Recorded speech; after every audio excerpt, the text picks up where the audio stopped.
Back to Ho'okipa Beach Park on the north shore of Maui. You are looking at a live shot of wave sailing's Mecca. And welcome to day 3 of the 2025 Aloha Classic. Proudly sponsored by Windsurf AI, the County of Maui, Maui Office of Economic Development, Goya Windsurfing, the PWA, WWT, and a host of other very supportive sponsors we will mention shortly. Kai Kachidorian, Jace Ponabianco. Day 3, Chapter 3 of this story that is unfolding. The world title picture is tightening up. We were very productive in our first 2 days of competition here. We have absolutely gotten to the point now where we can cherry pick the finest moment to begin the pro men's and pro women's finals. This is finals day. And this is yesterday's action as you look at Philip Koster landing that forward off the lip. Mark Perret with his 360 and a clutch performance. Arguably one of the sailors of the day yesterday was Ricardo Campello, who is still in the mix against his very good friend Brozinho, landing that ridiculous goiter. And also to note that he broke his board on that landing. There's Maureen Hunter with a commanding performance as well for the pro women. Takuma Sugi. Awesome performances by our competitors. And you can kind of see this afternoon we had yesterday where the wind got a little lighter, freed up the performance. There's Italy's Federico Mauricio, definitely making his country proud. None other than Bat Rodiger, the samurai, Jace, ripping it up yesterday. Yeah, so many stellar performances on the water, so many highlight moments. We had the Never Slow Best Move Award coming up. It's going to be hard to choose between what we just saw on screen. What we have in terms of our weather, I've been hard at work as my side career as a meteorologist, and there was discussion of maybe calling this a lay day today, and I was very cautious about that. There is a reinforcing pulse of northwest swell due, and we're seeing some of those sets. It's a very similar direction, and we will let this morning kind of go through a little bit this early morning in-between moment. We expect the wind and the swell to pick up by about mid-afternoon. So what is on the schedule right now is the juniors and the pro juniors divisions, and we are going to sail and broadcast those as we get ready to run the men's finals. We'll let the conditions marinate a little, if you will. And I want to talk about the world title picture because it has tightened up, and there are definitely scenarios right now that can decide the title very quickly. Let's start ladies first here. And the women's title scenario right now boils down to 2 people, Sol de Grec and Sarakita Ofringa. Starting with Sol. Now, if Sol wins the Aloha Classic, Sarakita must finish second to win the world title. But if Sarakita finishes third or lower, Sol becomes the world champion. That's scenario 1. Here's scenario 2. Sol de Grec finishes second. Sarakita Ofringa must finish 4th or better to win the world title. Not out of the question, but we have to paint the picture. Now, if Sarakita finishes 5th or lower, if Sol finishes second, Sol becomes world champion. Scenario 3. Any other scenario, Sarakita Ofringa is world champion and also pulls the trifecta of freestyle, slalom X, and wave champion in the same year, which is basically business as usual for Sarakita Ofringa. What, has that ever been done? Good question. I would venture to guess yes when we're talking about someone as dominant as Sarakita Ofringa. As you look on your screen, there's Marcilio Brown warming up. And I did mention, as we saw that highlight reel, that super hard landed goiter. I just talked to Brow. I was like, are you okay? Better you broke your board than you. And he's like, yeah, I broke my magic board. In half. In half, landing a goiter into the pit. And we do have the Never Slow Performance Award, which is based on the most radical move for men and women. Cash $1,000 for each. It is going to be cited by Josh Steele, Mark Angulo panel. and I believe Brau's pretty in the running for that. There's a lot of moves to choose from there. Let's also work into the men's world title race, which has narrowed between two riders. That's Brauzinho and Marc Paré-Rico. Starting with Brau. If Brauzinho wins and Marc gets fourth or worse, then they tie. And as per PWA, tiebreak rule number 1, Brau will win the title on a tie because he's beaten Marc 3 times, and Marc's beaten him 2 times. So it's a tiebreaker time thing. Brauzinho must win this event to have a chance. Second or worse for Brau mean Marc's going to win this. But it's also contingent on Marc Paré simply making it out of this next semi. If Marc Paré makes it out of this semi and into the final, he is world champion. First ever for Simmersal. Correct, Jace. First ever for Marc. First ever for Marc Paré, and also for our beloved sponsor, Simmerstyle. Has never won a world title. We're on the doorstep. It's been a long time coming. There's been a few contenders over the years, but Marc has certainly become our guy to get the job done, and we are thrilled just to be in this moment. Well, and it's interesting to see another name in that list. It's been 21 years now between having a new name on that list. So between right. Victor Fernandez, Marcilio Brown, Philip Koster, to add a name like Marc Paré would be historic in the last 20 years. With the exception of Tomas Traversa, and what the 3 people you named, being Koster, Brown, and Fernandez, are the multiple world title winners. That's the 20-year spectrum. The only rider who has won the title other than those 3 was Tomas Traversa in 2016. And there's a reason why I bring it up, Kai, is because it's interesting. I was talking with Victor Fernandez down in the parking lot that year, 2014, the year that Tomas Traversa won, 14. was in Portugal, yes, was also affected by a priority interference between Traversa and Fernandez.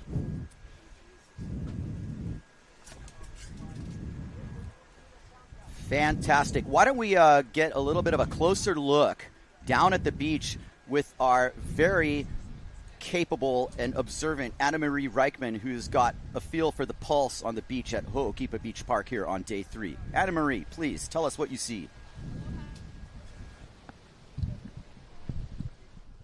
Aloha and welcome to the 3rd day for the Aloha Classic. Sorry about that. There's really exciting news. It's finals day and we have some scenarios with the world title race, and I have to read it out loud because there's a couple scenarios.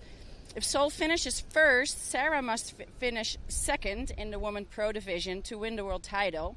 If Sarah finishes third or lower, Sol becomes world champion. So this is really exciting. If Sol finishes second, Sarah must finish 4 or better to win the world title. And if Sarah finishes 5th or lower, Sol becomes world champion. So we're going to have to watch it heat for heat, what's going on. And then we're going to the guys, the pro man, which is another scenario. So Brauzinho, if he wins and Marc gets 4th or worse, Marc Paré, then they tie. And then there is a PWA tiebreak rule. And basically, Brauzinho must win to have a chance on the world title. So that's what it comes down to. Brauzinho, my favorite, I think Sarah is the seasoned veteran. She has a solid act in her performance. Must be hard for Sol to break that. Sol is really fearless. She's young, so there's a big part of my heart that loves the young and fearless. Who I think will work, Marc and Brauzinho, they're both so strong, so consistent.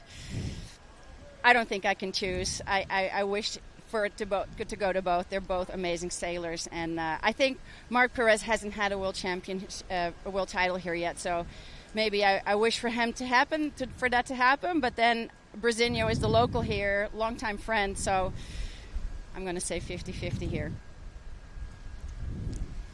Interesting predictions, Anna Marie. Unfortunately, there can be only one champion. We've never had a tie for the title. And believe me, the tie-breaking scenarios are down to a razor-thin level here. And the thing about it, Jace, is that when you have events like Zilt in this place in northern Germany where this indiscriminate shore break breaks, it is the ultimate tiebreaker scenario. I mean, leading out of Zilt, we definitely axed a few contenders there.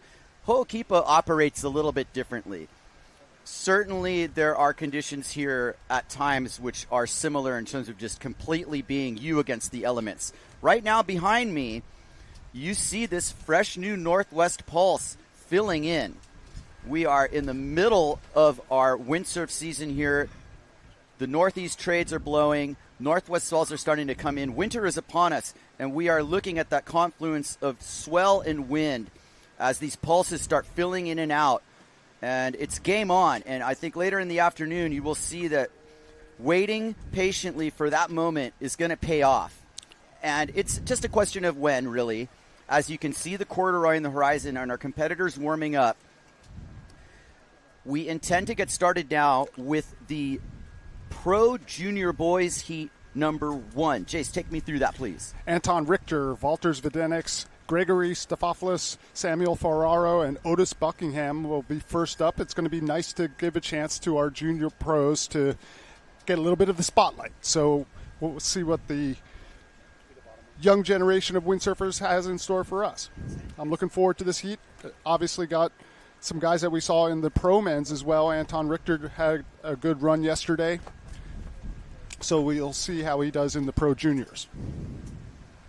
Thank you very much, all of you joining us from wherever you are across God's green earth. This is definitely the center of the universe at the moment for wave sailing.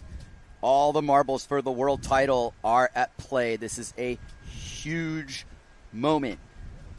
We'd really like to give a shout out to Zone Media, Ocean Paddler TV too, as well as everybody watching and supporting this event. It is pivotal moment, and we are just about to get rolling. It's going to be a little bit of time before we get into the pros, so hang with us.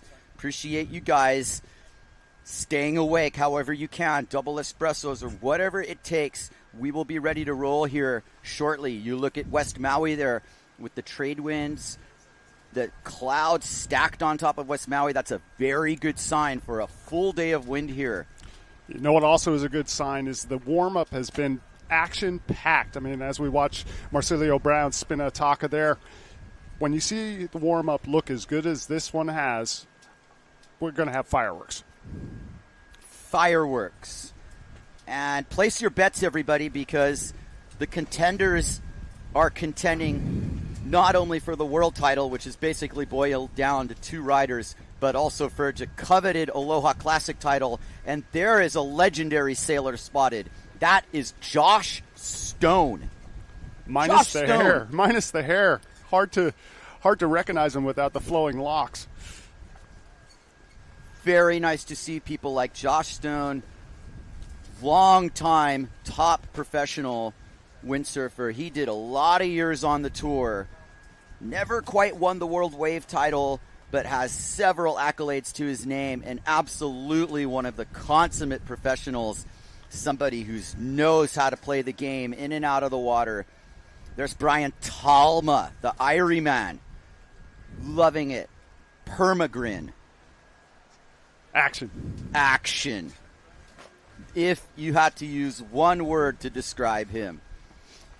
There you go. Jake Giretti, Rio Noguchi, Kimani Laurent, Esteban de Cruz, and Lisa Wehrmeister thrown in because she would be the only pro junior woman. So why not have her duke it out with the boys and add a little pressure? Oh, that'll add a nice opportunity for Lisa here to be able to see if she can go head-to-head against the boys. Exactly.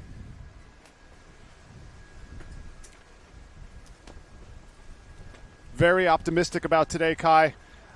We kind of went to bed last night not knowing if we were going to run, and I am happy to say that the conditions look to be cooperating completely right now. Got a bit of a reinforcing swell in the water and plenty of wind. The skies are absolute bluebird today, which makes me think that wind is definitely not going to be the issue today. Yeah. That's Wehrmeister, part of the Guadalupe pack. And Kimani Laurent is also part of the Guadalupe pack. And that's fascinating stuff. But Wehrmeister, I must say, is a name we will be mentioning a great deal in the future. And she's just getting started, and what a good opportunity for her to get some warm-up and just acclimate to Ho'okipa's lineup and get this started. Great way to start the day here. Day 3, Chapter 3. And there is still a few divisions to run, but obviously for all of you joining at home, we are here to discuss and dissect the world title race.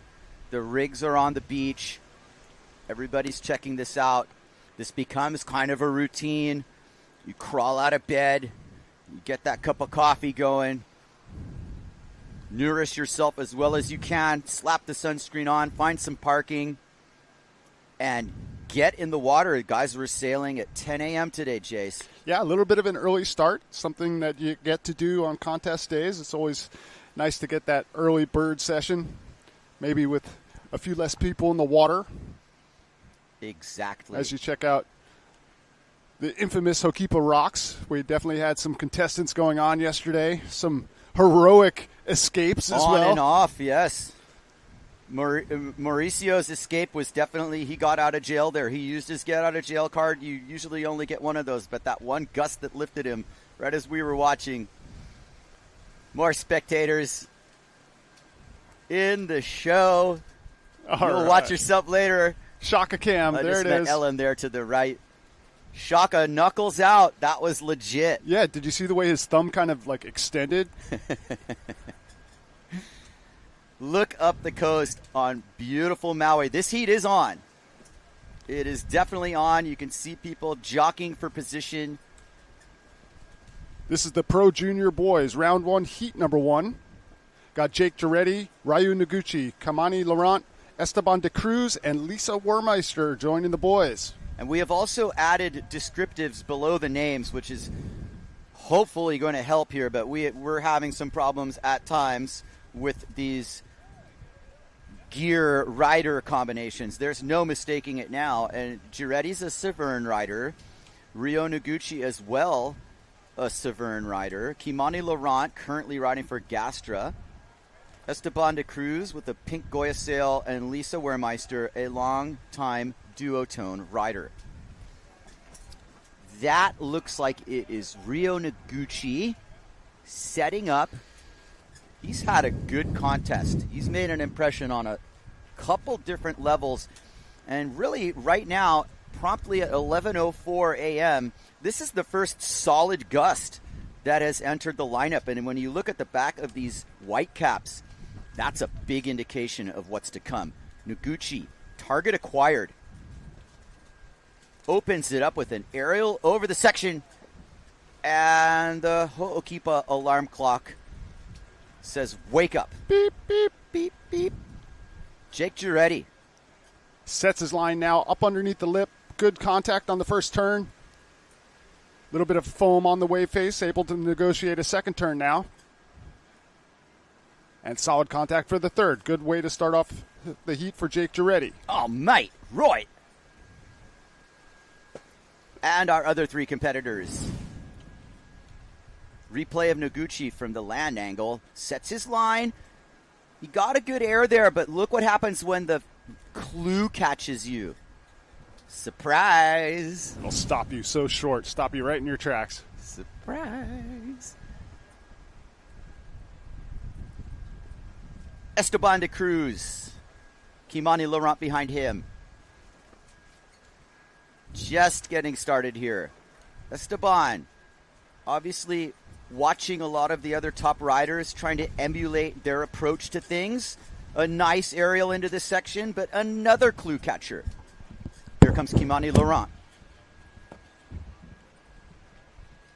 Kimani, part of that absolute tight pack of Guadalupians. Kimani, can he connect this? Not quite. Here comes Lisa Wermeister. We'll just call this the Pro Junior bracket. We won't go to gender. As Laurent swims his way out of trouble. Wehrmeister continuing her ride. You see the graceful cat-like precision that she has. Totally cruising it. Ryo Noguchi, wave number 2. He breaks the tail free. Ryo Noguchi.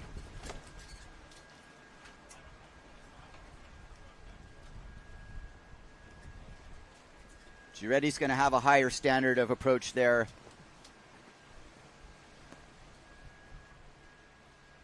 There is plenty of time in this heat. Just getting woken up here at Ho'okipa Beach Park. Absolutely ready to go. Kimani Laurent with a equipment change there. There's Antoine Martin serving his crew. Is he going bigger or smaller? Maybe he's going smaller sail already. You saw him getting launched, and it was like, no, I'm overpowered. And the apparent wind here is a factor. And the other thing I'll say about the conditions is that it has gone a little more easterly offshore. And that increases your apparent wind. It might not look that windy in the lineup, but when you do have that offshore wind, it loads you up. And all of our riders at first blew up their rides because they were coming back down from their landing and felt the power, and apparently had a little bit more to deal with in terms of handling the sail power, and they couldn't get their board under control. Offshore conditions definitely tricky. Does make the wave look so appealing, though. Absolutely smooth on the face as we watch Lisa Wermeister full power. Saved the pearl there. That was pretty impressive. Esteban de Cruz.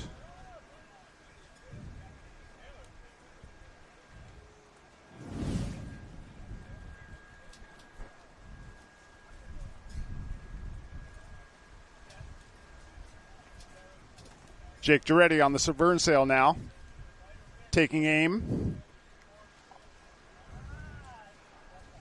Nice solid connection, able to throw some buckets on the top turn. Second turn now. All the way to the end bowl, looking for contact. Releasing the fins and complete. Go, Jake. Wermeister staying busy. No kidding. She's all over it. And in a way, I kind of like that we don't see the scores right now. It's like a free session in a sense. We had something in wave sailing competition, one of the factorings. Once we got away from judging transitions, overall impression came into the picture. Yes. And there have been events where overall impression has actually been the deciding factor, usually when things are very marginal. But if you look right now, I ask you back at home, as we see Esteban de Cruz getting into it, who right now, in your opinion, is creating the best overall impression? Yeah, and that's kind of a style question, right? What kind of style do you like in windsurfing? What approach do you prefer to watch? This is a 20 and under division, to the best of my knowledge. You're watching the Pro Junior Boys, round 1, heat number 1. This is the Aloha Classic. Kimani Laurent there, blowing the tail loose. Real nice performance from our young Guadalupean sailor.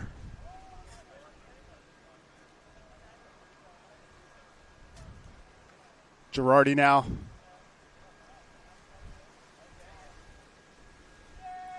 We appreciate your patience at home here. We are going to run the pros most likely. That decision's going to be made around noon 30 when we get through these introductory pro junior brackets. It's going to be a decision based on the conditions. And usually at Ho'okipa, it gets a little windier, a little more filled in right around then.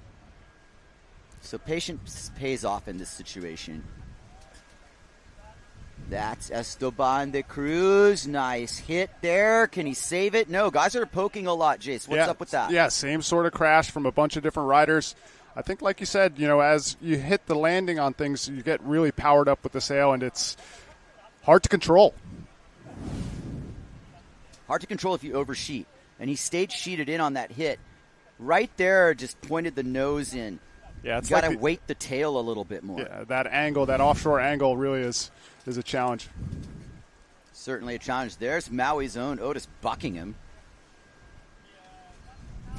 And Otis, I must say, is the perfect example of your emerging multi-sport athlete. He does it all. Yeah, well, he's kind of a Kai Lenny protege. They're longtime friends, sort of kid that was at every Christmas at the Lenny's house all through his life. He watches Kai and sees that doing all the different sports is a great way of taking advantage of the conditions that we have here on Maui. That's exactly right. This environment breeds versatility with all the different looks. But, living on Maui, it's very helpful to be involved in a wind sport. It's a windy island. And, that wind sport list of sports is going longer and longer. There's wind sports now where you don't even need a sail, basically. You just go do your downwinder. Yeah, the Parawing. Or the Parawing. Who knows what's next? Yeah, well, it's an interesting time. And, this kind of like the subject of my last movie, Broken Molds, and just what are we going to see in the future of water sports. And I think you're right in a sense that, maybe the foiling is the basis of some of what's in the future, But windsurfing is always going to be with us. The level still keeps on getting better every year. We're seeing new moves and new boundaries pushed with windsurfing. And new faces like Anton Richter. He's made a great impression on me in this event. He can be really proud of everything he's done so far and will continue to do. Welcome to the game show. It's great to see. That's super encouraging for old dogs like us, Jace, who've been in the game for a while and seen it all. There was a moment there where there wasn't really a new generation coming through, and it was also due to the fact that we really didn't have the amount of competitive opportunities. Esteban de Cruz is benefiting from, multiple divisions. He's a challenger round, and now he's in the pro junior field, under 21. And that's what it's all about, is to be able to have opportunities to compete. You only gain experience through competitive, savvy. Learning the game. And being able to pass heats is just such an amazing thing to be able to get into a rhythm, as we watch Warmeister now getting into her rhythm. Wow, Lisa has it. She just has the it thing. Loves sailing Hokipa, but there's something else. She's got the very surfy style and an emerging sense of power, too. A bright future ahead of Warmeister, who's been in the game already for a couple of years. Ryo Noguchi. Beautiful bottom turn placement there. He's part of that Six Samurai Japanese pack coming to make an impression. The Japanese have made a very solid impression on the rankings and just in general. Such a humble bunch. And exciting to watch. I mean, we watched some amazing aerial maneuvers go down. And the Japanese crew right at the forefront of that. Truly. This will roll by quickly. We will definitely see the conditions pick up. I have a very good feeling about this. It's a little bit of nerves for the pros right now. They get to sit and watch a little bit. Normally when you're advancing, you're continuously going and going. It was really hard when we had actual double eliminations. Yeah, and you don't know when you're going to go. You don't know when you're going to go. You do a lot of sitting around. Yeah. Which is tiring. A lot of watching. Yeah, watching can be tiring too. It can be super tiring, and it can also be detrimental. Yeah. Because what happens is you start losing focus on what you're supposed to do. Yeah, you get in your own head a little bit. Yeah. Warmeister. Look at the wide boom grip she utilizes to get the full torque of the rig. And she hasn't had one of those, poke tacos yet. Noguchi now. We're in sync. I like that. Can we do it 3 times in a row, Esteban? No, Esteban's going to put one together here. And for you following at home, let's see if we can get the scores up on live heats. Usually this takes a little while to calibrate the system once we're up and running, so it's one little bit at a time. That's another really good reason to be starting with the Pro Juniors today. 2 minutes. They're getting some free airtime because this wasn't supposed to be broadcast. So all of you at home, welcome to the future. This is bonus coverage for you now. Hope you're enjoying it. This is the 41st Aloha Classic, and you're watching live broadcasting from the cliff at Hokipa. Best seat in the house. Hope you are enjoying the show. Under 2 minutes to go in our round 1, heat 1. This is the Pro Junior boys. Also have Lisa Wermeister. Maybe we just call it the Pro Junior. Fair enough. Yeah, that's probably more eloquent, isn't it? There's Ryo Noguchi peeking around the corner on his red Severn sail. My guess is it's a 4-7. And he engages his inside rail, giving it a look here. Sheets in, stays sheeted in. Skies the section, drops in. Well, at least he didn't poke Taco, but he's not really going to... Well, yeah, I'm not going to write him off. There he goes. Just like Bant Rodinger yesterday. Wasn't that amazing? Yeah. Never say never. Well, I guess it was 3 in a row for Esteban de Cruz. He dug, and that's part of the game. I mean, you're just going to learn from it. It was a nice hit. He certainly approached it very aggressively. The intention was there, just not the completion. Yeah, some of these crashes kind of showing us that the conditions, while definitely contestable, are not quite full power yet.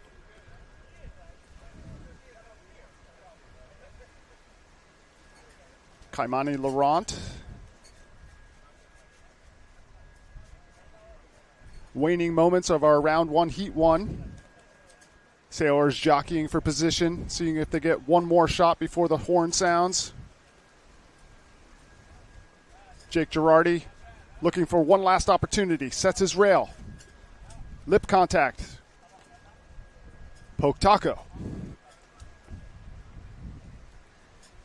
Is there going to be anything left of that reef after this heat?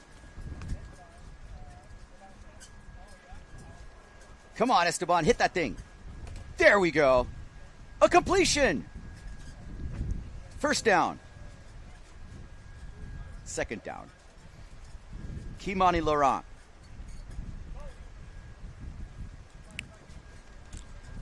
Yeah, Kimani. He's also, by nature being one of the Guadalupeans, he's a multi-tack sailor.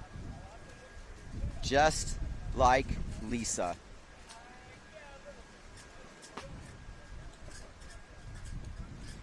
I really like active rail work.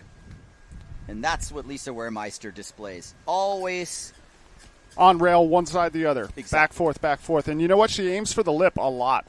And here's another sailor who does Sol de Greek in contention for the world title. Yes. Just 16 years old. And that was her mother with some final bits of advice. But Sol, wave by wave, is emerging. It's a sight to behold as she learns how to bring Ho'okipa to her side. So, wave after wave. Give me a bit of a geography lesson. Belgium, does that actually have ocean access? It is. It's a narrow little part of coast right below the Netherlands, I believe.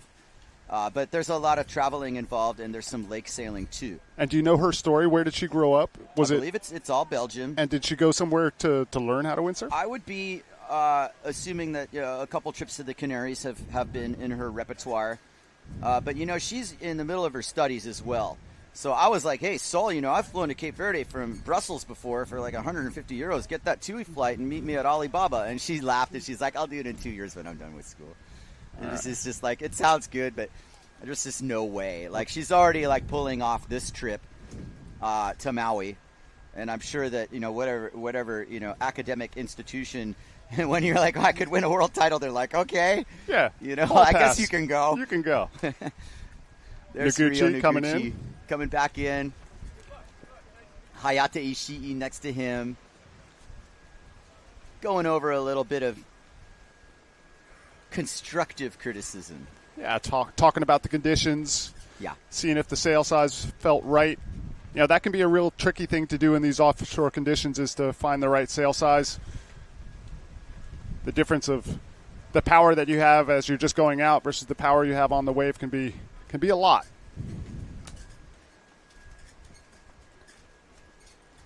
We're going to be moving right along into the Pro Juniors heat number 2. That'll have Anton Richter, Valters Videnix, Gregory Stafopoulos, Samuel Ferraro, and Otis Buckingham. We're coming to you live from Ho'okipa Beach Park. Absolute bluebird day doesn't get much prettier than this. This is Otis Buckingham. This is his home break. Trying to get through the speed bumps. Full speed down the line. Sets that rail. Looking for the lip. Here it comes. Blowtail. What a throwtail, blowtail. Hello. Otis is a phenomenal surfer. What? And it absolutely translates to his windsurfing. He is also really sprouted up this year, gotten a lot taller. You can see the power that he has in his sailing. That was an absolute scalp. I want to see this. Full rail engagement, gouging bottom turn, placement, back foot throw. Connoisseur's choice. That makes windsurfing look good. Oh, man, and it feels good, too, when you do that. When you do that, yeah. You're able to displace that amount of water on a single cutback. It feels like... All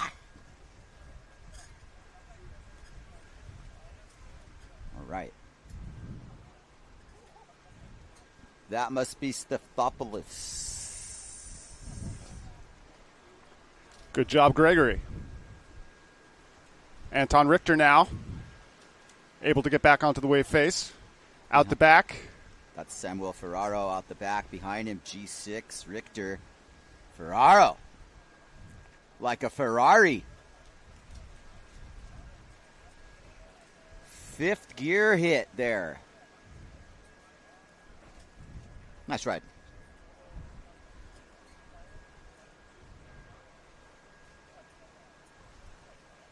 This is now round 1, heat 2, Pro Junior Division. Our Latvian sailor, Valters, looking for the aerial off the lip. Yeah, Valters. He had a good run in the Pro Men's event, able to pass a heat.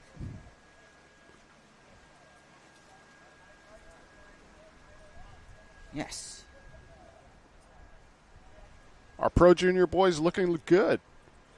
Everybody getting contact. Staying loose, staying focused, and celebrating the next generation. Who knows, walking the beach, who will be the next Ho'okipa champion in 10, 20 years. It's so foretelling.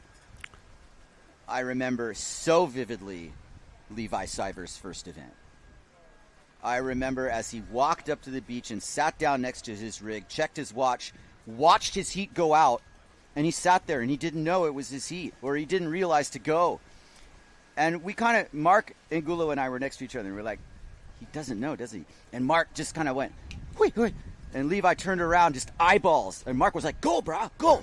And Levi, literally like a charge of electricity, just, he bolted upright and just ran out through the shore break. That was the beginning of the story. What a story. Yeah, and Mark really, you know, he had that polarizing presence that was just like, go, brah. And it was so amazing to watch. And Levi's eyeballs were just grapefruits. Anton Richter setting up for his ride. Full speed down the line. That's a nice wave, Jace. Yeah, really roping out in front of him. Got a good lip to hit here. Comes up under it. Get that thing. Oh, yeah. Oh, he was real careful not to push the tail out too much. We've able got to setups recover. here. Look at this. Buckingham slaying Ho'okipa.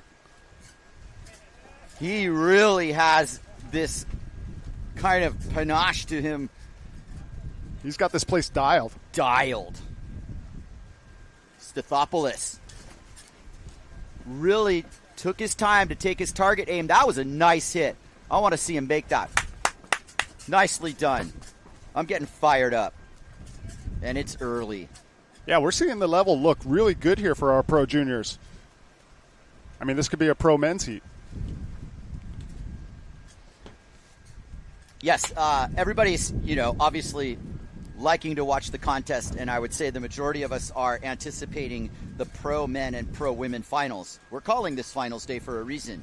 And a part of this beginning here with the Pro Junior bracket was to evaluate the conditions a little, because we have 6 more heats, 3 Pro Men and 3 Pro Women's heats, as we watch Samuel Ferraro. And the thing as we watch Ferraro is we're also watching the conditions. And we can afford to find the right moment to run the men's finals.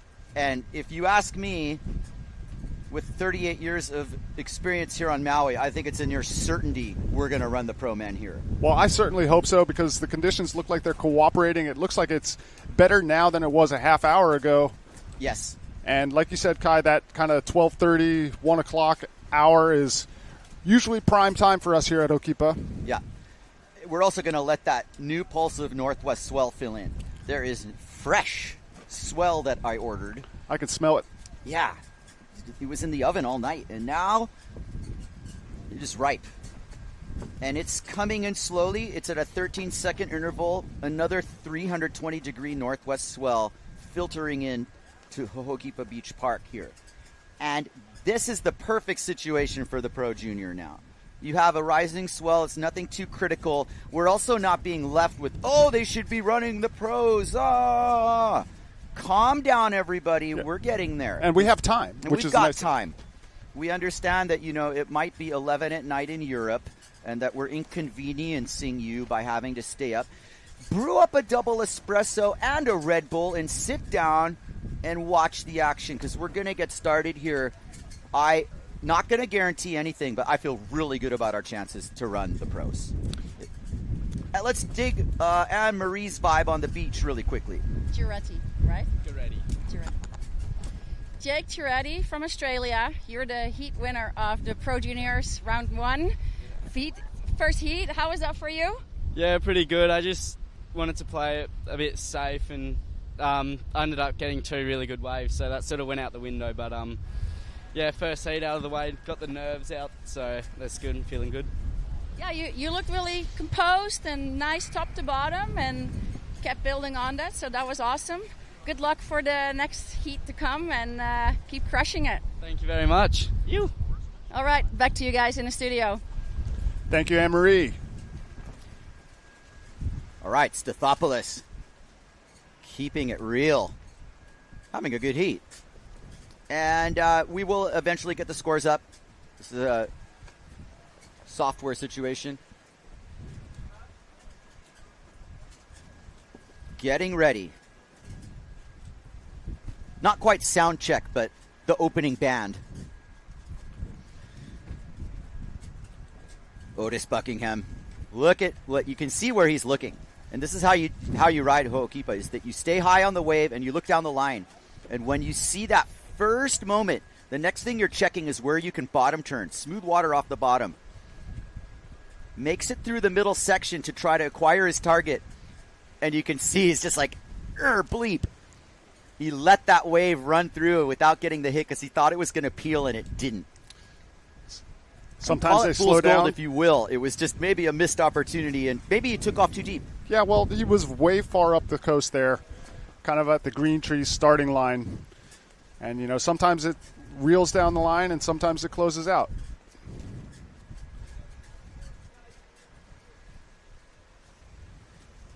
.14:45 on the clock. Round 1, heat number 2, Pro Juniors. Anton Richter, Valters Videnix, Gregory Stathopoulos, Samuel Ferraro, and Otis Buckingham. Buckingham is straight up gnarly, dude. Well, really, if you watch that kid surf. Yeah, I do. There was time where I was thinking he was going pro tour in surfing. So he has got talent to spare. I just want to use that as an example of the new ethic, really, that we have here. Is that, yes, okay, I'm a windsurfer, I'm a surfer, I'm a kiter, I'm a winger, I'm a stand-up paddler, I'm a, you know what? You're a waterman. You're a water sports enthusiast. Maybe you favor something, but these are sometimes phases. I mean, we all remember Kai Lenny going through the stand-up phase. It was his early commitment to that, and now, surfer at heart with a bunch of things branching out. Windsurfer at heart, too, really. And it's really nice to see someone like Buckingham who kind of extends the... he's not always here windsurfing, but, he works hard for HST. He's got a job. He's going to be here when he can be here. It might center around certain competitive opportunities. And I also feel that, when you live on Maui, you kind of have a longer view on things. You end up with a little higher standard. There's days you take off. Those really epic days when it's green trees going all the way through, you're going to see someone like him out there. And it's like that. You know, Otis is spending some time down in Fiji as well at Namotu as a lifeguard. So when you're talking about maybe having high standards for surf, imagine living on Namotu for a couple months. Yeah. He just seems to love being in the water, as do all of our competitors. Otis is picking up a bunch of waves and really selecting them well. This one, he hasn't made the mistake of being too far upwind, and he is going to engage right in the heart of the peak there. Nice look for Buckingham. And he's going to crisscross this because there's a little end section that he's going to tag here. Bam. And that's that. Ferraro behind him. Ooh, Ferraro gets the hippy-skippy off of that one. There's a little bit of ripple. You got to be able to navigate it. Some more of our competitors entering the water. The shore break launch is not a piece of cake here. You can get buried pretty quickly. The main thing when you launch at Hokipa, as you see this rider doing, is you keep that clue free of the water. Because if you catch that clue, you're going to get buried by your rig. It's horrifying to watch. We've all done it. Yeah, and you could like break your kneecaps that way when the clue gets buried in the water and the sail just buries your legs. It's awful. Richter going with the Richter. fade line really behind it, but he actually engaged that a little too early as Ferraro goes sacrificial.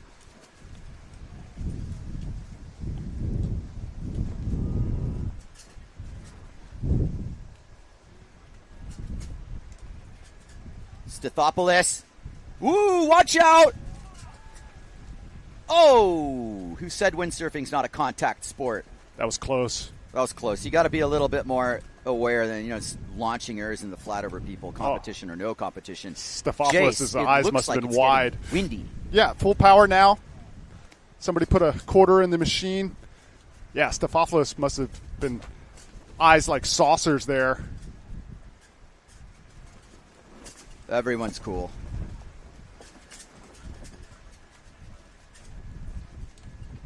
Jake, Federico, Jane, and I don't know who that is, but they are by the lifeguard tower, which is the scene for much debate. Keeping it loose. Informal judging. Federico's talking about being on the rocks yesterday. Yeah. You saw that, didn't you? He did. He liked it. The rocks like it. Oh, yeah. Keep that together. Really, Ferraro needed to just dive to the bottom there.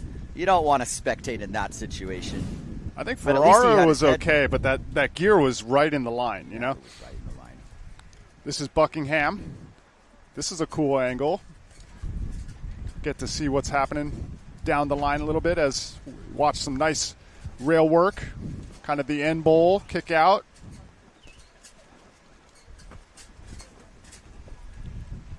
There we see Valters. Oh! Whoa. Bam. I think we actually had contact there. That looked like a little bit of contact. Sorry. Beep, beep. Get your insurance cards out, guys. Stathopoulos staying clear of all of that. And it's the wind direction that's now forcing people into that bunch. When it's a little more offshore, it limits your line. You get kind of, upwinded easier. That was exciting. We'll just slow this down a little bit. 11:35 in the afternoon. We're about an hour away from the decision.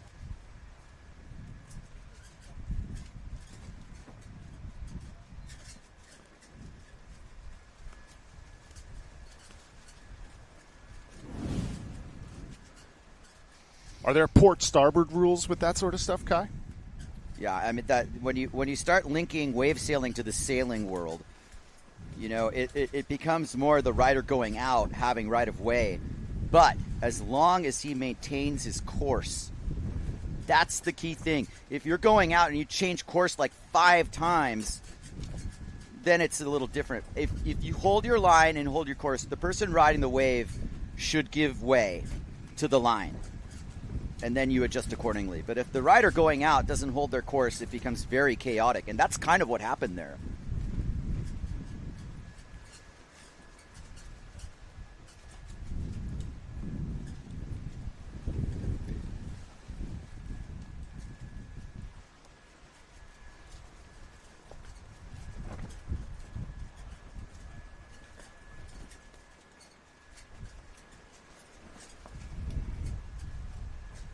Nice goiter attempt from Samuel Ferraro. Not able to get the completion, but a good-looking attempt. This is the Pro Juniors Round 1, Heat number 2. That's Otis Buckingham, also coming unglued.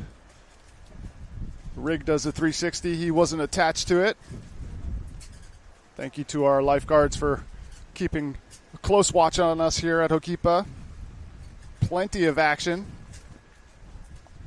Just around 7 minutes to go in this second heat of the day.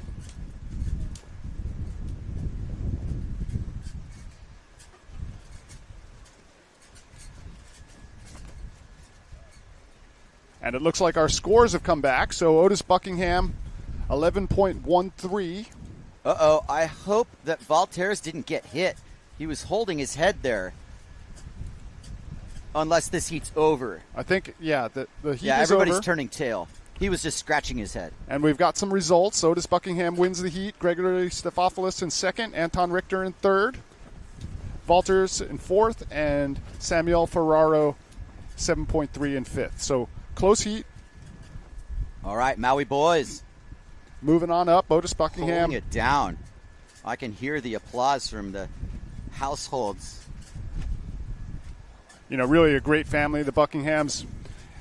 His father, Charlie, real estate guy around here, but also a former Olympic laser sailor, I believe. So there's a real sailing component that Otis has lived with his entire life. I know he's raced some of the smaller boats over in California. Real longtime friends of the Lenny family. Otis has a very, very solid spot in the lineup here. Yeah, and a bright future in all sorts of different sports. I mean, when you see him on a wing, the kid is just unbelievable.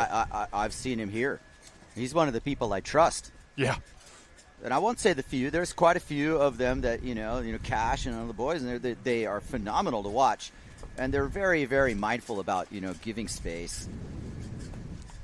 Junior boys, round 1, heat 1. So now it's junior boys instead of the pro juniors. Yes. And that's Javier Escribano Torbino, Koa Fabio. You blink, you missed it. Jason Papanikolaou, Sol de Grec, and Yakastroy. Like it. So Sol's entered into the boys division because she was the only one of the girls, so she's going to mix it up with the boys. Mix it up. This heat is watch live. Watch out for Sol. Yeah, watch out for Sol. You could get the bully beat down here. Oh, no. Kai, so I'm a twin, right? And one of the things about girls is that they grow up faster than boys do. And so as a twin, my sister was so much stronger and more powerful than I was, all the way up to like 16 years old, right? She would beat me up. And, Sol, she's got a strong frame, and as a powerful sailor, she could do some damage in this heat. Yeah, I really didn't understand it about Sol. I mean, I got to know her in Fiji when she was 13, but she was with her mother. And you couldn't see it at the time. And now when you see her, she's gotten, quite big. I met her dad. And that told me everything I needed to know. He was a big old Belgian. And it makes sense now. I mean, look at the power that she sails with. Yeah, exactly. And fearlessness, too. I mean, she'll aim at pretty much any lip that you throw at her. What I'm seeing from Sol right now is that she's, getting on any wave she can and just running the angles and feeling out what she can and can't do. That's the perfect thing for a day like today. And let's see here. This is Javier Escribano Torbino. At least I got that right. I'm butchering it the other day. This will be Jason Papa. GR4111. Yes. Okay, good. But I'm having pronunciation Jason troubles. Papanikolaou. Papa Nicolau. Papa Nicolau. That has a nice ring to it. Nicolau. If we do it that way, I think I can say that one. Papa Nicolau. That's got some flow to it. I'm good with long last names. I'm not. It took me to 4th grade to be able to spell So Bonavinago. now I should just call you Chase Whitebread. They used to tape it to my desk. So how old were you when you could spell your last name? It was 4th grade. That was about me, too.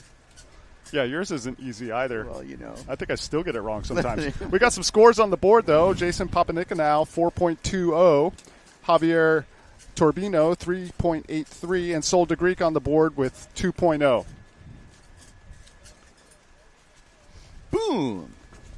Papa Nicolau. Sol de Grec. B5.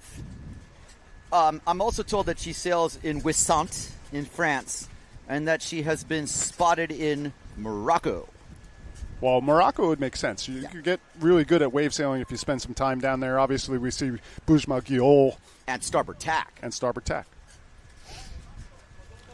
11 minutes 45 on the clock. Sol de Greek on your screen now, followed by Javier. We're still waiting for Koa Fabio to get on the board. Everybody else has got one single score. Ooh, winger alert. It's 11:45 here, Hawaiian Standard Time. Conditions are definitely cooperating, and we're hoping that we're going to get down to Anne-Marie on the beach for a beach interview. Otis Buckingham from Maui, you just won the 2nd Pro Junior Heat. Amazing sailing. How are the conditions for you?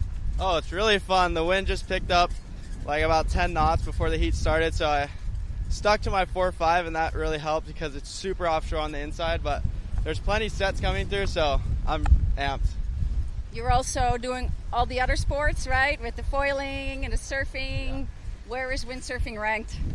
Right now, windsurfing's number 1. That was the most fun I've had out here in a while, so stoked everyone's out here, and the community's great, so look forward to the next heat. We love windsurfing is number 1. Cool. Back to you guys in the studio. Good luck. Thank you. Good answer, Otis. Windsurfing's number 1 for the day. You know, he's got a lot of sports to choose from, but that turn that we saw, it felt better than it looked, let me tell you. He is psyching. Full of smiles. Makes total sense when you get Hokipa to yourself and you get conditions like that. That's why we're here, folks. This is the 41st Aloha Classic. You're watching Junior Boys Round 1, Heat number 1. But it's not just the boys. We have Sol de Greek in there as well. Currently leading this heat, Jake Stroke. In second place, Jason Papanikolaou.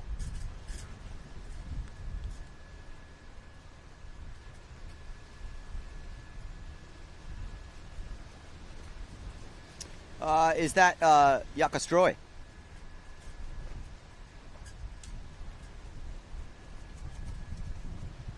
Beautiful rail work.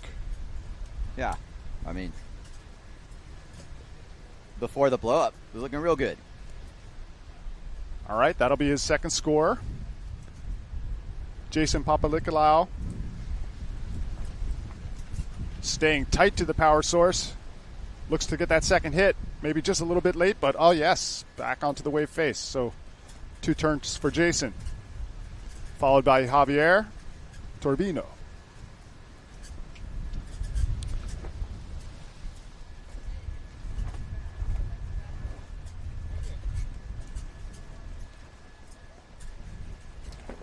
Conditions are definitely still on the rise, Jace. You see these moments where the wind hasn't fully filled in, but you notice that the riders have more control in those moments. Yeah, not as many of those poke taco moments. More completed rides.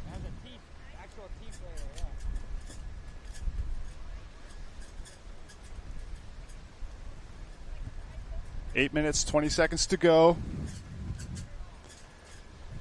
This is our 3rd day of competition. Possibly going on into the pro brackets later on in the afternoon. I hope you're enjoying the show. Sol de Greek on our screen now, riding on the Severn sail. Got a nice line in front of her, trying to negotiate the bumpy part of the wave as it gets onto the reef. Little check turn. Gaining speed now.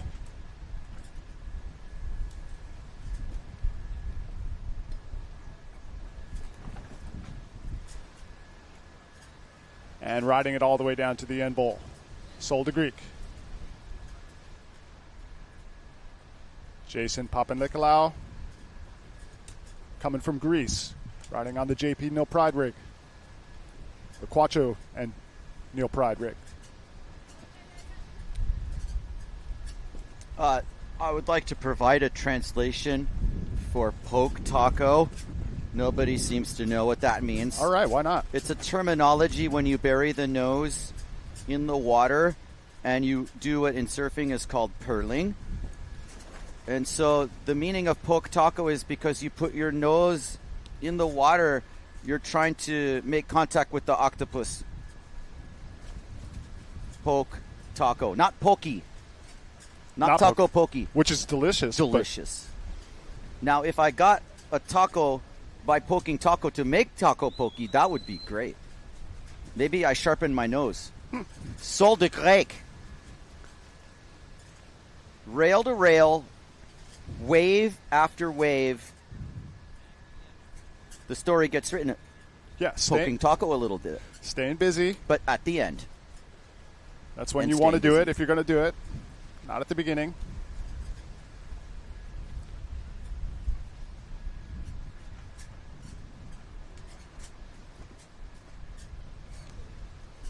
Shaka cam.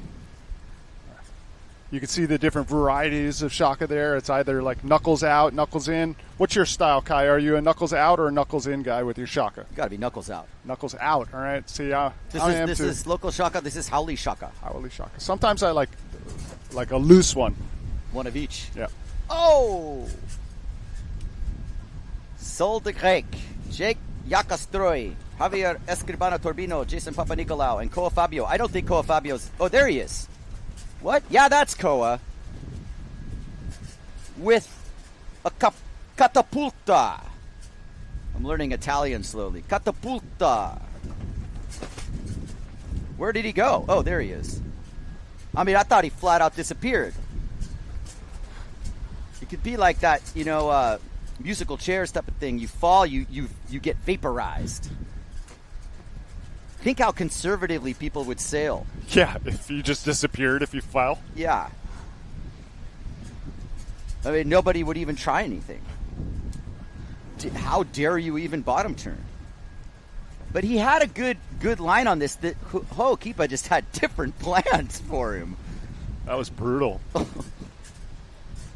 You can see the intent, though. Straight up to the lip, no fear. Gotta love that. Gotta love seeing our junior boys going ham. Oh, man. Yeah, our wind direction is more easterly today. And you see the line that the sailors are going out in is a little bit more directly towards the horizon. The last couple days, it had been just a little bit towards the channel.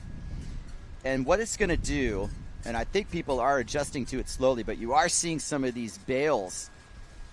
And it's just simply that you want to land a little bit more down the line, a little less sheeted in. It is going to offer lots of rotational opportunities for our pro sailors. You're going to see all kinds of stuff coming out. I just got a fun fact from Sarah at the PWA. She says that Jake Stroh is Robert Stroh's son. And Robert is the sail designer for Neil Pride. That makes perfect sense. Doesn't it? Stroy, yeah. Yaka Stroy also doing his dad proud by being in first place in this heat, mind you. Mind you. Yaka Stroy. Destroy. This is Sol de Greek. Putting some body English on her top turn. You know, Kai, being as tall as I am, I really appreciate Sol. She's got good style for being as long as that she is, right? So it's always nice to see a taller frame still making it look good. One thing I would tell Saul is keep surfing. Yeah. Get that surfboard under your arm. Learn the lineups. And as my wife would say, maybe do some yoga too. A little yoga. Yeah, staying limber is very important when you're as tall as we are. Good advice.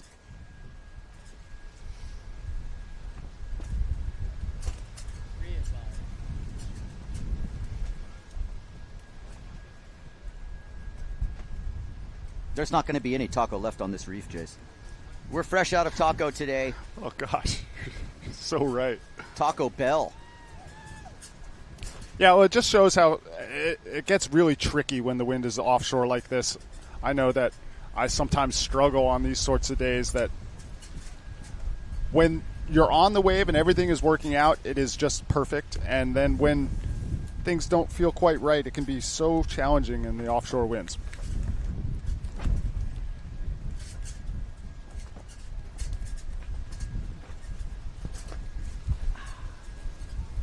This is Jason Papanikolaou, 7.87 on his score line. He's in second place. Waning moments of round number one, heat number one, junior boys and girl.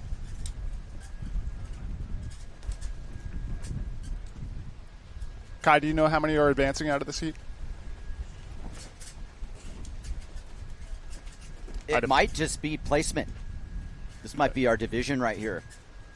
Not 100% sure about that. But if you're throwing Saul in, I think that might be the case. One time. Or they might just do multiples. Okay. Javier Turbino, riding on the Goya rig, coming from Spain.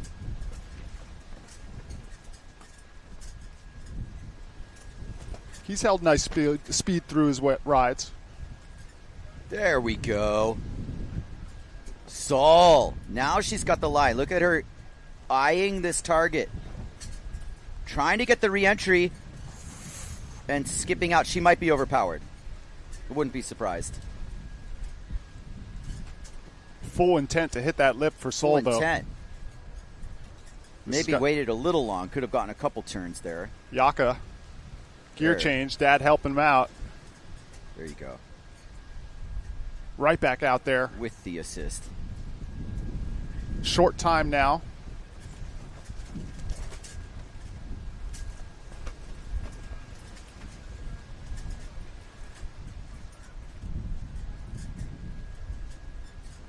After this heat, we're going to go back into the Pro Junior boys, or Pro Juniors, let's say, because Lisa Wermeister is going to be in the next heat with them. That'll be coming up. Redemption round, heat number one. That's coming up next in the Pro Junior division. All right, not enough time for Yaka to get back out there and make a difference in the heat, so he turned it around.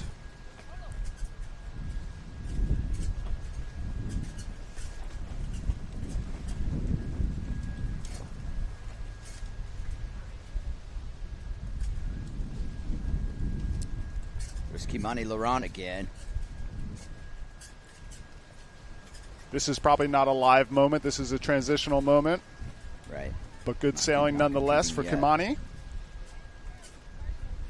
We do have results out of junior boys round one, heat one. Winning that heat, Yaka Stroh. Second place, Jason Papanikolaou. Javier Turbino in third. Sol de Greek in fourth. And Koa Fabio in fifth.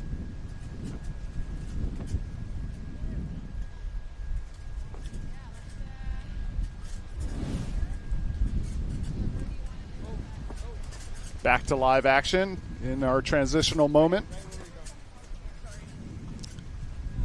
17-minute heat, 3-minute transition.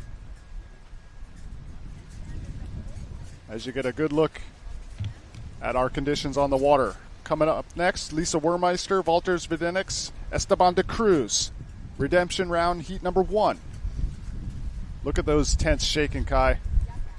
Can tell it's another thing to observe, Jason. You can elaborate a little bit on this. Is that this is the driest I'd ever seen Maui ever. Yeah, a bit brown.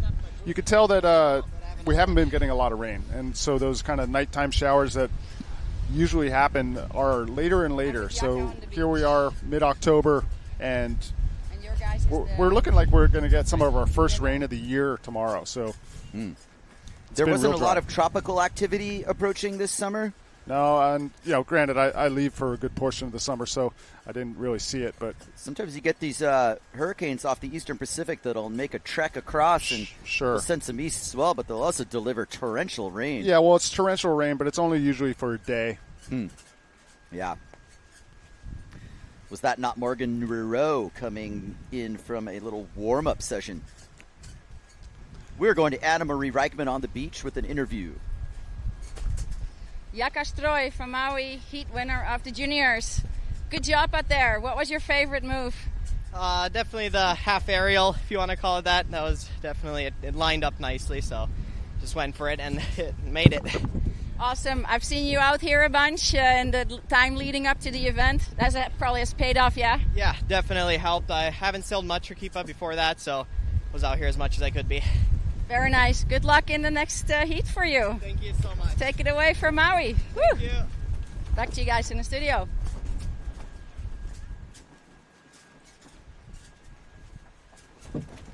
We are back, and you are looking at the conditions currently on the increase. This is following the script to the letter. That's our fresh new batch of northwest swell, somewhere in about a 13-second swell period, somewhere in the neighborhood of about 2 to 4 foot with 5 foot sets. An absolute dust storm setting up here in the booth. And we're happy to be bringing it to you live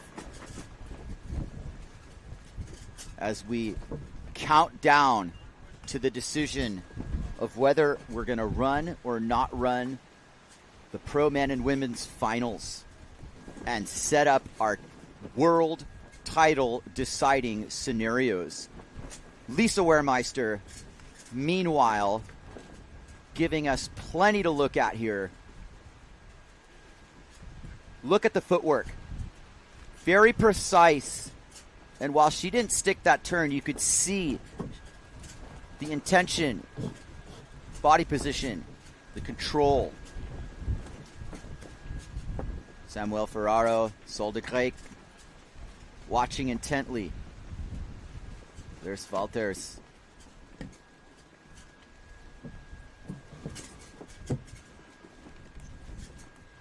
Esteban de Cruz, Valters, Vidikenis, Lisa Wehrmeister. Pro Junior Redemption Heat 1. It is an absolutely beautiful day here.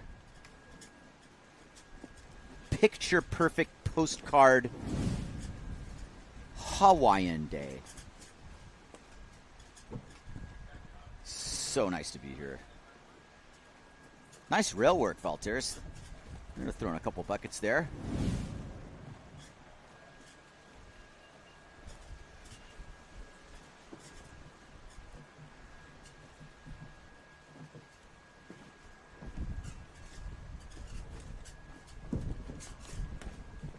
Kimani Laurent awaits his moment.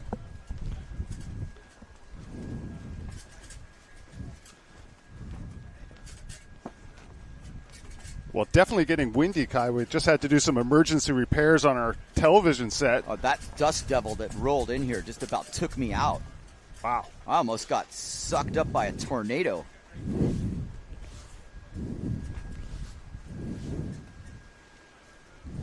Need to do some laundry when this thing's over.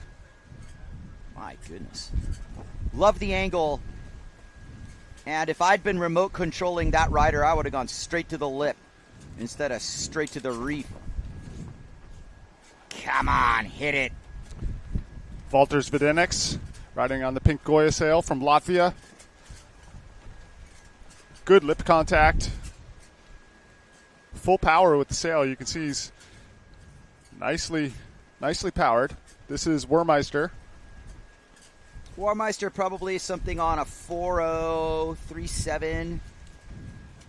And I know Otis was on his 4.5. I saw Josh Stone on a 4.5. I'd probably be out on a 4.7. And part of that, you don't see people flying on the way out. If you're even remotely powered going out in this wind direction, you're pretty stacked on the wave. It's gone easterly wind. So what you see, in front of the rocks here is the actual wind angle is blowing against the waves, not with the waves. And that creates a force that is known as apparent wind as you're dropping it on the wave, because the force of the wave and your speed being generated by the wave creates its own wind. Right there, you're sailing into the wind. So you have to account for that. You have to manage the apparent wind. You have to torque your sail in a position that allows you to free up your turn. And most importantly, free up the off the lip.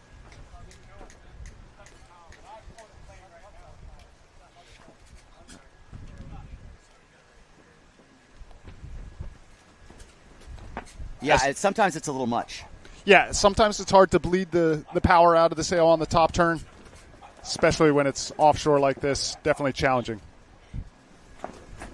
Shaka Cam, spectators loving the show. We hope you are enjoying it as well. Thank you very much to Windsurf AI for helping us broadcast this event live to you from the beautiful island of Maui. Thank you also, Nalukai Lodge, High Tech Surf Sports, Mana Foods, Flatbread. Valters now. Good lip contact on the replay. Able to hold it all together. Still same format, best two waves, no jumps. Currently in the lead, Valters Videnix 7.16 over Lisa Warmeister 4.94.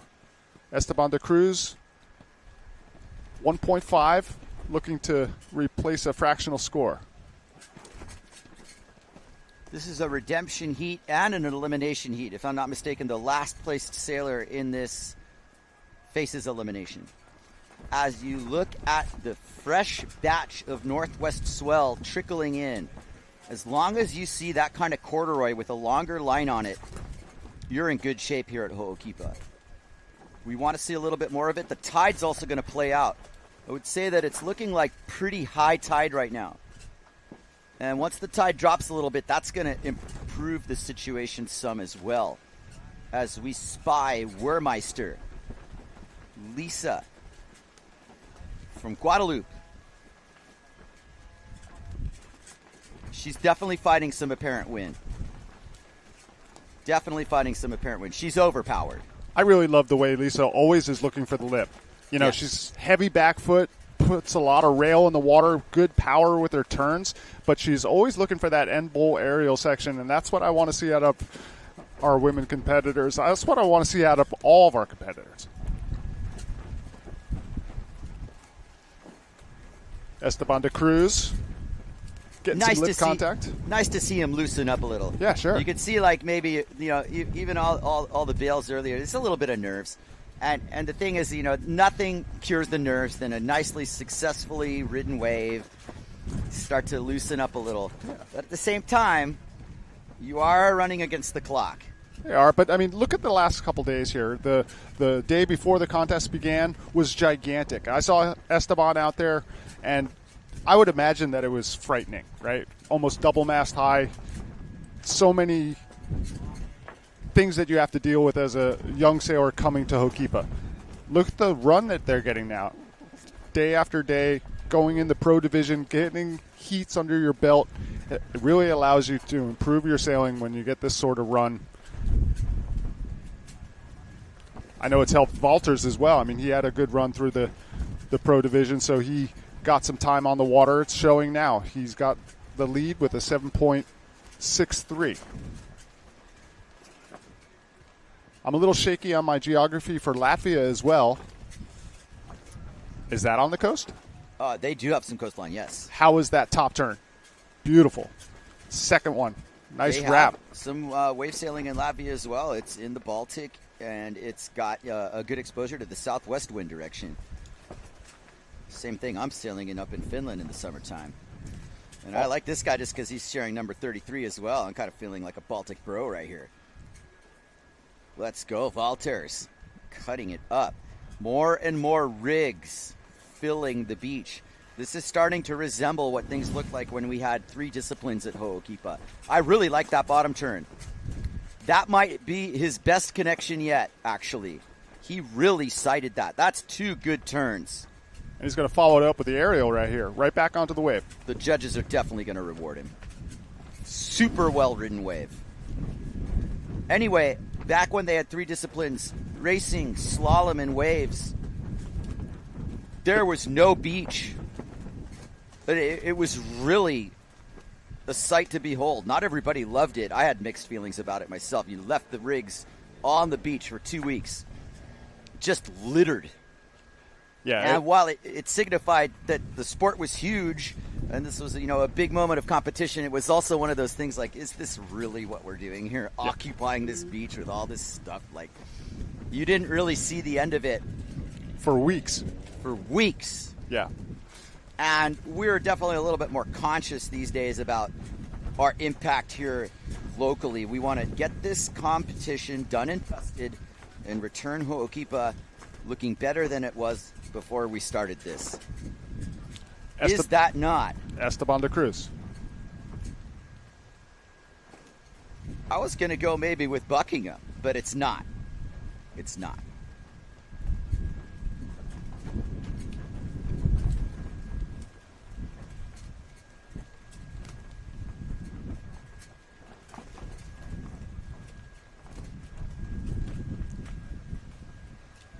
Midday here in Hawaii now, full power with the wind. Thank you very much to our water safety for keeping an eye on us, protecting our sailors from the rocks.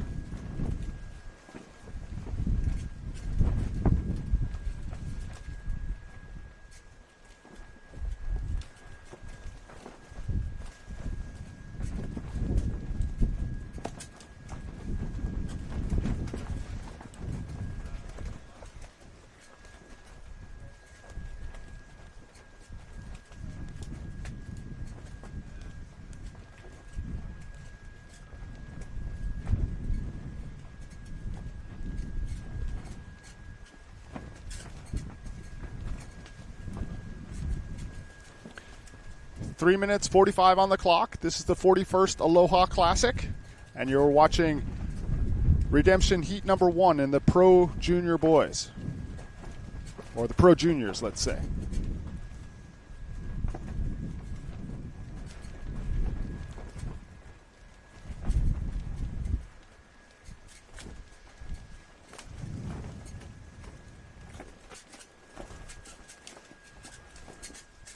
Yeah, I'm looking at the situation right now. The wind's really picking up. And this is now, high noon here. We're in for a windy one.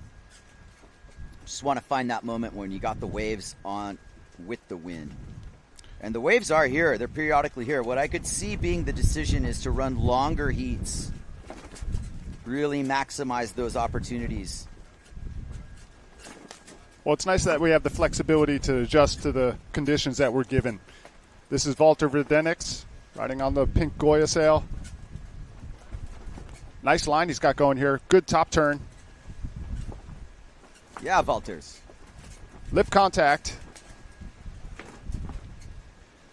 We're going to bring our friend Rob Funk here to take my place for a little bit while I go relieve myself and come back. Thank you very much, Rob.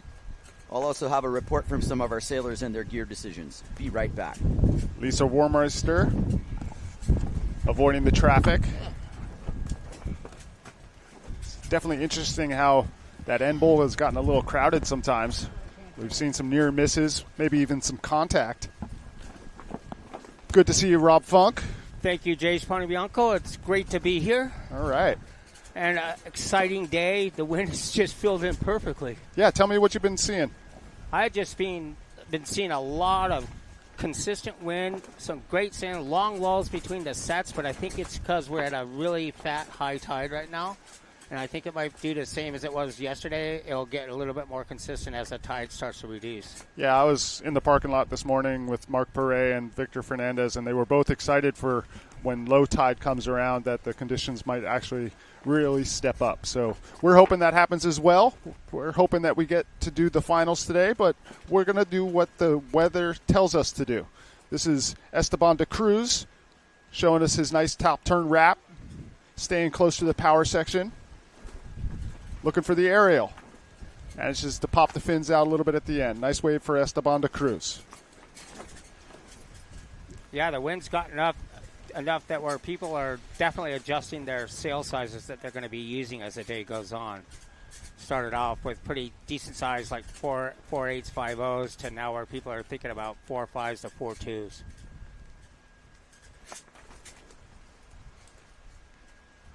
Hey, I'm Jay Spanabianco. This is Rob Funk, and I hope you're enjoying this live broadcast of the Aloha Classic. Rob, you've seen Ho'okipa for many, many years. How does the conditions look to you? This is, to be honest with you, one of the most consistent conditions for the period we've been doing it that I've seen in many, many years. And I've been literally involved for 41 years in this Aloha Classic, and been a blast every year. Yeah, and we're having a good time. Hope you guys are as well. Any standouts over the last couple days for you? Robbie Swift, Kai Lenny was phenomenal. Brent Rodiger, Antoine Martin, all the guys that you see that were at the top are the guys that you just cannot wait to see what they're going to do, because you know it's going to be something different. Oh, Marcilio Brown by far has been standing out. Yeah, that taka that he did. He was a little bummed, I'll tell you, because that was his favorite board. But the way that he was so inverted and landed in the flats so hard, he said he straight snapped it in half. That doesn't surprise me, but you know what? That's one that's going to go down in the memory banks. Yeah, well, and it'll be interesting to see what happens with the Never Slow prize money, that $1,000 for the men and $1,000 for the women for the single best maneuver. So we'll be keeping you up to date on that. That's exciting. I think he's putting it in the bank. Definitely in the definitely in the running with that maneuver for Marcilio Brown. Conditions still, they're nice. Yeah, and depending on when they make the announcement, if they're going to stay with the pros or if they're going to run with the masters and women's divisions is up in the air right now. But if it's the Masters, I know that my sail size is definitely going down to what I had planned on during my heats. So a lot of competitors were getting ready for what's going to go on. The juniors have been fun to watch, haven't they? Yeah, for sure. A lot of good action in our junior division. Really cool to see the girls mixing it up with the boys and holding their own. Oh, absolutely. And everyone, you get to see the future right here. You really do.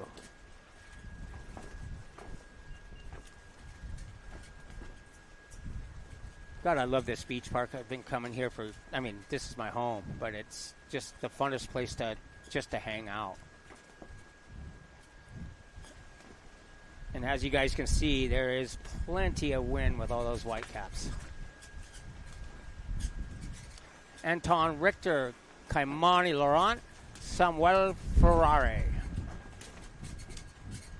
You'll be able to tell what sail, and if they have numbers on the sails, who is who in this particular heat.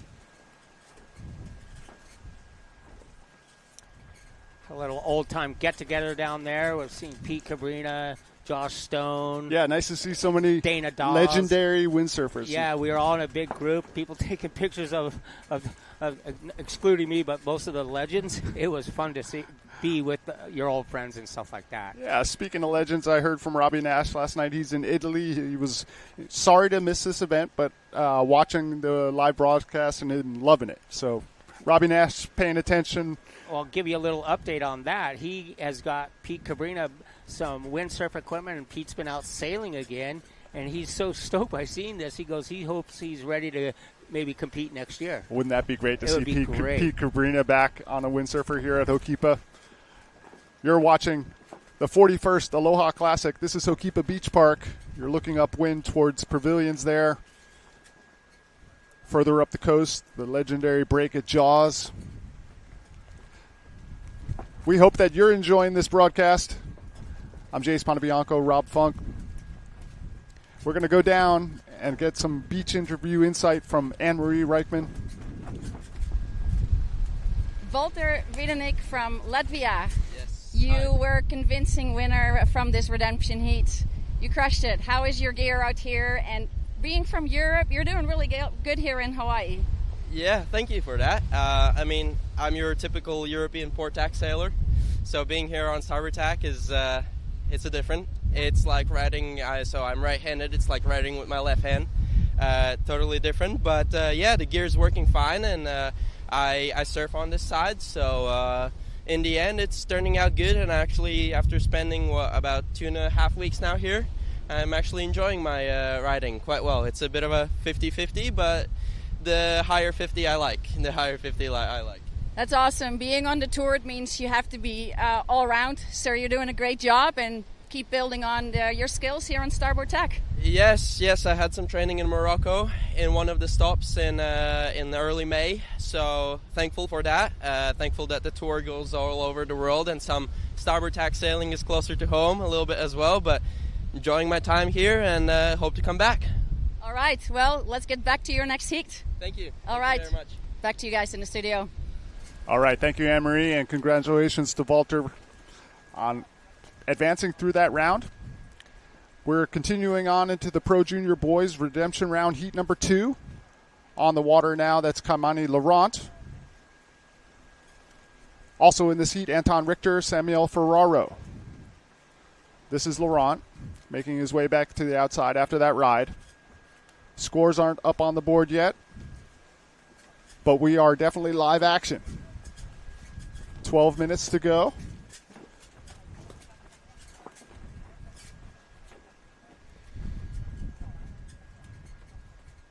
Windy enough even for his jump. I would think maybe they might make a decision with this wind direction that they could include jumps maybe. Well, I think a little bit offshore for adding a jumping component. And as much as I'd like to see it, Rob, it's nice to really focus on the wave riding. That's what the fall contest is all about. I mean, I think jumping is such a radical element that windsurfing can provide. But it really is nice just to really match what the conditions are dictating. And I know I wouldn't really want to be doing, jump maneuvers with it being as offshore as it is right now. So no, I agree with you. But hey, if we see a good setup, let's add that jump. It adds a lot of flavor to the broadcast. Anton Richter riding on the JP Neal Pride setup. A little bit late to the party there. Manages to get the second hit. And looking for the final maneuver, able to pop the fins loose for a small aerial, Anton Richter. This is Ferraro. Always aggressive. Nice aerial attempt. Got to work on the landing. I do like his intent. He is fearless. Samuel Ferraro. This is Kaimani Laurent now. Nice surfy style. Able to blow the tail out. Stay close to the power section for the little wrap. Gets a little boggy there. Hoping the wave has something at the end bowl. A little bit of a catapult. That's that offshore wind. Yeah, it's that wind coming up the top of that face. It just, you're not expecting it, and then it gives you a gust. And especially when the wave kind of goes away at the end, the sail really starts to power up. It really does. Anton Richter first out to the outside. Just on 10-minute mark now. He's in first place with a 3.23 and a 3.50. Kaimani Laurent in second. Closely behind with a 5.36. Samuel Ferraro, 3.17. Needs to get a completed maneuver.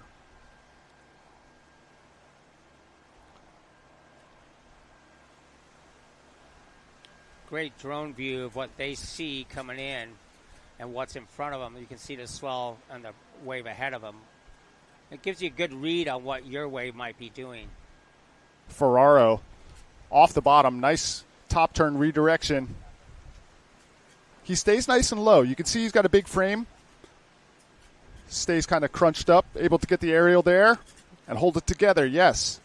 And the final bonus hit. This is Richter. A lot of speed off the bottom.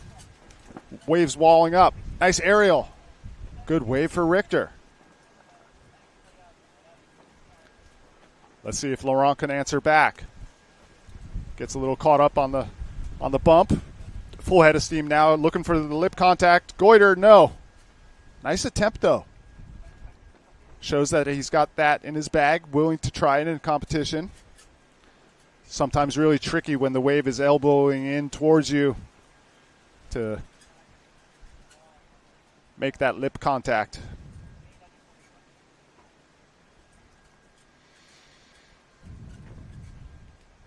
Yeah, Anton's extended his lead a bit here.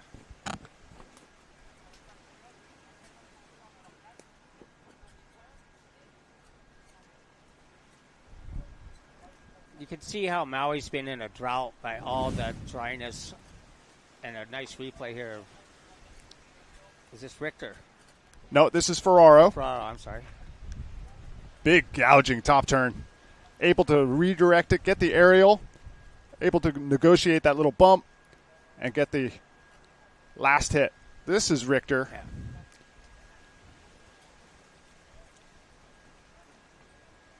Two-turn combo, looking for the aerial. Perfect timing. Gotta love it when you hit it just square.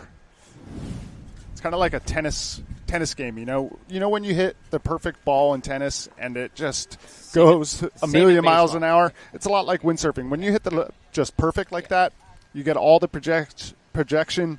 Everything just feels smooth. Samuel Ferraro. He sails with a lot of speed, Rob.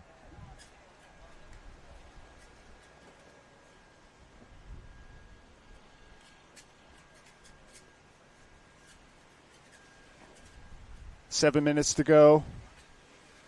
Redemption round, heat number 2. This is an elimination round. 2 sailors will advance. 1 will go home. Ferraro waiting. Ooh. Real aggressive. Rail there, yeah. Real aggressive with the bottom turn. Sometimes gets a little hung up. Here comes the air off the lip. Nice re-entry for Ferraro. Holding his speed all through that wave. You can see the intent is there with Ferraro. If he gets a good opportunity, he is going to unleash.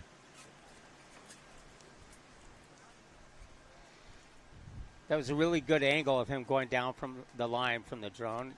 You could see exactly what you were saying, his intent and what he was going to do. And it also gives you a good look at like what the wave is going to provide. Correct. Some of our juniors looking on.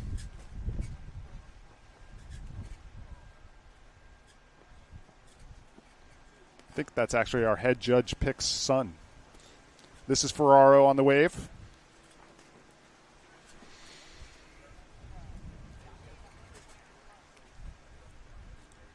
Buried that rail, and it wasn't enough to save it on the end of that wave, that really soft end of the wave.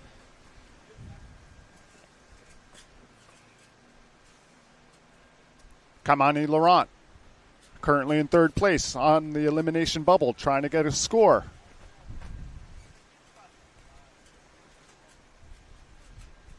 Good top turn there for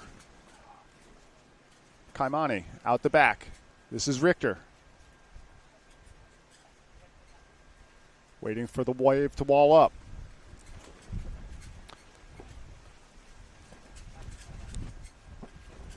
All right, staying busy. Yeah. Excuse me, Rob. That's right. Richter's really using his rails like a pro. It's fun to watch him basically surf the wave. Yeah, you know, Kai has been really excited about Anton, and I tend to agree, as we have a bit of attacking battle, positional battle. Both of our sailors trying to claim this wave. Shades of yesterday between Kai Laney and Antoine Martin. Kaimani ends up on it, though. Full power now over the bump.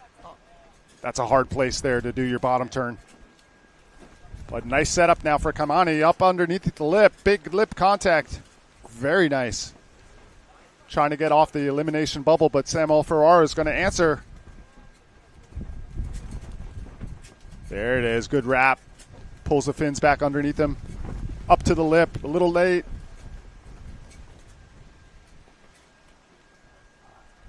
Nice ride for Ferraro. That really was. He was fighting it for a while and then basically saved himself. Uh-oh, we might have a rock dance contestant swim for your life right now, Kamani. You can see that the current is kind of sucking him into the rock pile there. Got a whitewater in front of him. He's going over the speed bump. Oh, this is bad. Getting pushed back into the rocks. He's going to have to fight for it. Looking for the tail first water start. If there's no wave out in front of him, he might be able to get out of this one, Rob. I think he's going to make it. Water safety there, but can't go into the rocks to get him. He's got to fight off of it, and he's going to do spot. it. He's safe. Tense moments for Kamani. Under 3 minutes to go in this heat. That's how you have to fight for it, Rob, when you're in a competition. That was impressive getting out of that as safely as he did. Didn't panic. But you know he hit the rocks. I mean, you know you bounced off him for sure. He did. He'll be checking his board later. Yeah, going to check the bottom, see if your gear is intact. This is Anton Richter. We had a bit of a shakeup in the rankings. Samuel Ferraro now in first place with an 8.33 on the strength of that last ride, which was a 4.4. Richter now trying to answer back. Good top turn. Full power.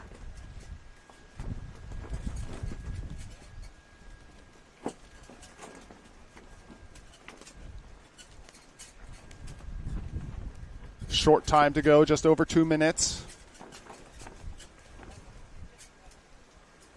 Bluebird skies today, Rob. It's definitely what's helping us with the wind. And then you got Hokipa's Finest up in the tower there. They do a lot of saves for us. This is our current heat leader, Samuel Ferraro. Riding the Patrick board.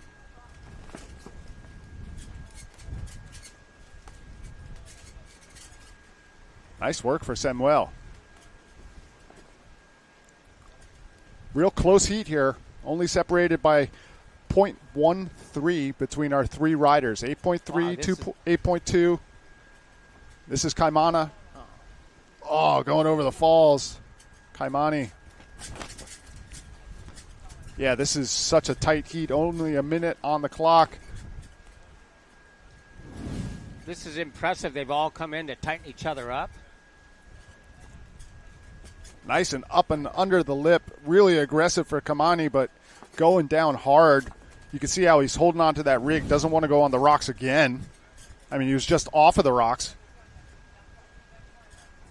Gosh, isn't that the way Hokipa can be sometimes? It's like you're on the rocks and you have to fight for it. Turn around, catch another wave, go right back on.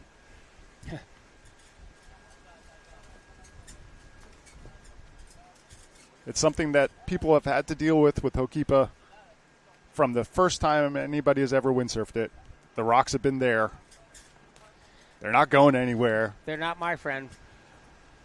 And I've been there. You've been there. Yeah. They used to call me one a day because I was good for at least one trip onto the rocks a day. Don't really miss it, but Anton Richter is willing to risk it. Nice check top turn. Here comes up underneath the lip. Ariel. He's just moments late as we watch all of our competitors get flushed down towards the rocks, holding on tight to their gear. Action-packed redemption round, heat number 2 of our Pro Junior boys. Anton Richter just a scotch late with this one. So hard to make that landing. Obviously got traffic to deal with as well. We've seen a bunch of that today, Rob. Right in that very spot. A lot of near misses. Yeah, if you're just a hair late, it just can mess up your whole sequence of feel. Wow. A little bit of a shakeup in the rankings right at the very end of that heat. Samuel Ferraro is our victor, 8.53, gets him first place. Kaimani Laurent, 8.2 in second place. But there's a tie, apparently. 8.20 is Anton Richter's score as well. We're going to get that sorted. We're going to pay some bills right now and go on to commercial break. We'll let you know the results of Redemption Round Heat number 2 after this commercial break.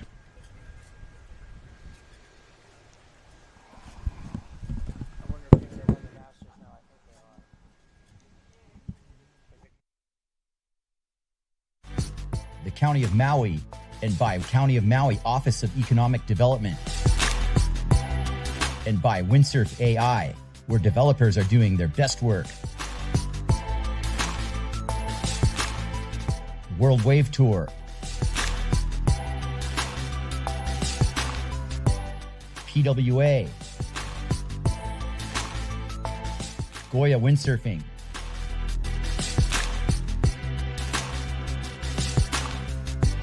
and these great supporters.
Allow us to help you grow your brand and expand your business by reaching Hawaii's giant outdoor sports and ocean enthusiast demographic. Zone Media specializes in social media content production and distribution, drone and video production, cutting-edge live productions, and more.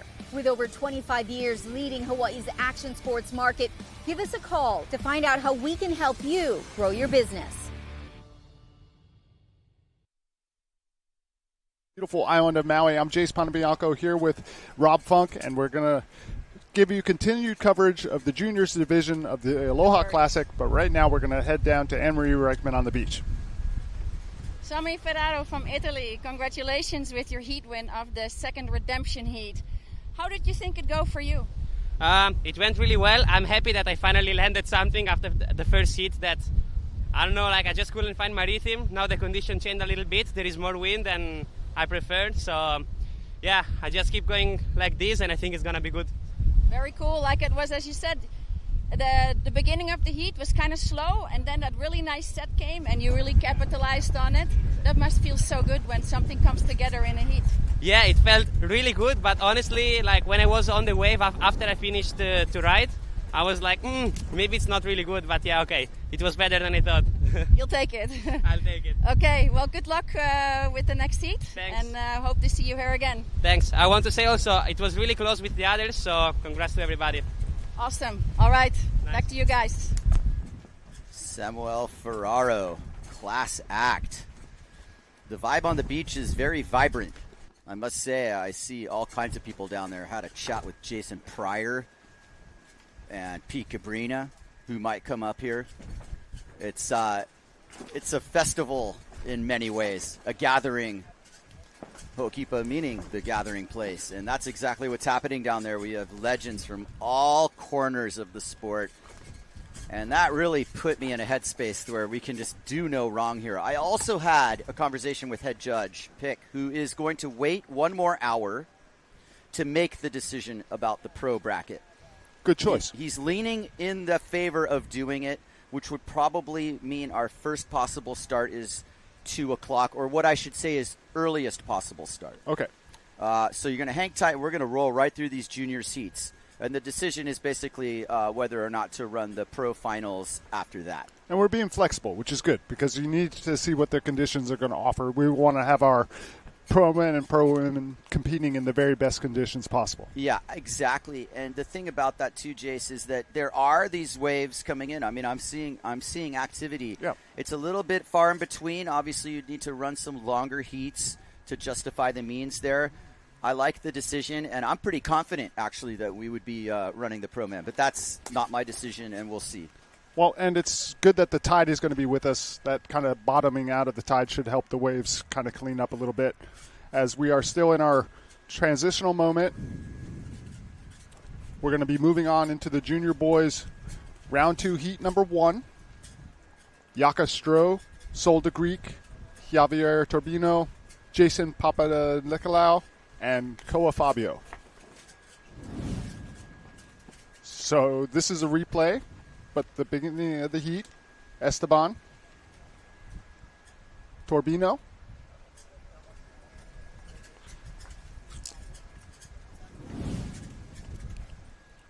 brick by brick, Jace, building that foundation. Your relationship with Ho'okipa started in 1996. I remember when you showed up. And you adapted quickly, but there was always punishment a little bit. I remember you went through some gear in your early days. Yeah, I was just telling Rob that they used to call me one a day. You know, it's it was a challenge. You know, the beginning times when the first skinny masks came out, they really didn't have it dialed at that point, right? And we were breaking a lot of gear, and it was sending me on the rocks often. With residual extra damage because of that, too. It's not like you just broke your mask. Then you got holes in your board and your feet. Yep. But, you know, it does make you good at getting off of the rocks. Good point. Turbino, good contact. That's what we like. Sol de Greek on the outside. De Greek is definitely giving herself a chance to really get used to the conditions, but you can also tell that she's saving something for her more important heats once the pro women get started. Yaka Stroy. And that's a crispy new looking rig there. Yeah, well, when your dad is a designer, you probably get pretty good gear. But what do they say about the cobbler and his shoes? The cobbler's son never has any shoes. Doesn't look like that's the case in this instance, though. Beautiful Maui, Hawaii. That is the rock pile looking down towards a spot we call lanes. And there are your lifeguard warning flags of impending hazards. Strong current, dangerous shore break, and occasional high surf. Look at that guy going over the falls on the high surf sign. A terrible situation awaits him. You've got to be careful here. Meanwhile, on the water, Sol de Greek, Javier Escribano, Turbino, Yaka Stroy, Jason Papanicolaou, Koa Fabio, and a beautiful horizon.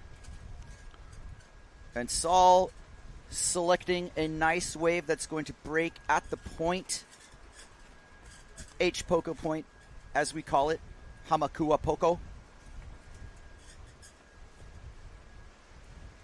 And Sol just getting comfortable out there. It's just as much a little test session as it is anything else. She might be feeling kind of like overpowered, but at this point, there's so much acclimation going on for her that just the more time she gets to spend out on the water, the more time she has to get comfortable. And once she's comfortable, she can start rolling the dice. Plenty of time here to work with. We've got conditions on tap. And we are absolutely in no hurry to get the Pro Man started. We're going to get this rolling when the moment is suitable. But what you will notice, should the pros be going, is that the level is going to rise immediately. immediately. Yeah, the pros will be able to make good work out of these conditions if they get the opportunity.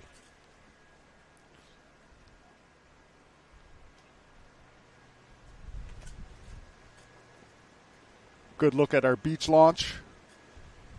You can see that the shore break can definitely be a bit poundy there. It's interesting that almost the summertime shore break is more nasty than the wintertime shore break. Good illustration of that right here on the inside. Ooh, a little bit of a update. rejection. After this wave, I've got an update for you. Soul to Greek giving it another try. Nice wrapping top turn there, keeping it in the pocket.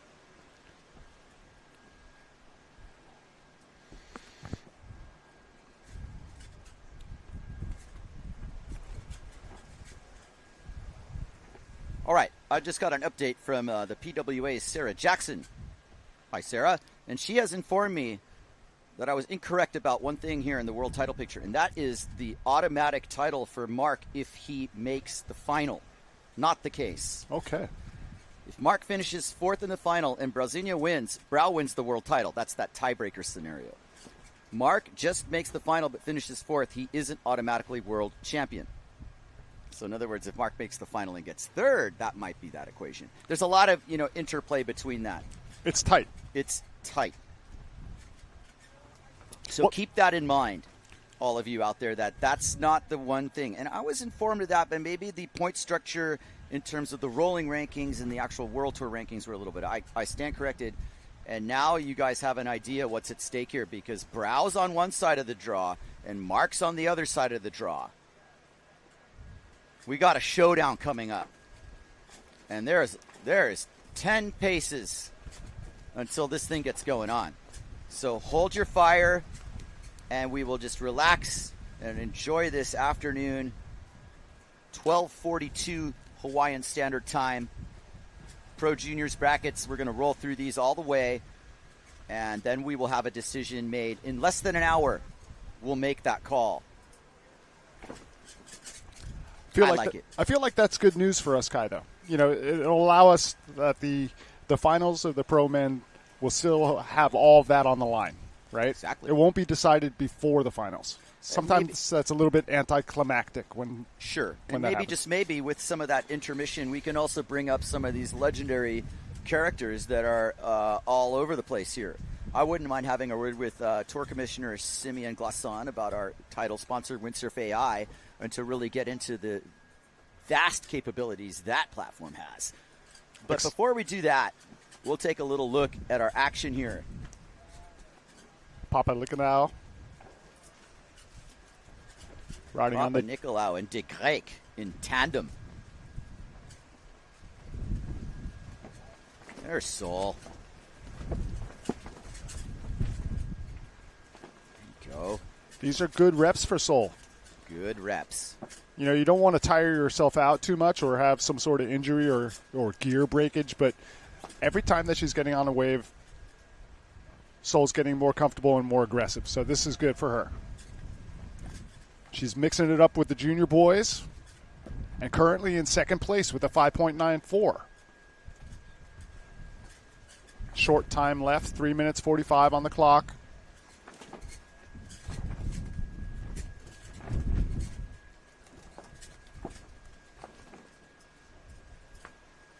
Javier Torbino on the outside. This is Yakastro.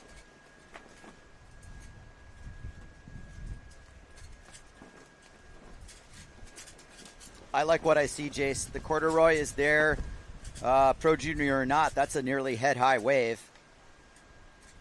And all I see are scoring opportunities. I see multiple targets available. Rippable Huokipa. And Jake making it look good. Torbino now. Check turn, looks for the aerial. Little late, hard landing. I wish I had some sound effects like in the cartoons, like yo yo yo yo yo yo yo yo. Oh! How busy is Sol? She's just right back out there and on a wave.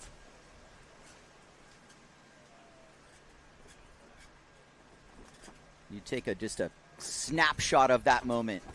the moment in time when Sol de Rijk started emerging. We're going to be saying her name for a long time. Jace, it's de Rijk. De Rijk. It's almost Dutch, but not quite. It's de Rijk. That's kind of the Belgian way. De Rijk. Gives you a chance to kind of get a little bit.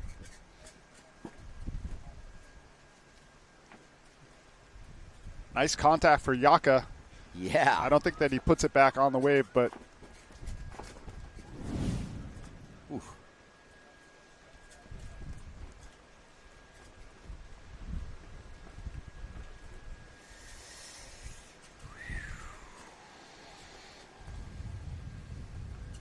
Otis with a fresh Quattro stick. Riding it as a quad, it looked like. love the paint job. I'm a bit of a connoisseur of Kinda custom like the paint. hot rod. Oh, yeah, it's so beautiful. That might be Paul doing the artwork there. It might be Nano. I don't want to give credit where it's not due, but look at some of the beautiful stuff coming out of the Goya factory. Goya Quattro factory. Beautiful gear. Reminds me when I used to ride for High Tech. I used to get all the custom graphics. Used to be my most favorite part about getting a new board. Yeah, I mean, when I rode for High Tech, we had Wade Esterling, who is a mastermind spray artist. And my thing was the Shark Mouth military squadron I thing. remember where that. That got me so much coverage that I didn't even deserve it. I wasn't doing anything. I just get a shot because of that thing. Oh, but it was so cool. You know what mine was the Great Wave over Mount Fuji. Yes. I had that on my boards. I'm still looking for that board. Anybody on Maui, if you have my old High Tech with the Great Wave on it, I want it back. Check Kuhau's store. That Anyway. was Yaka overcooking the top turn. Javier Turbino, you can see the wind. It's even shaking the camera. And guys are getting lit up. And this is par for the course. It's 10-1. And all kinds of thoughts come to mind here with the lineup. Smoke and windy. It's like, have we gotten into the jump conversation again? Yeah, Rob was bringing that up. I'm not sure that the head judge pick is going to go there, but it would add a real twist to this competition if we added a jump into it. I promise you it's windy enough. Right now, anyway. But that's the thing that happens, Jace, is this is the windy moment. Yes. And there is kind of a little bit of legend to the tale of you've decided it's doing jumps, Ho'okipa shuts you down. And then it just we might shuts be off right surfing away. if we call a jump on. Jumping, really? Oh, nah. Oh, nah. Sol. Looking fairly lit up.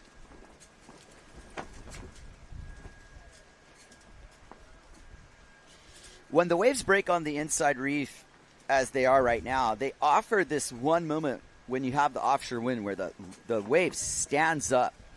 And it's this moment frozen in time where you just have to read it correctly.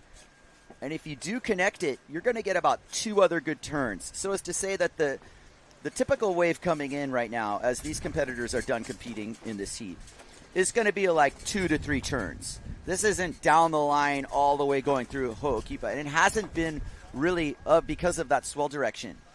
So what I'm trying to say is that the waves, even though they're a little smaller, they're breaking in a very similar manner as they've been breaking.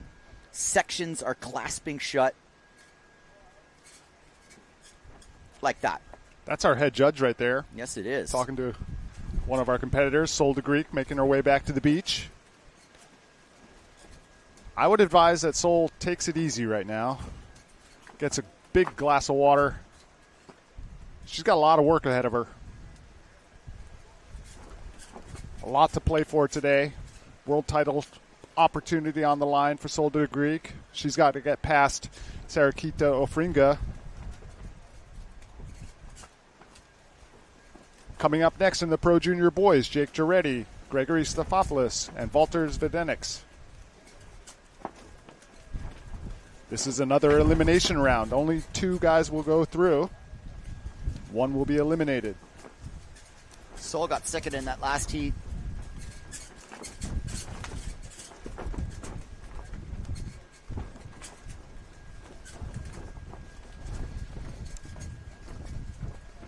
Yeah, take a look at the artwork on the boards. And obviously, like, the observation I'll make is there's artwork for custom boards and custom, production boards. Yes. So, two trains of thought. What's going to sell product versus what's going to stand out in the photos? There's a bit of a disconnect there. Well, there is, and I mean, just imagine how much time it takes in the painting booth to do some of the custom graphics that you're seeing. It's just hours and hours of meticulous artistry. I know I paint all of Kingston's boards these days, my son, and it takes a fair bit of time. I got a lot of respect for people that do a good airbrush. You can see the West Maui's. Look at that stack of clouds on it now. That means it's windy. You can see the coastline. Whitecaps everywhere. We've also spotted another legend, none other than a Malta Simmer just walked by. And we'd like to have a word with him if possible as we watch Samuel Ferraro. Had a great last heat. Samuel moving on in the Pro Juniors. Stathopoulos. Floater. Making it through that chop line, too. Great way to start off the heat for Stathopoulos. Nice little last hit, and that's what wasn't really available yesterday when those waves completely shut down, was that little last hit. Now it's kind of staying open. Girardi, wow. That first hit was money, though. Yeah. Semifinal. Pro Junior boys. Big action right off the gate.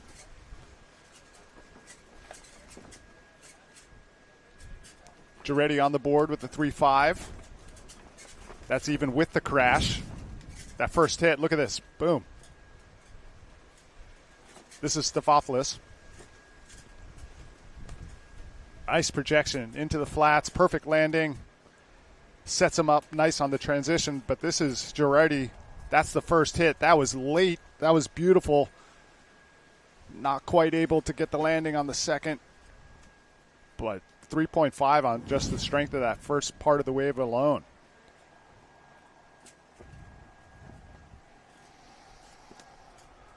Boy, the sun's strong. You got to be wary of it. You stay in the sun all day long. You just really feel pretty worn out. It's nice to be in a shady tent, but it's important to stay hydrated.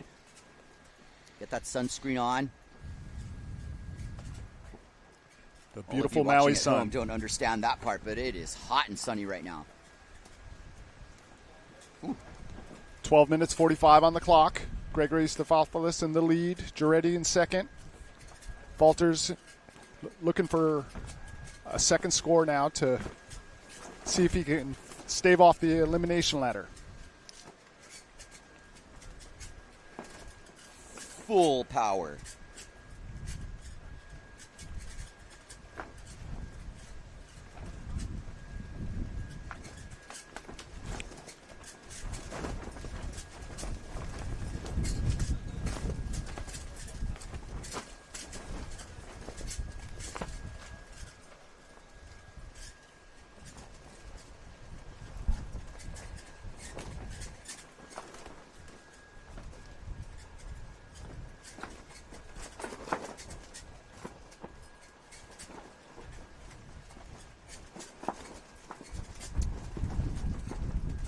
Gregory Stathopoulos in command as we watched Walter Vidikenis heading out. And there's Stathopoulos heading out. And there's a replay of Stathopoulos' last wave, holding it together through the rib there. Floater line. Keeps it clean.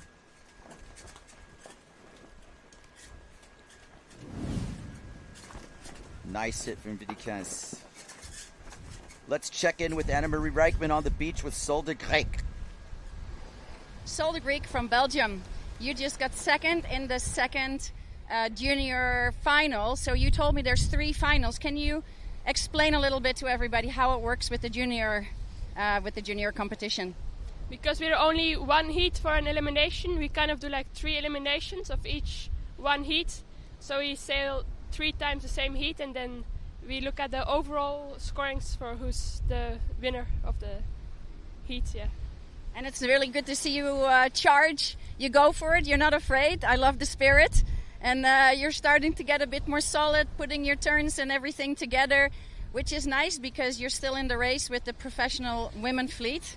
How is it to be sailing and having that in the back of your mind? Well, I don't really have anything in the back of my mind if I'm sailing. I just mainly sail heat by heat.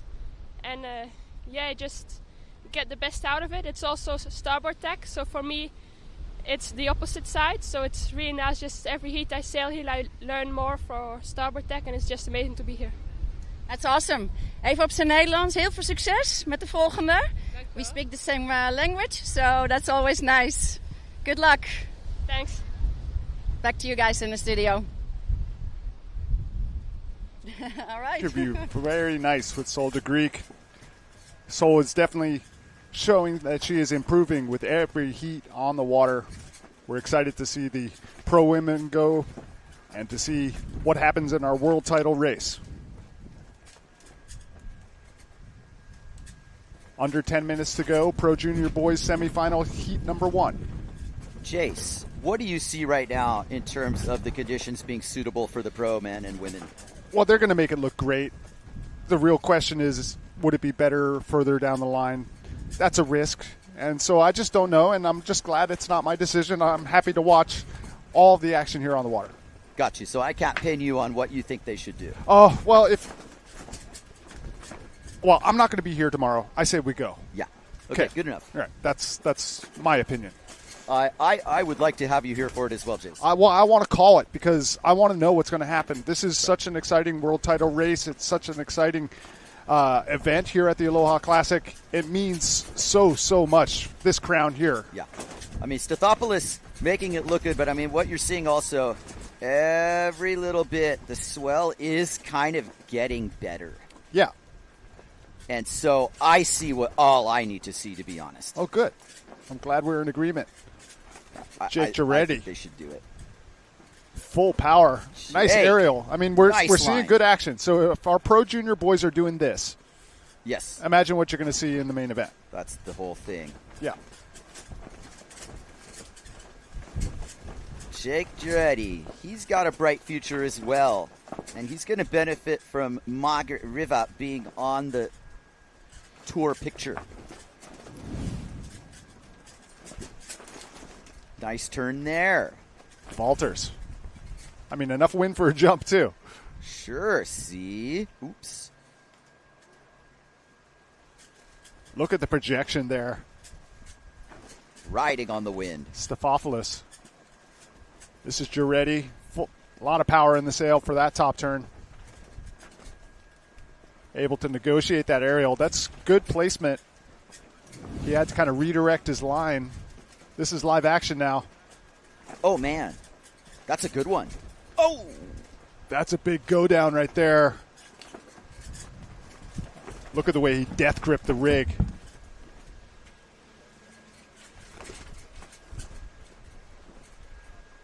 Giretti. Overpowered. You can see it. Trying to negotiate the foamy part of the wave. Solid rail work. We are definitely seeing an increase in wave size.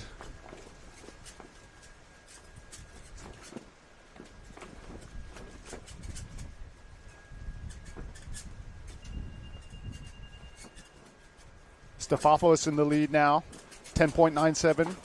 Currently first place. Behind him, Giretti, 8.16. Valters Videnix, 6.67. Highest single wave of this heat is with Stathopoulos, 6.10.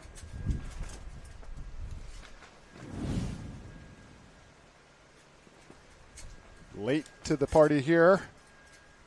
Big go down.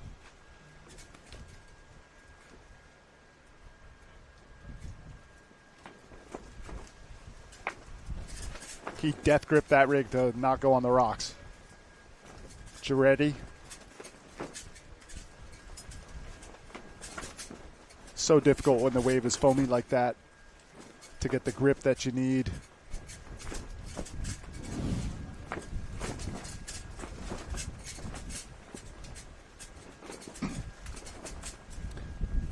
close to the rocks, but probably still safe if he plays it right. Oh no, the current's got him now. He's got to swim out. Got to watch the rock in the middle. It goes completely dry there. He's trying to shoot the keyhole, hoping that no sets are going to catch him. There's the speed bump. Got to keep the clue up. Oh, the rock fight is real. Water safety right there. All right, check your fins. Make sure you got them all on the board still.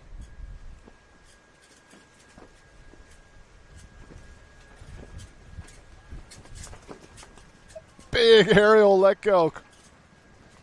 Girardi.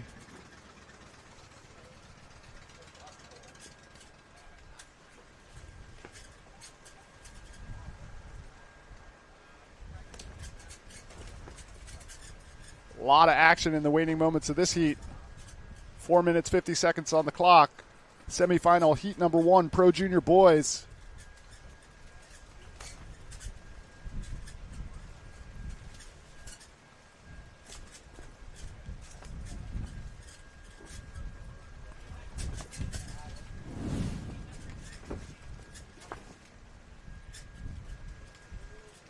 Giretti pulling the ripcord.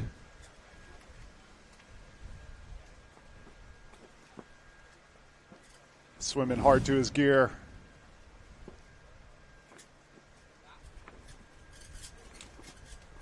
Stefopoulos.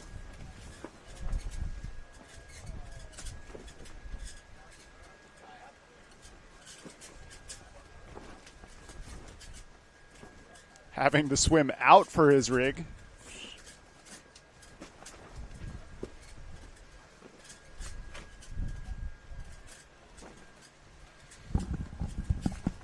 That's a beautiful set. Really starting to see this new swell now. Stathopoulos in control with Giretti and Vidikenisson behind there. Oh. There's Valters. Spray flying left and right. Waves breaking.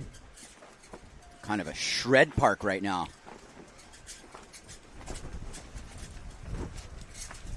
Nice contact for Valters. Able to put it back on the wave face. That's going to count. It will. You can see how much power our sailors have on the inside. Planing almost right off the beach now.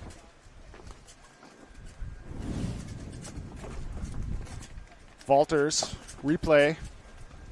Solid rail work. A little bit of a smaller wave. Looks for the aerial section. Good projection. Full power in the sail. Lands on the coping. And riding smoothly out, Valter Vickers. It's going to be a good score for him. 4.23 on the board for Vickers. Lineup's definitely pretty lively.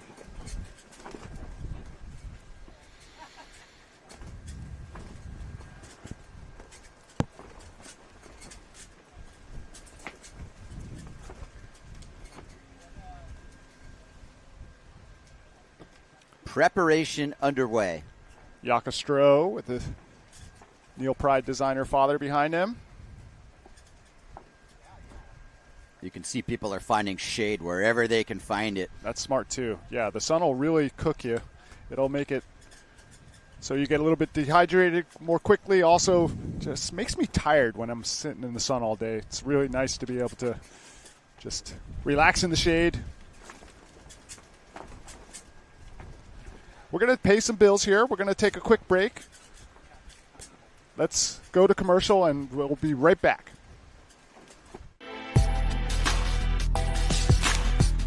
The 2025 Aloha Classic is brought to you by the County of Maui and by County of Maui Office of Economic Development and by Windsurf AI, where developers are doing their best work. World Wave Tour, PWA, Goya Windsurfing,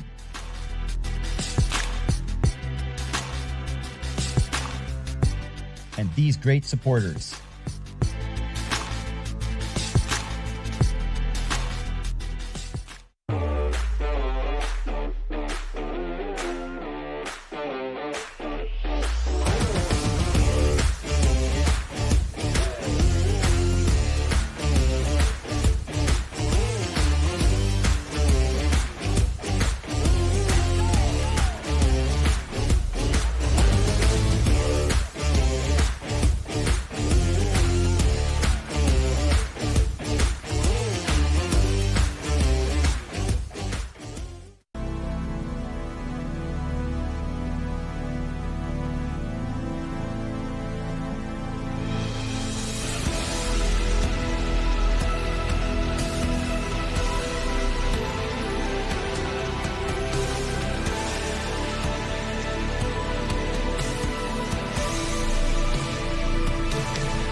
Allow us to help you grow your brand and expand your business by reaching Hawaii's giant outdoor sports and ocean enthusiast demographic. Zone Media specializes in social media content production and distribution, drone and video production, cutting-edge live productions, and more.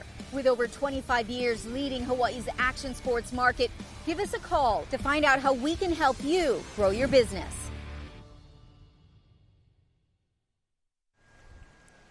All right, ladies and gentlemen, I told you there were some legends in the house. With me is the one and only US 111, Pete Cabrina. Thank you for joining the panel. Pete has large pedigree in the commentary department. I remember you did the OP Pro at Huntington one time. They had you in this suit. Maybe you looked a little uncomfortable in that thing, but man, you knew the play-by-play. Yeah, that was a lot of fun. Yeah, it's good to be here. It's great to have you here, Pete. One of the original sailors here. I believe the first event winner at Hokipa as well, if I'm not mistaken, somewhere way that would have been, back then. Yeah, the O'Neill Invitational. Awesome. Back in, I think it was 1980. Yeah. Wow. Well, Pete, before we get started on this heat here, I noticed that our friend Robbie Nash had spotted you outside of Colleen's and gotten you to go windsurfing for the first time in a while. Yeah, he did. We were talking about it for a while, and we had breakfast one morning, and I told him I wanted to get back on a rig. It had been way too long, and life and the whole kite surfing business, and all these other things that I had been involved in, and raising a family and things like that, and I hadn't been on a windsurfer probably for about 7 years. And so he organized some gear for me, and we went out to Uppers and had the freaking time of my life. It was so much fun. Yeah, things came right back, and it is just hilarious fun. Of course, it was great riding with Robbie. Right. I mean, did it come right back to you? First 5 minutes, I was like, spinning out the tail and, putting pressure where, I shouldn't have been. And then it just really kind of came back. I think your body remembers what it needs to do, and so I ran back to the beach and I grabbed a GoPro, and once you have a GoPro in your hand, you're sort of thinking about other things that your instincts really take over, and then it was just fun. Yeah. What's your take on the modern adaptation of the gear? I mean, that's a long enough period of time where the gear has gone through some changes. Yeah, it was impressive. The gear's super refined now, a lot lighter. The boards are there's the volumes in all the right places, and I rigged it up, and then Robbie came and he had a look at it, and he's like, you might want to pull a little more downhaul here, a little this and that, so he tuned it up for me, but I was impressed, and I'm psyched. Now I have some gear for at least for the time being, and excellent. I want to get back out there. All right, we look forward to your spot in the lineup here. Has always been safe. As we look at Samuel Ferraro here, Pete, this is a juniors heat. that we've been running through this bracket most of the morning. Have you been paying attention to the contest itself and as we've been making through the pros and stuff? Yeah, I have been. And, I'm just super impressed and super inspired. Like, if this is the juniors, it's right. It's pretty impressive. And, of course, the pros are just blowing my mind. And, even if I hadn't windsurfed in a while, I've been keeping an eye on things. And I'm such a fan, I'm such a fan of windsurfing, and I'm such a fan of the sport. And I quickly gravitate to riders like yourself and, guys that have been pushing it, And, so it's been a lot of fun. Well, we were definitely inspired by you, Pete, in your pro career, which took you all over the world for several years as we watched Buckingham spinning around. What I remember most about you and some of the first images was, of course, Diamond Head. And you seem to have been one of the guys to bring the surfboard windsurfer first. I remember this archaic-looking sail, but this really short, surfy-looking board and this cutback at Diamond Head. And what you and Rob were out there on the regular, it started with stock boards that were cut in half, and then take the dagger board out, and then 3 fins, and all of a sudden it's a surfboard. Yeah, it went through so much evolution in such a short amount of time, and we were doing that. We were cutting down stock windsurfers, and then we were making custom boards, but they were still pretty big. And then I was at Diamond Head one day, and Mike Waltz showed up with Mark Paul from Australia, and Mike brought a surfboard with a mast on it. And he's like, you got to try this. And I rode it, and the very next day I went to the North Shore, and I had the shaper out there shape me a 7-footer. And that was it. That was the beginning of it for me, for it really sinking its teeth into me, Right. Funny. Great. We're going to go to Anna Marie Reichman on the beach. Stick with us here, Pete. This is just too good to be true to have you up here. Anna Marie, what you got for us down at sea level? First semifinal. So we're with Gregory Stathopoulos from Greece. Hello. And you won the first semifinal of the Pro Juniors. Yes, I'm feeling really good. I'm so excited to be here. It's amazing. First experience in the Aloha Classic. Yeah, right now it's so strong. Like, I was with my 4.5 fully overpowered. And I almost went on the rocks, to be honest, here. Because I took the first wave of the set, and I had the other 2 on my head, and it was pretty close to the rocks. So, but yeah, I'm really happy. The conditions are really good, and everyone sails amazing. So, I'm so excited for the final. Amazing. We're happy with that. You said it was your first time in Hawaii at all, so yes. That's really impressive. Well, good luck and keep that energy going to the final. Thank you so much. All right, aloha, and back to you guys. Bye. Otis Buckingham here, multi-sport athlete such as yourself, Pete. He's got a lot of sports to choose from on any given day. Yeah. He's a real product of Maui. He grew up watching what was possible here, and he's one of those kids that wasn't just about surfing. He wanted to, maximize his time on the water, so he picked up wind sports and let's talk about Maui for a second. It is one of the windiest places on the planet, and if you're not doing a wind sport, you're missing out on so much. And he also sort of got under the wing of Kai Lenny as well, and so he had a lot of inspiration all around him. Pro Junior semifinal, heat number 2, Ferraro, Noguchi, and Buckingham. Right now, Ferraro's got the lead. We're counting the top 2 waves, and there's no jumping yet, though you would consider the possibility of it. However, we're in the fall here. This isn't the spring trade cycle, so things shifted a little bit 20 years ago or so, where we kind of let the conditions dictate the jumping. But the point being also is that focusing on wave riding, we're trying to fuse this as closely to surfing as possible. And mission accomplished on that. You can see the board design's gotten to the point where you're doing tight arcs.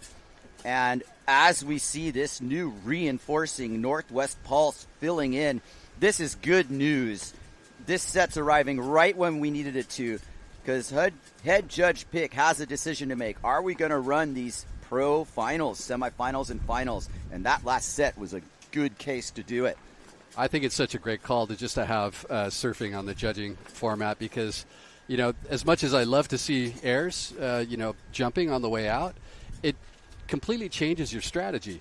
You ride a wave in, and a lot of times you kick out in the channel. You're not anywhere near an area where you're going to get jumps. And Right. so if you have jumping in the criteria, it makes you do things that sort of sacrifice one thing or the other. And generally, you're going to sacrifice a good wave. You might fade to the bottom and head back upwind when you Right. could be getting that one last tail, end section. So I think it's a really good call. And yeah, Maui's doing its thing. As you can see here, we've got, a nice long period swell coming in. So I mean, it's going to take a single fin slalom type board to jump consistently, but what happens to your wave riding? It's totally sacrificed, like you said, as Ryo Noguchi tacks on probably the biggest wave I've seen all day.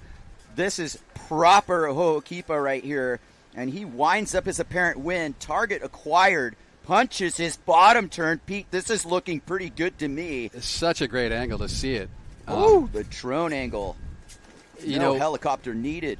One of the things I love about his wave selection there was I think he got the second wave of the set, so it kind of cleaned it up. The first wave came through and it sort of, patted down the chop, kind of stretched things out, so he can get a nice bottom turn, nice top turn out of it. That cleaned it up. I like to call it mowing the lawn. That first wave of the set's just getting the greens clean. That was a really nice situation. Look at that. Yeah, here it is. You can see the wave just really stretching out underneath him, and there's a couple chops there, but by and large, this is good Ho'okipa. Yeah, we're looking good here. I think these are the sets that are going to convince head judge Pick to run the pros. All of you over in Europe's trying to stay up late. It's got my vote, most definitely. It's going to be a bit few and far between. I would be in favor of a longer heat. Obviously, we're in the semifinals. It justifies the means to have something of this level of importance. And there's Jaka Stroy, Robert Stroy's son, who's the designer at Neil Pride JP. Generational shot there. Nice, fresh-looking gear. Yeah, he's such a great little water kid. He's done it all as well from a young age. I mean, I haven't seen him for a little bit, and it looks like he's getting pretty built up. All right, ladies and gentlemen, once again, Pete Cabrina joining me on the panel, one of the household names of the sport, and absolutely returning here to soak up the festival atmosphere here at the 2025 Aloha Classic, Ho'okipa Beach Park behind us. They have me turned around at the screen, Pete. I kind of have an attention problem when I start staring off, so they've got me kind of cordoned off here. I feel you. You can check behind me. They have me well trained at this point. It's really good to be here. I mean, it's good to see a lot of new faces, a lot of people from my era, a lot of people still doing it. And the one thing that I will say about windsurfing is, the love is really strong amongst the community. Like, if you're in it, I think you're in it for life. Even if you're not doing it, you're in it in spirit, let's say. And you feel that when you come down here. Everybody's really rallying around this event, and I mean, it's the Aloha Classic, right? It doesn't get any better than this, right? It's got to bring memories to you too of the early time of the sport. I mean, you're in the first generation of professional sailors, and you've gotten to see it firsthand what it was like, on the beach in Scheveningen or Zilt with the Le Mans starts, and this whole way the sport was running back then. It was larger than life, and here on Maui was where the development was happening. So you had this the epicenter of the heart of the competition was one thing, but then the tinkering with the high end of the sport and the progression of the gear to the performance capabilities was happening here, and it was just a mixed bag of rapid development. It was so rapid, lightning speed. I mean, you would go to an event and you'd have one set of gear, one set of sails, wave boards, slalom boards, whatever. And by the end of the event, your sponsor would be dropping an entirely new, fresh, state-of-the-art product, in your stable. And it was that crazy. Yeah. Which made it super exciting, super fun. Sure. But it was frantic. It was happening at such a crazy pace. It was an arms race at times. An arms race. Well, I remember the Mistral team, and I remember all these vibrant, colorful photo shoots and everything that was there. I think my spitting image of you was this body drag shot. It was kind of odd to say. There's this one picture of you body dragging with a huge smile on your face, and man, that was everywhere. Posters everywhere, just selling the dream, That's so old school. When I went riding the other day, Robbie did one of those in front of me, and I couldn't stop laughing because it was such a classic move. But yeah, it was great then. It's great now, and it'll be great in the future. That's the thing I love about it. And that's this division right here, exactly, Pete. Is the future is right in front of us. And Samuel Ferraro, hailing from Gran Canaria versus, Otis Buckingham, who's grown up here on Maui, Rio Noguchi, Japan, all corners of the globe. But here we are, gravitating to the center of the universe for all intents and purposes here on Maui. Ferraro setting up a nice one. Another nice set, Pete. Like a 3-wave set here. Yeah, this is an excellent view because there's, it's a double wave set, one on the front, one on the back. Judges got their work cut out for them to keep an eye on all riders. Keeping his rail active. Target acquire. He's going to get under that lip. Doesn't quite make it through the whole section. In fact, he doesn't quite make that hit. But we like to see the attempts. We understand Ho'okipa is in control and is allowing these riders these opportunities to demonstrate to the judges exactly what they're trying to do. That was super cool. A nice little head throw. Super styly. Styly, and he made it. So Rio Noguchi is part of the Japanese contingent, and there's a banner down on the point, which is the 6 Samurai Make Legend. And that is what these guys are doing, one by one. We got the Ishii brothers. We got Rio Noguchi. That move had a little Angulo in it. Right. I was going to start quoting that. And, Mark Angulo, exactly, with the rubber band neck look back. Yeah. Here's Samuel Ferraro's look. Quick little bottom turn. Just made sure he roof rode a little bit in control. Goes for the goiter. Kind of makes it around. Does he pull it out? Wow, indeed. Buckingham kind of got unglued. I think he psyched himself out a little bit, didn't get his full line, and splash down. And here's the one. That was so Mark Angulo right there. That was so Mark Angulo. But exactly. he made it all his own. Now I love it. That's awesome. So I got to do things to differentiate for the judges. I think if you're a surfer watching windsurfing right here for the first time, it's probably so mind-bending, because of course I've heard it many times over the years from my surfer friends. They're like, what do you do with that sail in your hand? And as a windsurfer, that sail is your power source to tow yourself into the wave, take power when you need it, and then you have ways of making it disappear when you want it to. And you can just do the surfing, or like that little air that he did, to throw in some body language, some style. But yeah, it really is such an amazing craft.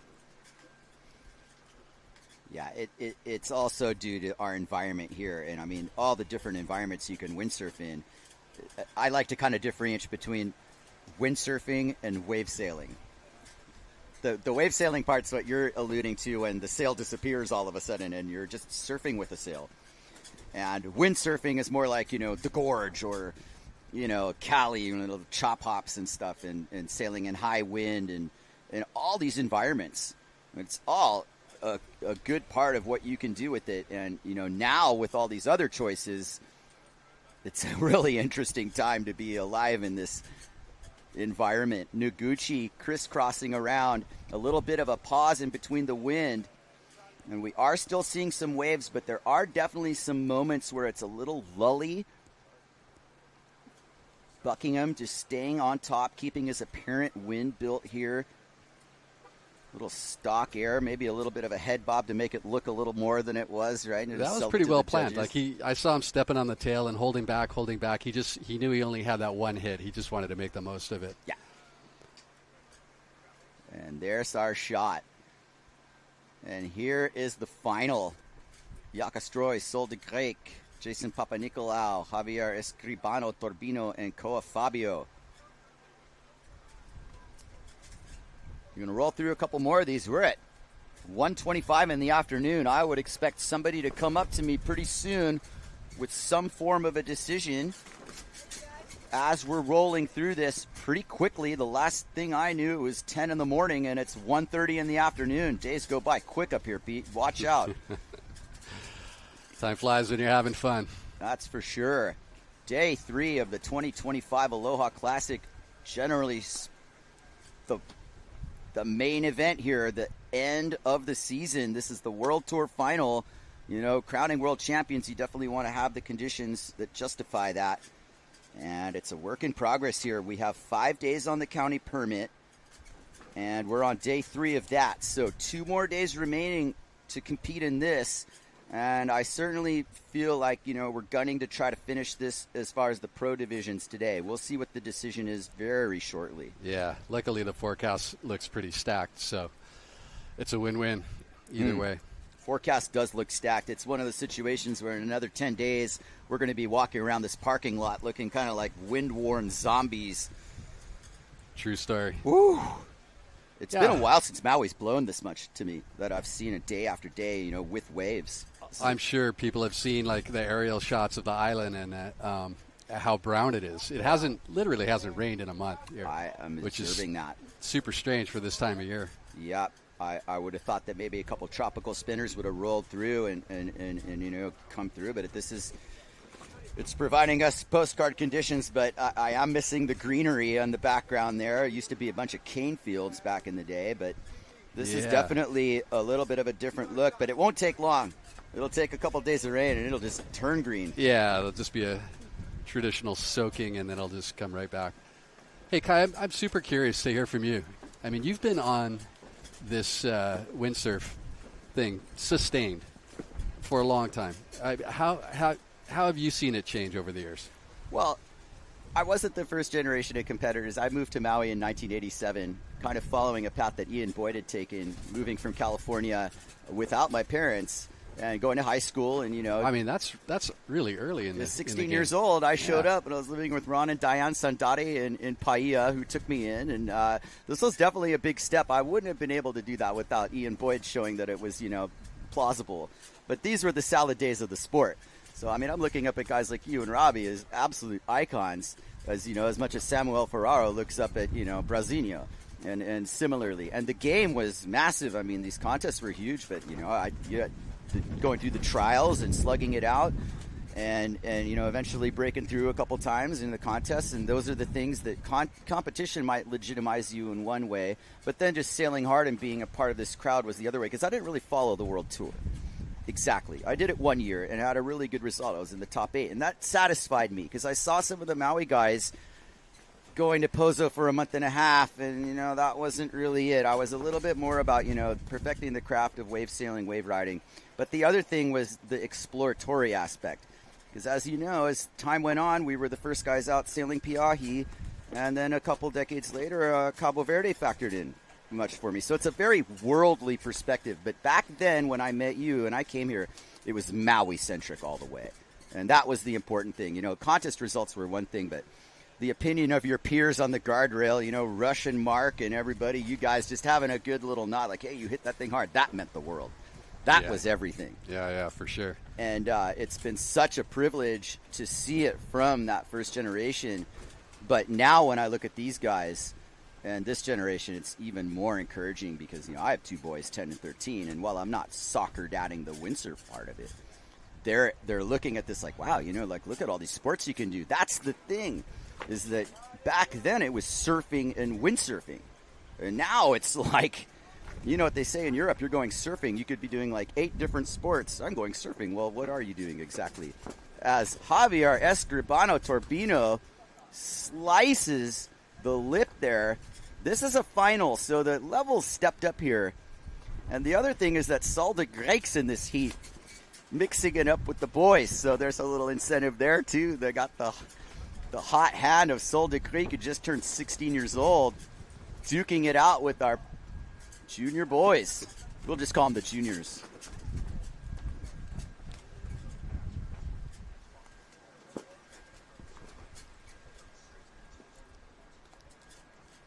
The decision has been made to go into Masters, which is going to put me in a bit of a situation because I am in that division, and I think I saw Yester rigging, which is probably what I should get to. They're going to make the pro decision in around 2 or 2:30. So, Pete, while you don't have all day, I think my time in the moment has run short. I'm going to hand it over to Jace Pontebianco, and you guys can continue. Really appreciate you being here. Yeah, thanks. Enjoy a bite of pizza and just hang out for a couple more. Honestly, I only have a few more minutes. I've actually got a plane to catch. All right. All right. Pete. Aloha. Thanks a lot, man. Good luck, man. Thank you. Rip it up. We'll be soon. Masters coming up. Thanks.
On the water now, Sol de Greek.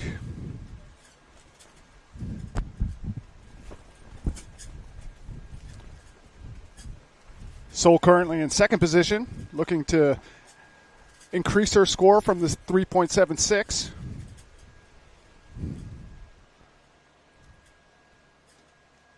Sol mixing it up in our junior boys division. This is a final.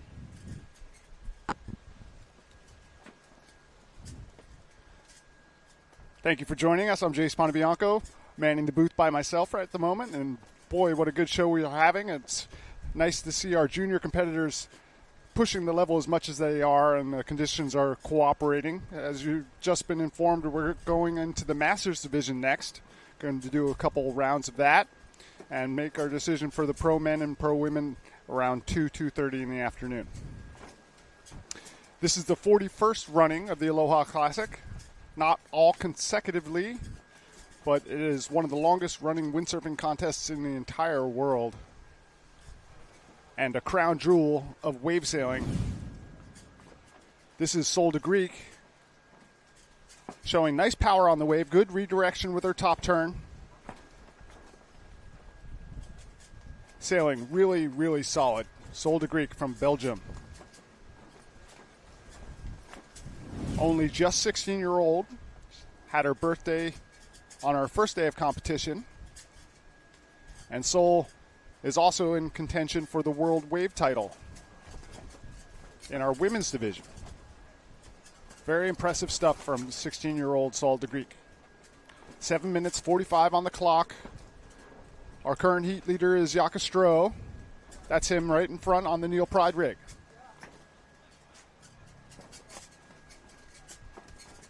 Jason Papanikolaou in third. Javier Turbino fourth.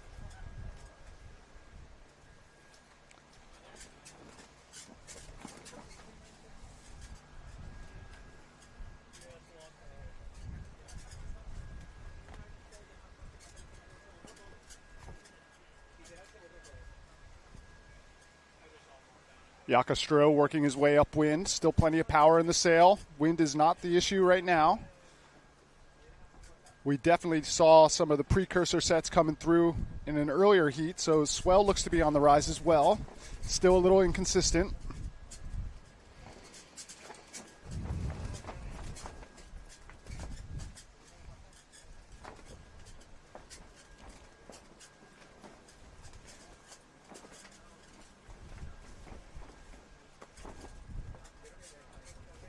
Yaka choosing to jibe and reposition.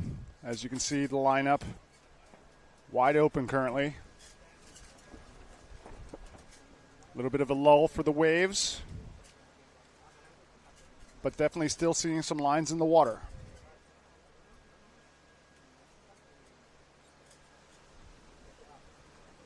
Yakastro has picked up an insider out the back. That's Torbino.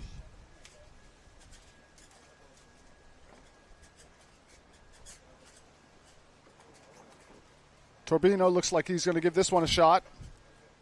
Waiting for the wave to wall up. Wind has definitely calmed down a little bit on the inside. Here he is, setting the bottom turn rail, up off the bottom. Nice redirection, throws the tail out. Staying near the power source. You can see the wave is a lot smoother in this moment. Nice snappy top turn there. Javier Torbino.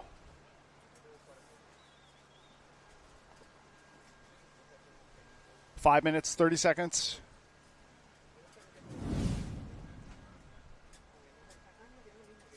Nice engagement with the rail, able to kick the tail loose. Solid wave riding for Torbino. I like the little snap turn at the end. Get heavy on the back foot.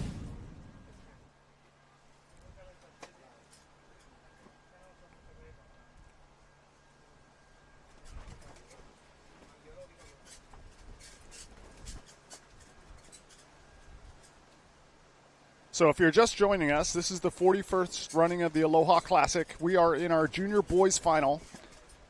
And coming up in the next couple of heats will be our Masters divisions, while we still make a call if we're going to run the pro men and pro women finals. So stay tuned. Hope you're enjoying the show. Thank you very much to Windsurf AI for bringing us this broadcast, and the crew at Ocean Paddler TV for doing it.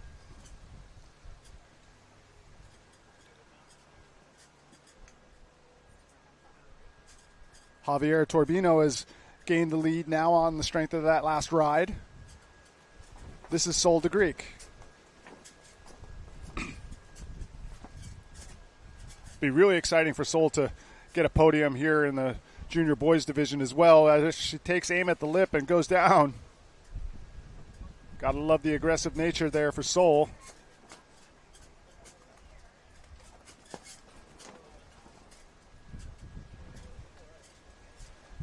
Pretty funny moment in the studio here. I'm watching Kai Cachadorian get ready for his next heat, getting the Florence gear out. 5098 leaderboard. All right, that's the report. Kai Cachadorian putting on his armor.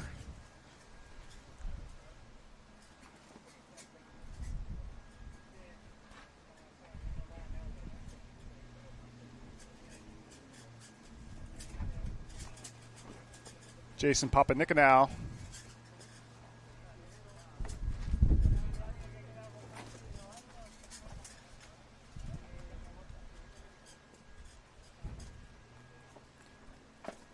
Short time left, 3 minutes on the clock.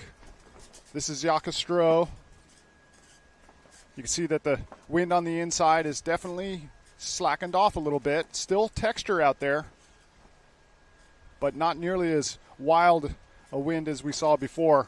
Jake Straw.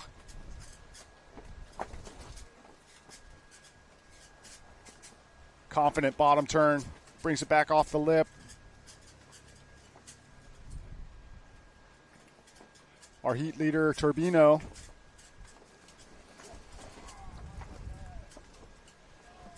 Staying busy.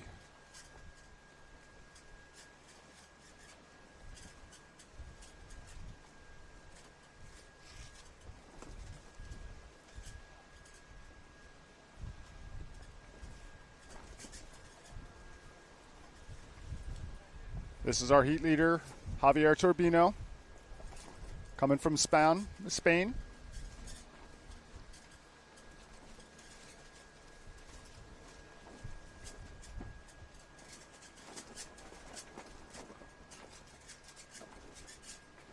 Under 2 minutes to go. Sol de Greek on the outside, on the Severn sail. Torbino, solid rail work. Nice drone shot. A little late to the party at the last hit. Gets the clue to the face. Tries to hold on valiantly. As this is live action of Sol de Greek. Watch the way the wave bends in towards her here. Nice contact with the lip. That's the way to redirect it.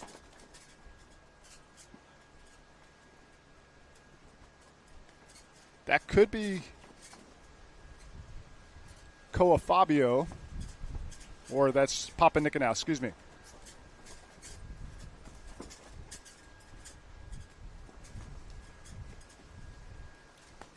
Torbino staying busy. Little bit of a foamy one, has to race around the section. Going to make his way to the end bowl, try to milk every little bit out of that last wave.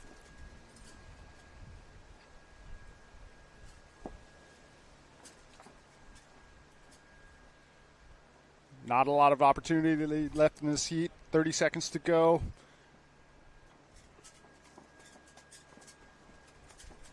This is the junior boys final. And you are watching the 2025 Aloha Classic presented by Windsurf AI. Special thanks to the County of Maui, the Office of Economic Development, Goya, our local partners. Thank you to the Nalukai Lodge, Mana Foods, Flatbread, High Tech, Never Slow.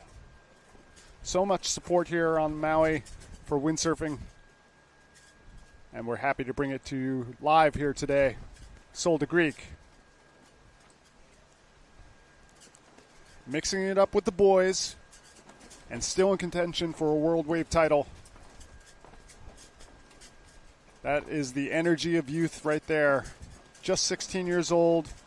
Had her birthday on the first day of competition.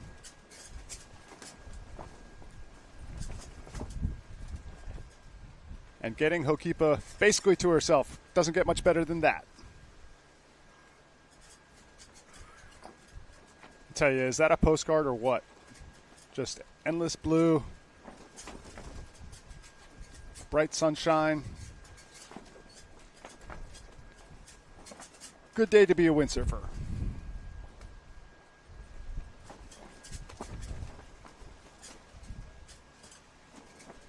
We'll have to see if this wave will count for Sol.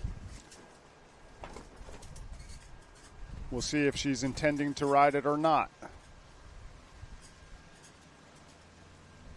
The horn has sounded, and it looks like Sol is going to head to the beach and get ready for her next heat. That was the completion of the junior boys final. And so it looks like our winner will be Javier Turbino. In second place, Sol de Greek. Third place, Yakastro. Jason Papanicolaou in fourth. And Koa Fabio in fifth. So congratulations to our junior competitors. And especially to Sol de Greek mixing up with the boys.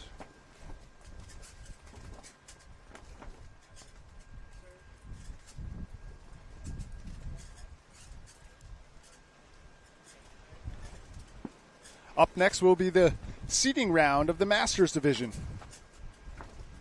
In our first heat, we'll have Michael Friedel, Craig Yester, Mickey Swiger, Jan Wachi, and Jason Pryor. So some big names in our round one, heat one of the Masters Division. Beautiful Ho'okipa Beach Park. So many amazing memories have been made right here in our 41 years of running the Aloha Classic. Legends have been made, and we're going to get to see some of those guys coming up next in the Masters Division. We're going to take a second to go down to the beach and check in with Anne-Marie Reichman. Javier Escribano from Spain, you just won this third junior heat. Amazing job. How is starboard tech for you? I find really good in the water, and in the first and the second heat, I wasn't doing good because I don't catch good waves, bigs, or I don't finishing. But really happy with my third heat because I win with taking really good waves, and really happy with my performance in the third heat. Amazing. Uno pasado, ¿no? En español. Okay. Good luck. And this is the end of the youth 3 heats. So one more heat to go in the Pro Junior. So congratulations. You can relax for now. Back to you guys in the studio. Thank you. Thank you so much, Anne-Marie. Thank you, Javier. Good job. Congratulations. But the work is not done yet. He's still got heats to go in the Pro Juniors division.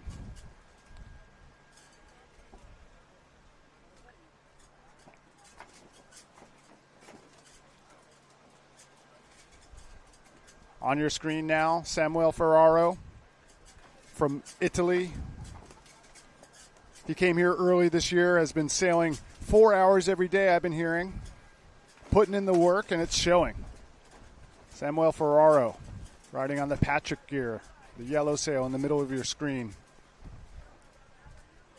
You can see his intent on every wave that he catches. He has not shied away from any lip that I've seen.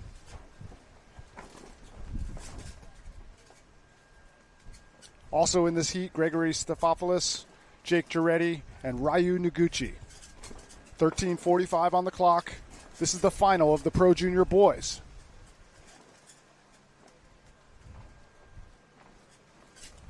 A lot of these competitors were in the main event as well. This is good practice time for next year's event. Ferraro, under the lip. Big top turn, wraps it back to the power. Coils it up, nice aerial off the lip. Gets caught up on the coping, not able to put it back on the wave face. Ryu Noguchi, no. Denied. No, this is Ryu Noguchi, excuse me. Full head of steam. Looking for a target. Aims it up. Slightly late. Crash. Oh, and there's that spot again. Traffic on the inside. This is Craig Yester riding for Simmer Style. One of our announcers. Longtime backyard sailor. Legend in the windsurf world. The Yester man. Craig has shown me such aloha whenever I've come to Oahu onto the North Shore. He's always welcomed us with open arms. Good camaraderie.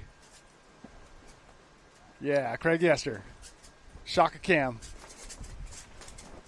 He's excited. Going to get his shot. Jake Giretti in the air there. Big projection.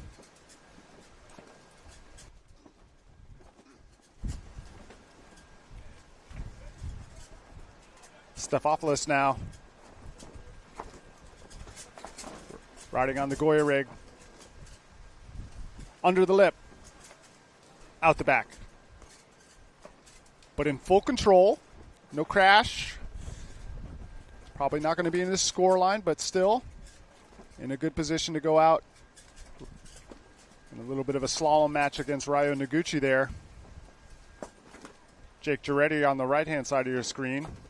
Who's going to be to the outside first? Who's going to claim the next good wave? Our current heat leader, Samuel Ferrero. Here he is on the wave now. Full speed, down the line. Sets the bottom turn, aerial, nice projection, lands clean. He is heating up, folks. Samuel Ferrero. Nice, stylish, one-handed turn. Riding on the Patrick gear. Boards and sails. Samuel's got a big frame, but he kind of hides it well. Looks good out there. This is Jake Giretti coming from down under. Looking to improve on a 2.07 scoreline. Here he is under the lip. Little contact out the back. Early on in the heat now, 10 minutes to go. This is Ryu Noguchi. Severn and starboard. Snappy top turn. Looks for the lip line. Here it is. Aerial. Nice into the flats. That'll be a score. Stefopoulos now. Goya rig.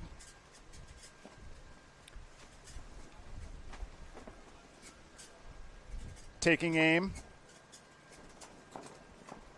Stays on the lip, but manages to put it in front. Quick tack.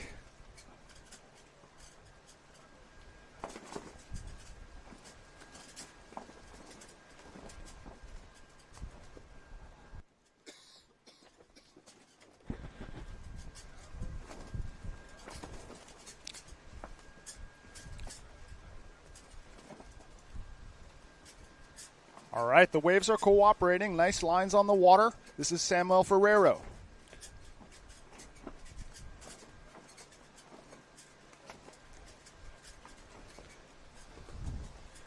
This wave's got a nice wall, folks.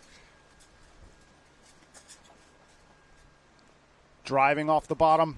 Look for the lip line. Streaking. Here comes the hit. Full power projection. Speed, flow. Giretti trying to answer back. Also gets the aerial. One hit for him. Stefopoulos on the outside.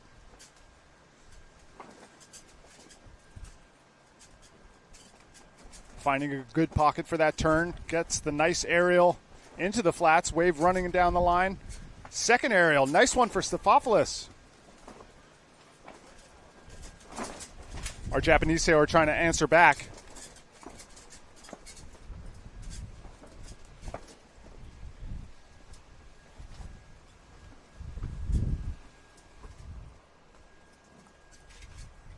Eight minutes to go, 8:08 on the clock.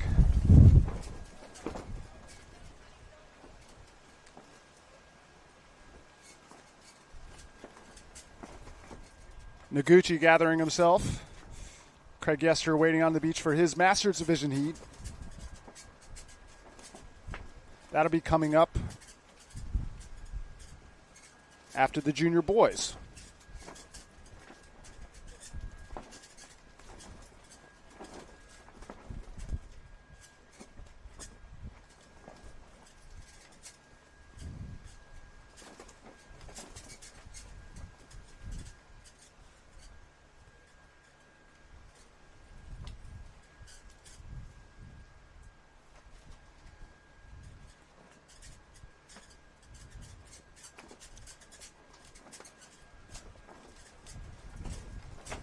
Well, I hope you're enjoying our broadcast of the 2025 Aloha Classic.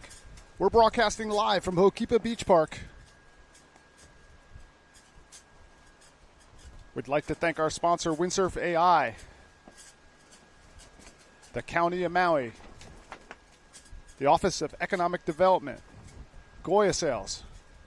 Thank you for your continued support. This is Samuel Ferrero. Nice wrapping turn, full steam down the line. Looks for the lip. A little late, goes for the Taka. Hard spot to do that one. Stefopoulos, our current heat leader, able to keep it together through a tricky section. And one more snappy turn. Coming from Greece.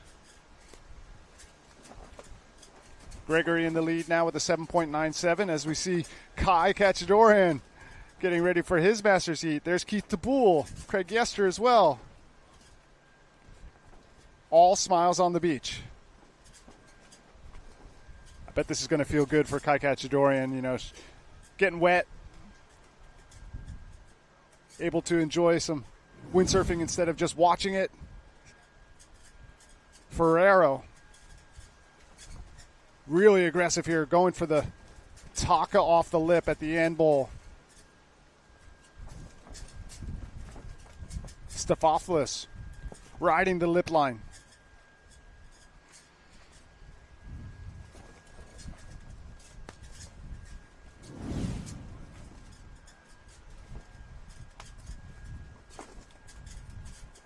A real close heat for our Pro Junior Boys final. Stefopoulos is in the first position. Ferrero in second. Noguchi in third. And Giretti in fourth currently. only separated by 2 points between them.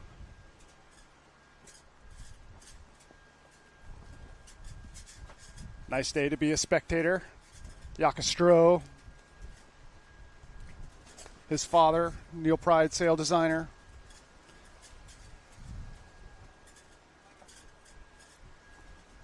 On the water now, this is Ryo Noguchi, part of the Japanese posse.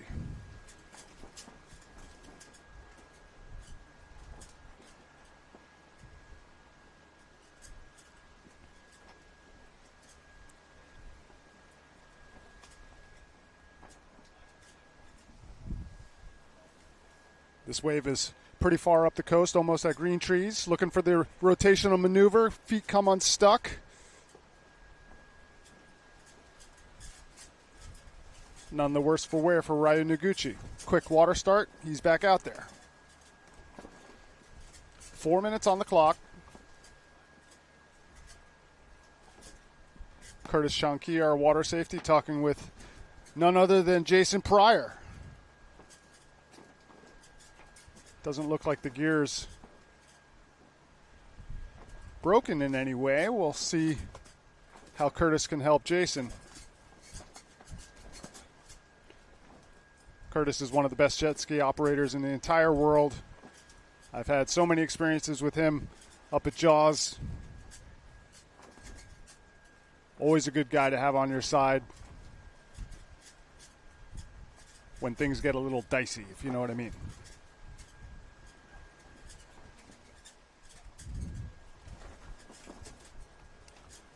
Back to live action. Jake Giretti on the wave now, riding on the Severn sail and the starboard. Looking for the wave to wall up, sets his bottom turn line. Sees the lip down the line. And out the back.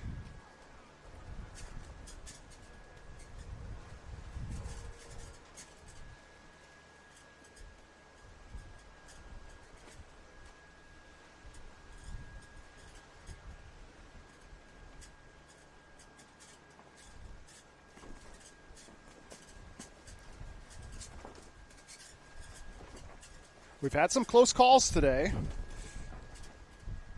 That end bowl has been full of traffic.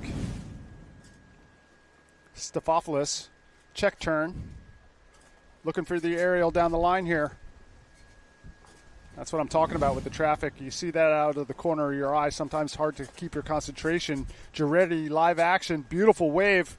Out the back. Oh, missed opportunity for Giretti. This is Samuel Ferreira, though. He sees what happened on that last wave. He's taking a full speed line into the smooth section of the wave now. Looking for the lip. Aerial. Giretti, so quick to be back on a wave again. Getting multiple swings at this. There it is. That's the way. Oh, almost gets the wheelie on the landing.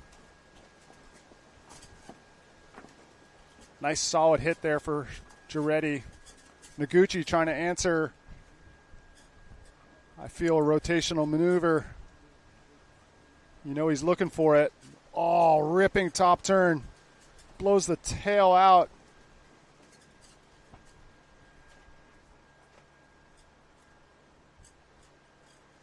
Wonderful rail work from Noguchi. Some of our Masters competitors getting ready.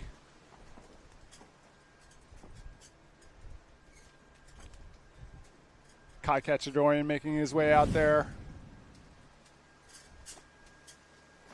Nice pop off the lip for Giretti. Landed in the flats, gets a bit of the wheelie. Oh, there's the tail throw from Noguchi.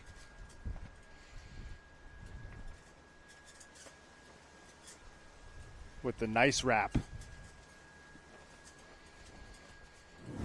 Short time in this heat, only 30 seconds to go. Samuel Ferreira heads out. Shaka Cam, Samuel. Part of your 15 minutes of fame right here. Coming all the way from Italy to join us here on the beautiful island of Maui in the 41st running of the Aloha Classic. We're so glad to be bringing it to you live. Noguchi trying for a slidey taka at the end.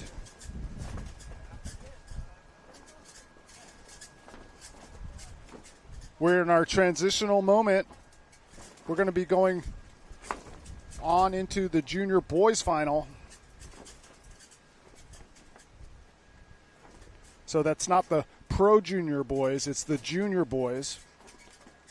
But you will see Sol de Greek in this one, mixing it up with the boys. That's a lot of sailing for Sol today. Good job for Samuel. Making Italy proud.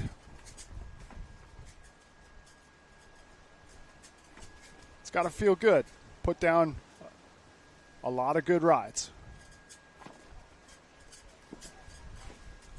Great drone work here showing us what it's like to come into the beach at Ho'okipa after your heat of the Aloha Classic. Look at that broken rig on the walk up.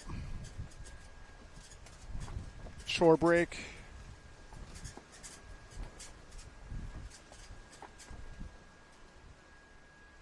Spectators enjoying the show. Ryu Noguchi coming in. A lot of support for the Japanese crew here.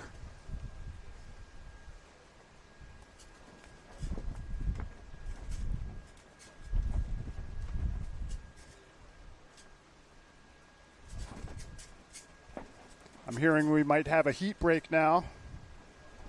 No more juniors, that they're done. We'll get you more information about that in a moment.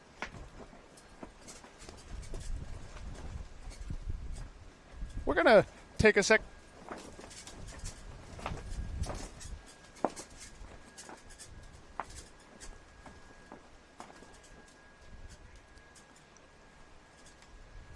So thank you for staying with us. This is the live broadcast of the 2025 Aloha Classic. We are in a transitional moment.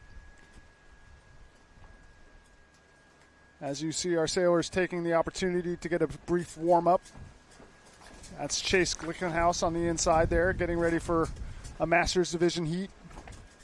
You'll also see Kai Kachadorian on the water.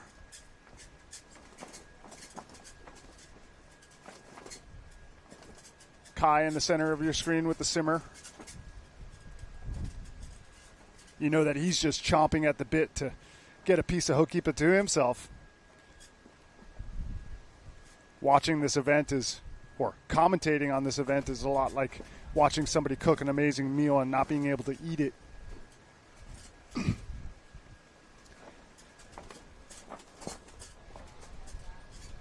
All right, we're going to head down to the beach with Anne-Marie Reichman. Ryo Noguchi from Japan, congratulations. You are the winner of the Pro Junior final. Thanks so much. I'm so happy. Yeah, I cannot believe I was won.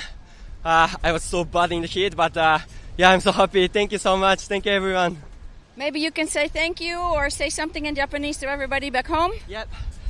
本当に皆さん応援ありがとうございました。今年度最後の大会を優勝して締めくくることができて、本当にまずありがとうって言いたいのはお父さんにありがとうって言いたいです。で、応援してくれた家族とか、本当にお父さんのような存在の人とか、周りのスポンサーの方々に本当に感謝したいです。これからも頑張ってウィンドサーフィンやって世界チャンピオンを目指して頑張ります。ありがとうございました。Aloha. Aloha. Back to you guys. Thank you so much, Anne-Marie. Congratulations to Ryu Noguchi on his win in the junior boys division. Congratulations, Ryu. I've just gotten word that we're going to be going on into the Masters division. Masters division round 1, heat 1 is coming up. Mike Friedel, Craig Yester, Mickey Swiger, Yen, and Jason Pryor.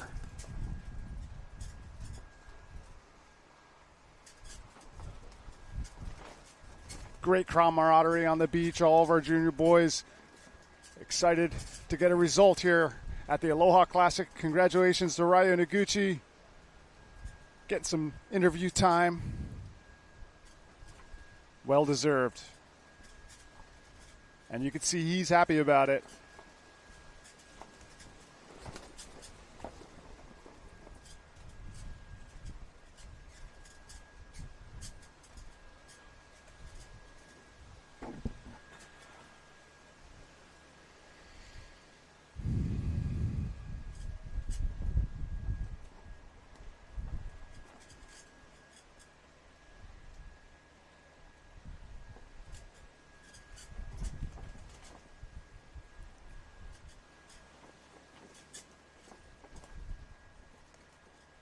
Congratulations again to Ryu Noguchi.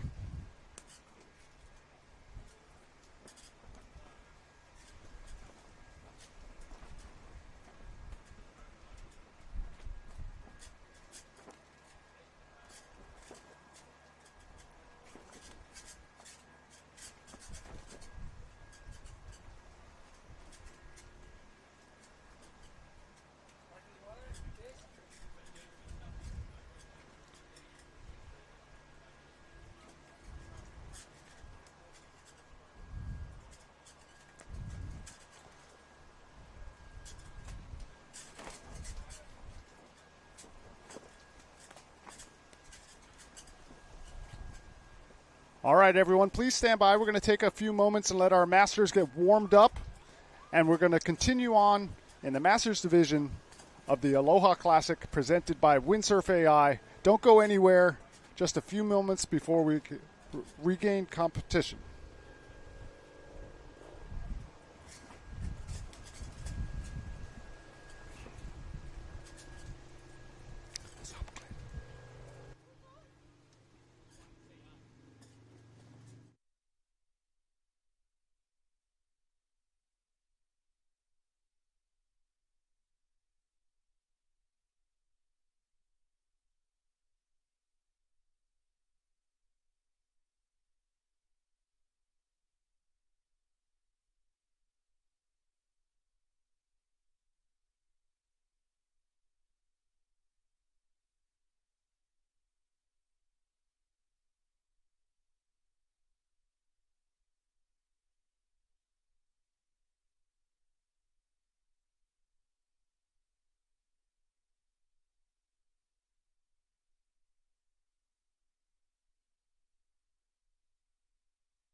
2025 Aloha Classic is brought to you by the County of Maui and by County of Maui Office of Economic Development and by Windsurf AI, where developers are doing their best work. World Wave Tour,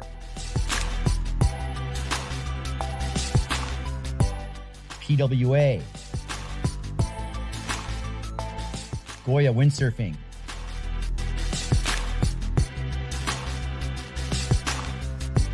and these great supporters.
Allow us to help you grow your brand and expand your business by reaching Hawaii's giant outdoor sports and ocean enthusiast demographic. Zone Media specializes in social media content production and distribution, drone and video production, cutting-edge live productions, and more. With over 25 years leading Hawaii's action sports market, give us a call to find out how we can help you grow your business. Aloha and welcome back to the 41st Aloha Classic right here from the beautiful island of Maui. I'm Jace Ponabianco, your host for our continued coverage of the Aloha Classic. We're going to be moving our way into the Masters Division. I hope you've been enjoying the action. We just finished up with our Pro Juniors, and congratulations to all of our competitors who have been doing so well and keeping us so entertained. I hope you've been enjoying the show. As you can see, the wind is still with us, but the swell is not as big as maybe we were hoping for this afternoon. So while it's not official at the moment, it does look like we are going to go into the Masters Division and save the pro men and pro women for tomorrow. Our competitors are still warming up. We're waiting for our Masters Division to start with the round one, heat one. And it looks like there's the horn. On the water on the Nash rig, that's Miggy Swiger, longtime team captain of Nash, product designer, still avid sailor, and it shows. Miggy Swiger. The Masters Division is going to have a lot of familiar names, and in this heat, maybe the biggest one, Jason Pryor, former frontman for Neil Pride, original member of the Quattro team. Also in this heat, Mike Friedel, Craig Yester, Jan Waichley. I'm going to have to get the pronunciation there. Jan Waichley and Jason Pryor. So 13:45 on the clock. More of our masters waiting for their opportunity. They've been waiting patiently for 3 days now. I'm going to show you a bit of a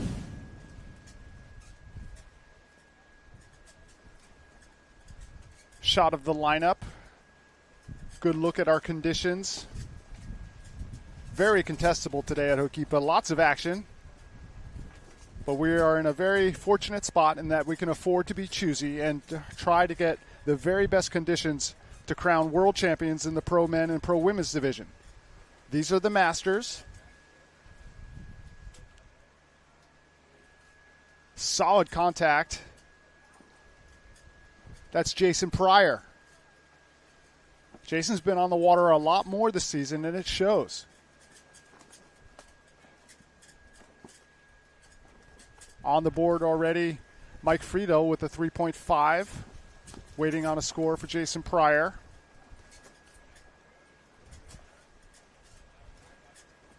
Multiple generations of windsurfers on the beach together. Craig Yester scores a 2.93 with his first ride.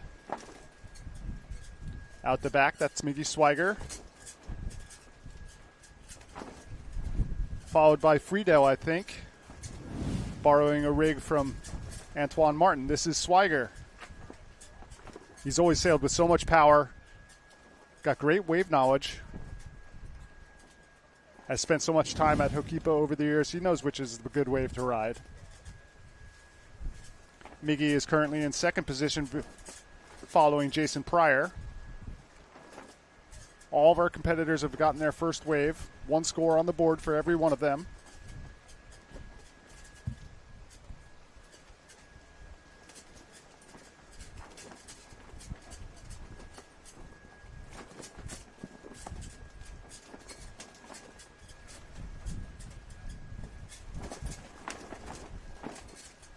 Nice wall to work with. Gaining speed, sets the bottom turn. Hard with this afternoon light, looking straight into the sun. Can be challenging. Swiger powerful off the bottom. Real heavy with the back foot. Nice turn. Out the back, this is Mike Friedel riding on a borrowed sail. Goes for the aerial, puts it in front. Friedel able to sail away. Good job.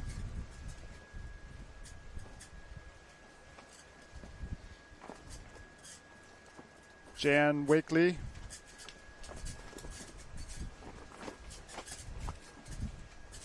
Check turn. 10 minutes, 30 seconds to go. Masters round 1, heat 1. This is a seeding heat, no elimination.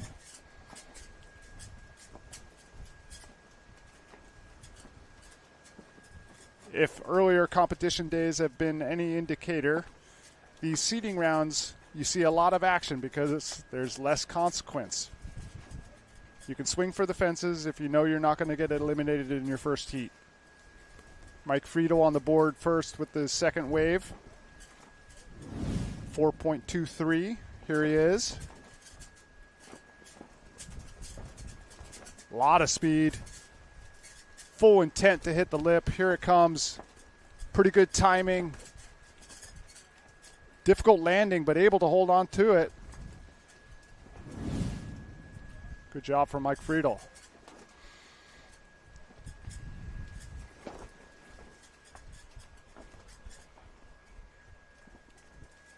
As we see Rob Funk and Kai Cacciadorian, our other two announcers, waiting for their turn. We gave them a hall pass to get out of the booth for a little while, watching the conditions. All four sailors on the outside as a winger goes by.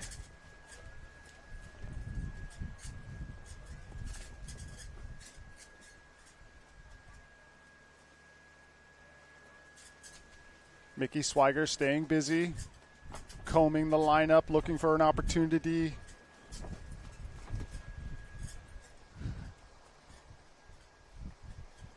Our sailors still staying very mobile, enough wind in their sails to be able to check out different parts of the competition area as you see Mickey Swiger jibing.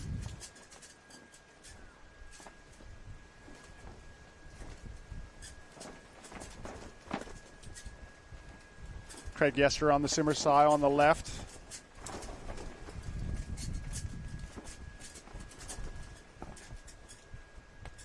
Eight and a half minutes to go. Round 1, heat 1, Masters division. Sean Ordonez. Happy to see Sean at the beach. Another member of the original Quattro team. Now making his own boards under the SOS brand. Saw Sean is riding on an S2 sail, so we'll look forward to him later in the competition. This is Miggy Swiger, again fighting the late light. hoping that this wave will cooperate and line up for him. Got a bit of a wall. Steps on the gas, goes off the bottom. Nice wrapping top turn.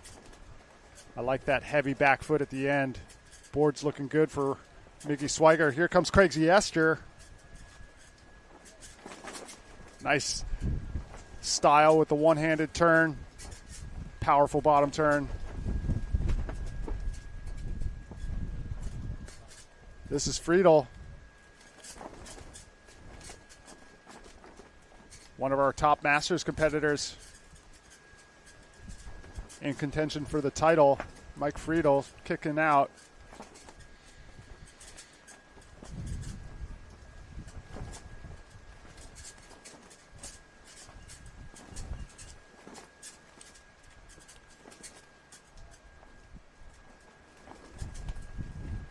Seven minutes in this heat.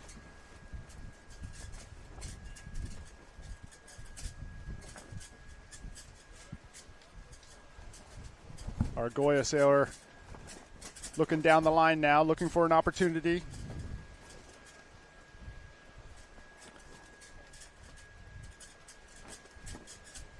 Nice carvy top turn. Got a bit of a lip coming his way. Looking for the aerial maneuver out the back. Jason Pryor. Always been a madman. Able to get lip contact and riding out of it.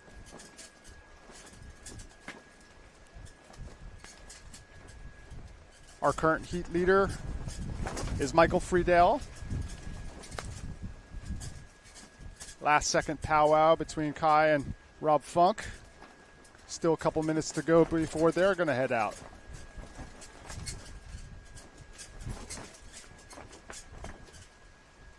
Cacciadorian checking the clock. His Simmer Style teammate Craig Yester in the Simmer Style in the middle. Here he is on the wave now, Craig Yester. Goes for the handoff. Nice redirection. This is Pryor. Big top turn. Maybe was thinking about the 360. This is Jan. Able to get the lip contact.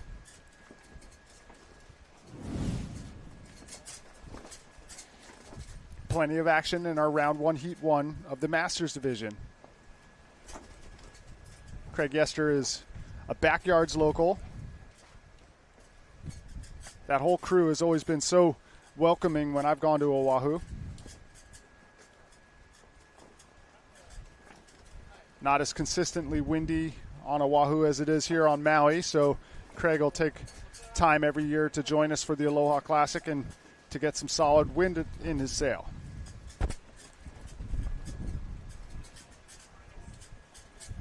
Doesn't like what he saw with that offering, so he's kicking out. Mike Friedel, 7.4, our current heat leader. Mickey Swiger in second, closely behind, 6.57. Jason Pryor nipping at his heels, 6.43. Yester on the board, 5.4. 4 minutes left in this Masters Heat round one.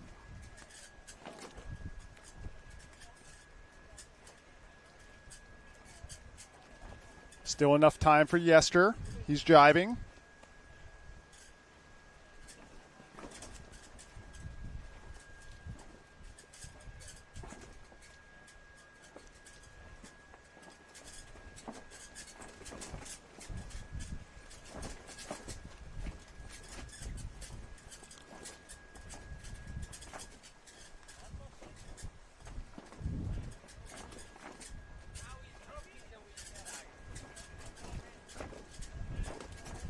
Definitely looks like the wind is slacked off just a little bit. Our sailors don't have quite as much power in their sails as they did earlier in the day. Maybe it's a bit of a wind shift because it still looks windy on the outside. But the inside of the competition area is definitely a little light. Yester pumping to get onto this wave.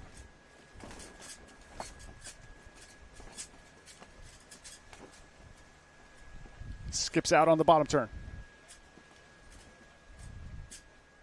Miggy Swiger now. Warp speed. Engage.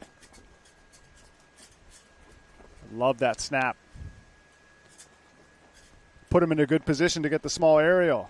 Good job, Miggy Swiger. Second place currently. Jason Pryor. Really loose, always has been. Fitting a lot into that little spot of the wave. Jason Pryor has always been one of my favorite sailors to watch. Combination of reckless abandon and skill.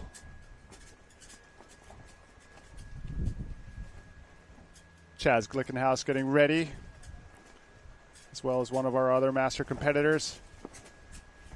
Waiting their turn. Just under 2 minutes to go in our first heat of the Masters Division.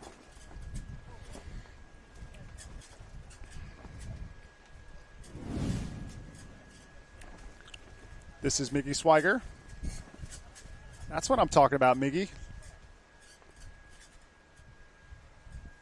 Solid sailing.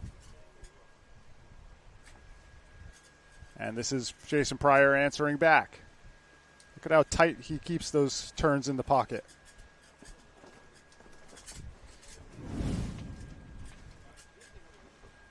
So still solid conditions here at Hokipa.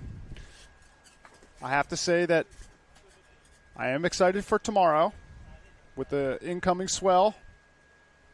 We'd like to give our pro men and pro women the very best chance to shine. But these conditions are perfect for our Masters Division. Still plenty of power in their sails and enough waves to work with as Mike Friedel comes in. Hopping over the flat section, trying to keep power in his sail. Maybe not going to get much more out of this one. Out the back, that's Pryor. Underwater, upwind 360. Nice graphics for the board on Pryor's paint job, though. He's always had a lot of style with that. You'll remember his Confederate flag boards as Kai Kachadorian and Rob Funk say this is the time to launch. They'll be up next.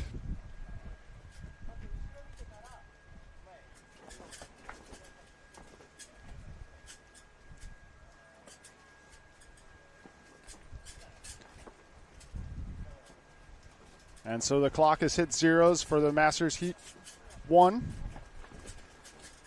Winning that heat will be Michael Friedel, 7.40. In second place, Miggy Swiger. In third, Jason Pryor. Fourth place, Craig Yester. And fifth, Jan Wakely.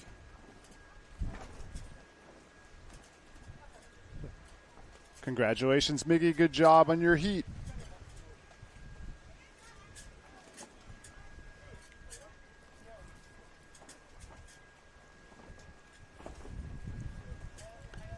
Moving on to the next heat will include Kai Kachadorian, Chaz Glickenhaus, Gianfranco Gasparo, Rob Funk, and Angela Cochran. So just like our junior division, Angela choosing to mix it up with the men.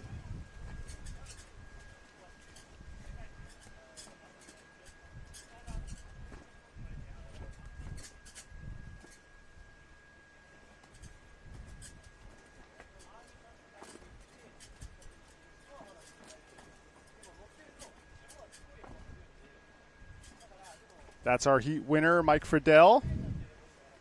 Looking very comfortable at Hokipa these days. I saw a post of his in the warm-up for the contest where he had landed his first ever starboard tack back loop. And I just want to say congrats because that's got to feel good. I mean, he is such an amazing jumper on port tack. As we have our sailor competitor list for round one, heat number 2, Kai Kachadorian, Chaz Glickenhaus, Gianfranco Gasparo, Rob Funk, and Angela Cochran. There's no easy heats, even in the Masters Division. Some legends of our sport going to do battle in just a few minutes Anne-Marie Reichman also having to get into her bikini and get her sail together because she'll be on the water at some point soon.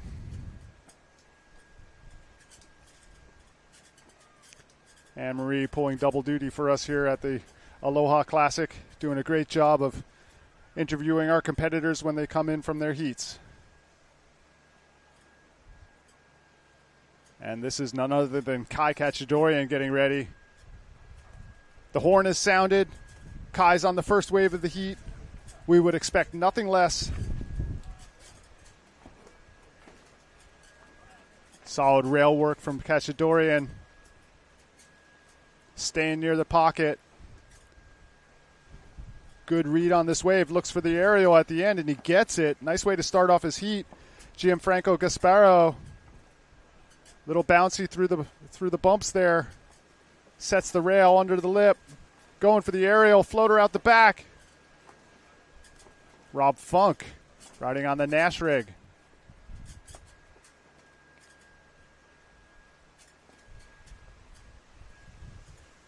Nice work from Rob. Safely kicking out there. Solid bottom turn. Rob Funk has been at every Aloha Classic. He's such a font of knowledge for windsurf history.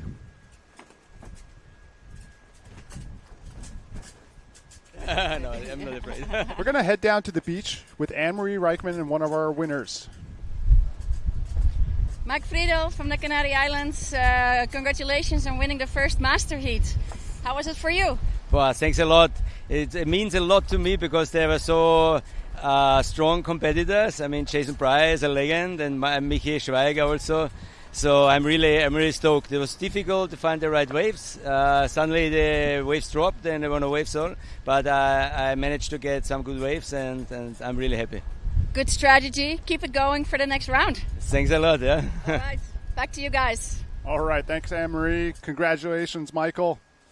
Good job.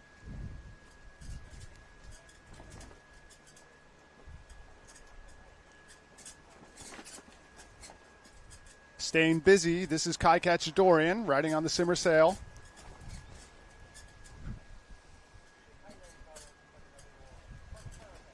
He's kind of up at Green Trees, mid Hokipa. Steps on the gas, goes over the bump. That's kind of the split in the wave there. Manages to find a nice spot for his bottom turn. Check top turn. Looks for the aerial. Good projection. Kind of overcooks the landing. Tail spins out. And in the soup for Kachidorian. Nice answer from Gianfranco Gasparo. Looking a little powered up here.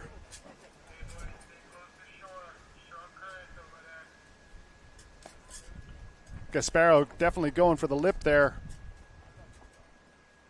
Rob Funk trying to answer. Oh, Rob loves this. Look at that line in front of him. Nice top turn from Rob Funk. Glickenhaus now. Broke out a fresh sail for today. Riding on his favorite board. Going down hard.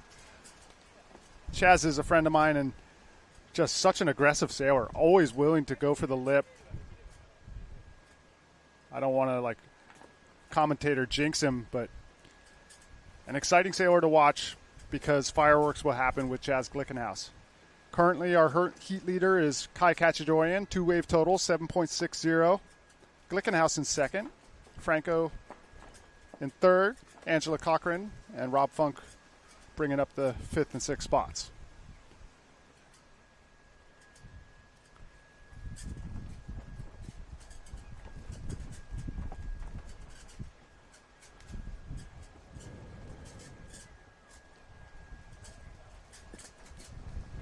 Good times at the beach. Congratulations, Mike Friedel.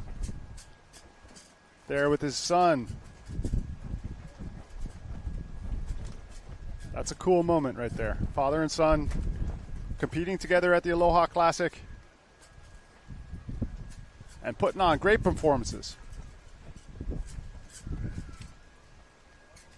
Kai Kachidorian owning the lineup currently.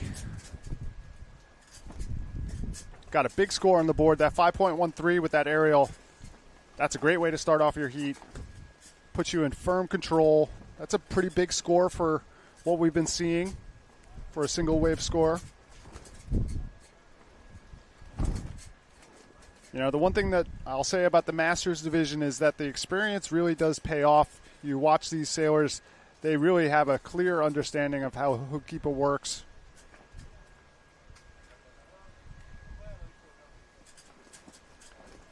Cacciadorian starting his ride now, setting the bottom turn. Small aerial floater. This is true Kai Cacciadorian style. Wrapping the final turn. This is Angela Cochran mixing it up with the men. Powerful top turn. Close to the power section. Kicks out. That'll be her second score. Chaz Glickenhaus. All right, Chaz. Let's put a good score on the board. Here comes the bottom turn. Up under the lip. Nice rail work.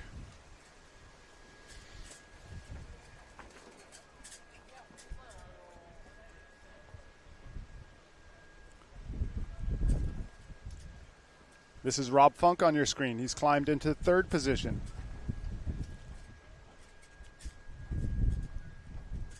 I don't want to give away his age, but I believe that Rob is our oldest competitor.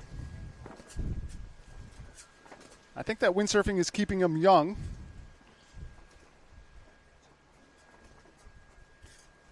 As we watch Funk jibe on the wave.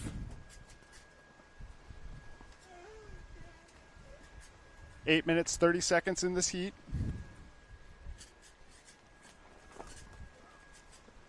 This is Masters Division heat number 2. It's a seeding round. This is Chaz Glickenhaus. Under the lip. Full rail. Not much else on offer, but one good single turn.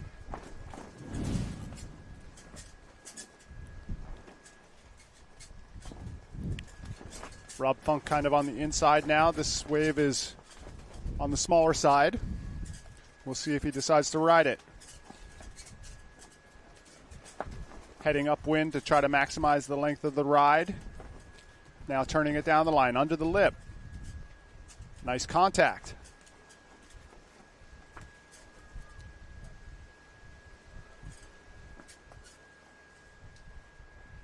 Good job, Rob.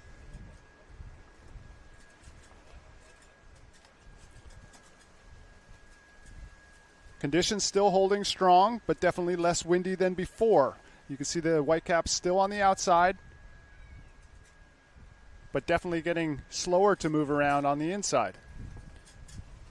Might have positive effects for wave riding as we watch Kai Cacciadorian setting up for his next ride.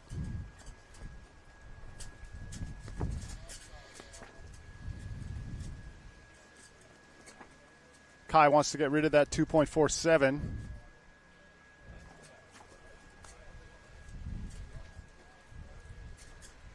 Nice wave here for Cacciadorian. Waiting patiently. Now engaging the bottom turn. Straight to the lip. Cuts it short. Now the wave speeds up. Staying busy. Looking for the aerial. Good projection. Can he hold it together? Yes, he can. Yes, he can. Gasparo answering back.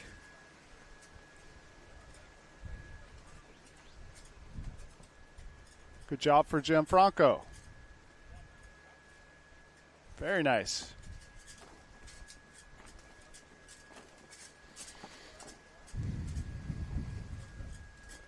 Gianfranco riding on the S2 sail. This is Cacciadorian for a moment. And now back to Angela Cochran.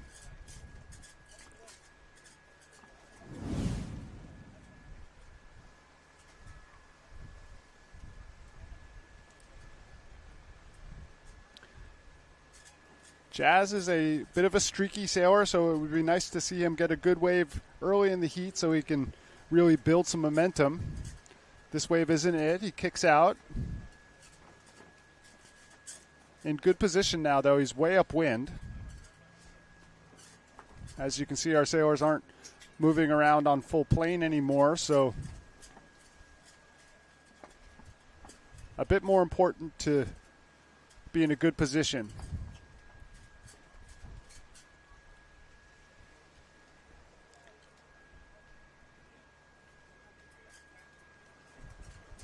Hope you're enjoying this live broadcast brought to you by our friends at Ocean Paddler TV.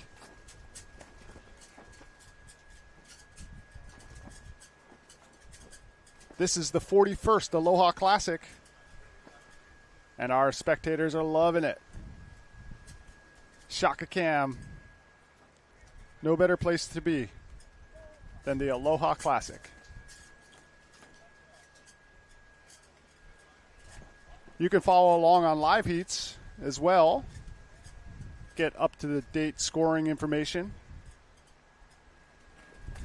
This is round one, heat number 2 of our Masters division. 4 minutes, 20 seconds on the clock. Kai Kachadorian in the lead, solidly in the lead. 9.53 two-wave total. He got a 4.4 for that last ride. Jazz Glickenhaus in second. Angela Cochran in third. Gasparo fourth, Rob Funk in fifth.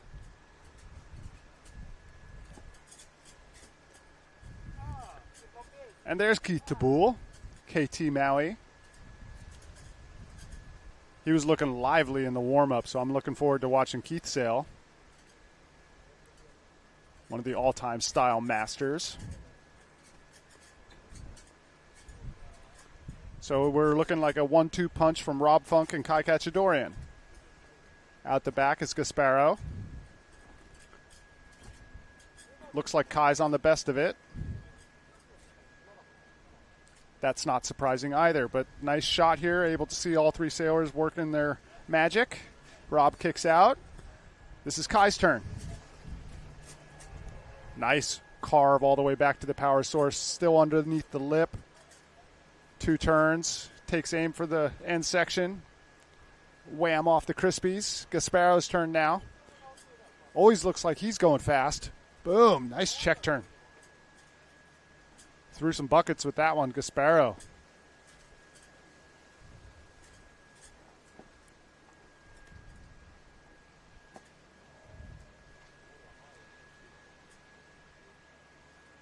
Two minutes 45 on the clock. Gasparo trying to get one more before this heat ends. The Irie man, Brian Talma. Action. Getting ready for his Masters heat. All the legends are in the house today.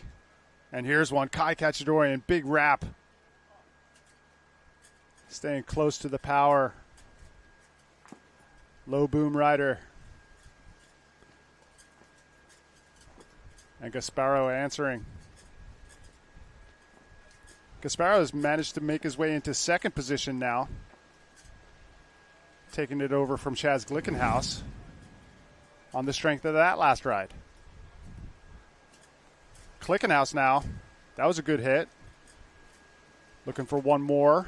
Yes, off the top. Waves running away from him a little bit, so he kicks out. Under 2 minutes to go. Kai Kachadorian staying busy.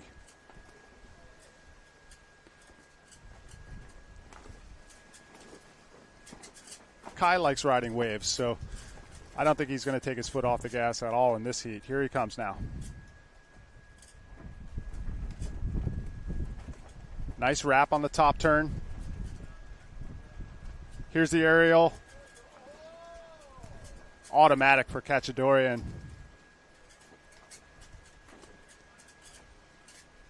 Good first heat for Kai.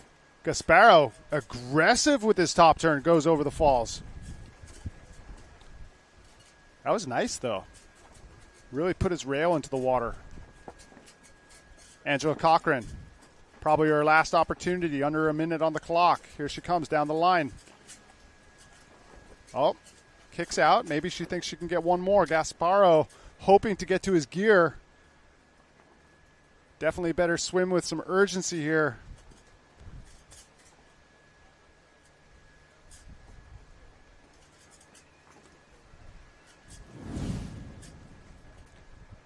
Kai Cachadorian replay. He's going to like that first turn. And look at the placement on the aerial. Landing in transition. Such a buttery landing when you just touch the whitewater there. Curtis Chonky is blocking the rig from getting taken by the wave with the sled. That is a maestro with the jet ski, folks.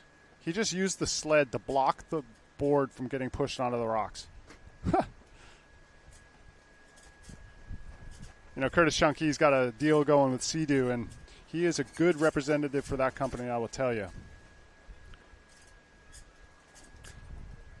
Good job for Gasparo.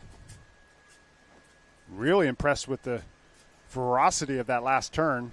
Didn't put it back together, but boy, did he give it a good effort. Nice drone work showing us the lineup. That heat has ended. We are in the transition. We are moving right along in the Masters division. Good job, Chaz Glickenhaus. I think your best wave was your last wave, so good job. Way to...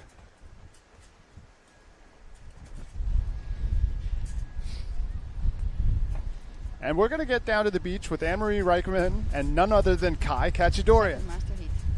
Huh? Kai Cachadorian, the second master heat. Blew it out of the park, mate. Awesome. Congratulations. Home run, baby. It's nice to, win a heat, but it's even nicer to have an interview with you, Anna-Marie. Thank you for doing this. Fun Very heat. welcome. Yeah, it's a tough battle. Masters division is just about as tough as the pros, and there's obviously a few ex-pros nestled in the mix, but if I think about that heat, I think about a pretty big boosty air. I was like above everybody on the beach just going, I'm going to land this thing, or what's going on? That's amazing. Well, keep going. I was busy rigging. I didn't see it all, but I've got my jersey on for heat number 4. Glad to talk to you, and keep going. Keep doing what you're doing, Kai. Aloha and mahalo. Back to you guys. All right. Thank you, Anne-Marie. Good to hear you from Kai Cachadorian, our heat winner. Coming up next, Keith Tabul, Philip Mueller, Thomas Garcia, Brian Talma, Vic Marcelli, and Nikos Papalikanow. It's got to be the son of Jason. Or, no, the father, excuse me. Nice action to start. I think that's Morgan Nero. Maybe just getting a bit of a warm-up.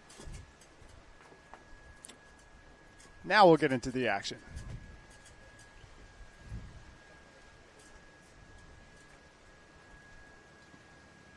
There's no easy heats, even in the Masters division.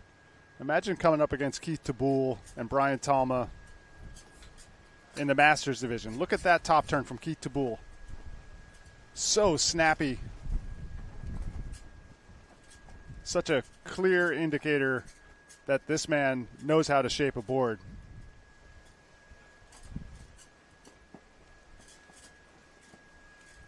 Beautiful rail work. Philip Mueller. So quick off the bottom. Nice work from Philip.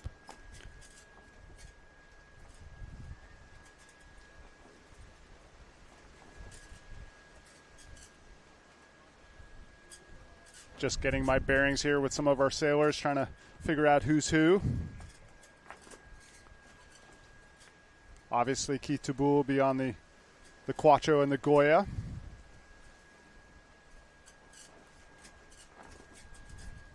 This is probably Thomas Garcia.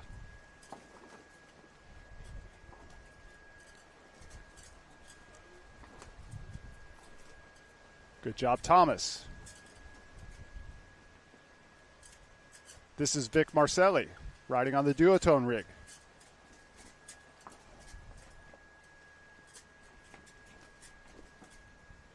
Our current heat leader, Keith Tabul, with a 3.33. 3.63, excuse me. This is Vic Marcelli going down hard. Wow.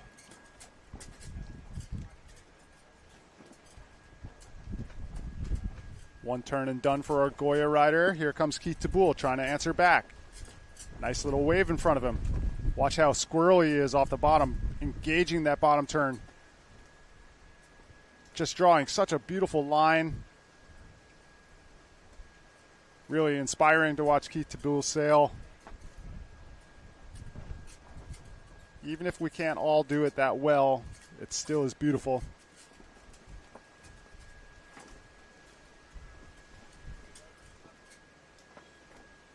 Philip Mueller now.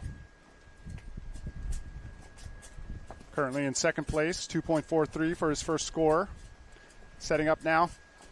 Smaller selection, a little bit foamy, but staying close to the power. Top turn. Quick off the bottom, manages to get the second hit. Very good job for Philip. 12 minutes, 30 seconds. Quick jibe onto the wave face for the Goya rider.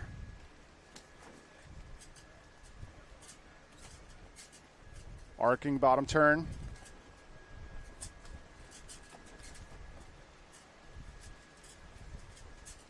Nice work.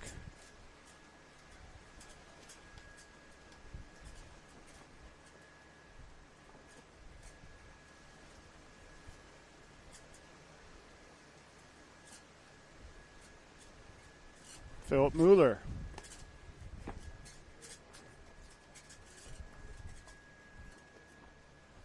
Everybody's enjoying the show at the Aloha Classic.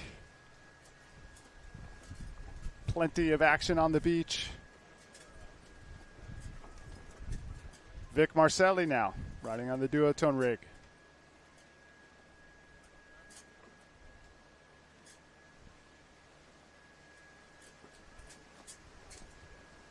Former Pro Tour sailor, Vic is coming from Italy.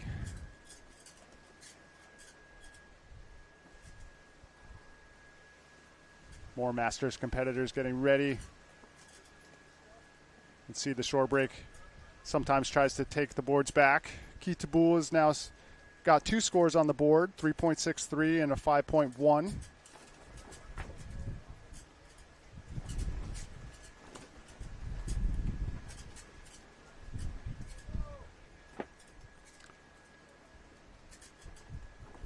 Keith Tabul kicks out.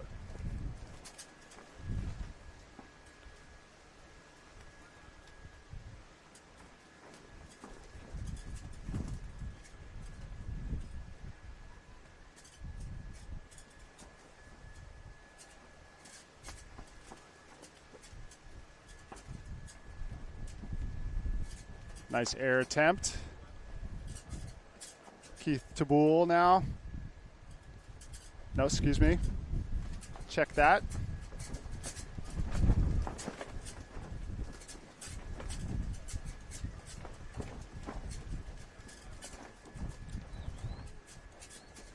Here comes our Italian. Showing the power there. Nice wrapping top turn.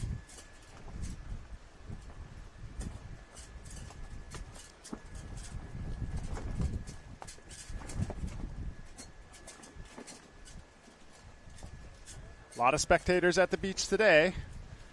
We're running through our Masters division now.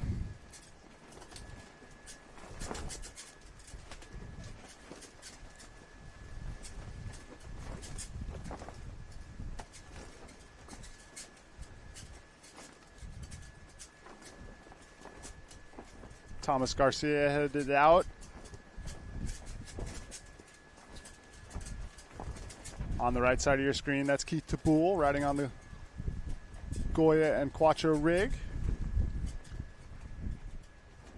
9 minutes to go. Keith Tabul's in the lead. Brian Tama in second. Philip Mueller in third. Vic Marcelli in fourth. Nikos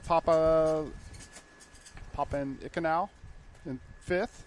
And Thomas Garcia in sixth.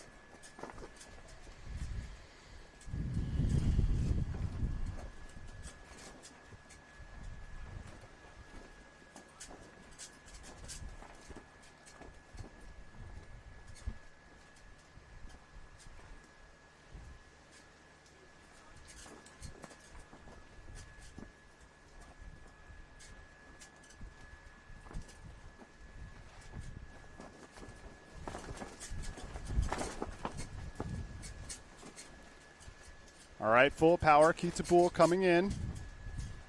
Waiting for the wave to cooperate. Waiting for the wave to hit the reef. He's got a line out in front of him. Patiently waiting, looking around the boom. Waiting at the top so he can get a slingshot for speed. Here he is on the rail. Beautiful top turn. Wave stretches out, closes out.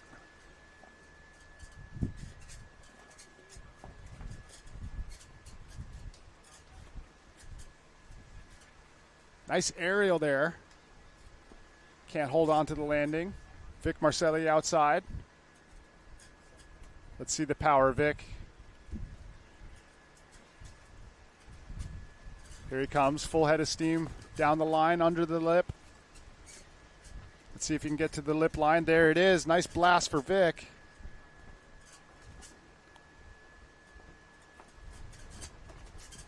Thomas Garcia, aggressive to the top, trying to hold on to it. This should be Nikos Papanikolaou. Solid turn. Nice redirection. Oh, he gets swallowed up, going down.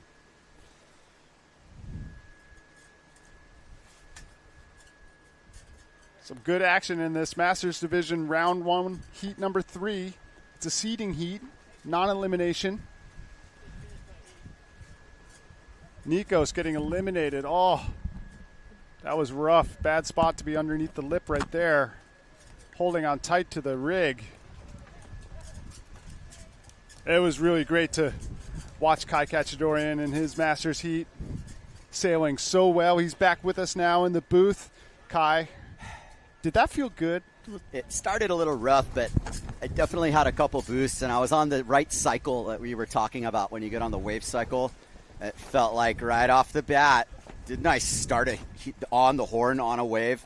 And when that happens, you're like, okay, I caught a wave, everybody else is off cycle. Went outside, caught a wave, back and forth. And as you see, you know, these heats are going to get tougher, but those early rounds, you just want to get the jitters out. That seats me straight to the quarters by winning that heat. So that was really convenient in the sense that now I get to sit here and talk with you and watch this play out a little bit. And to be honest, that was the incentive. I mean, beautiful out there, 4 people out, taking pick and choose. Oh, and you sailed so well. To start off the heat like that, right on the buzzer, aerial on your first wave, and then you had a giant aerial in that heat. Yeah, that thing flew me. I was like above the crowd. Like, I really should land this thing. The other thing I want to say is the watch.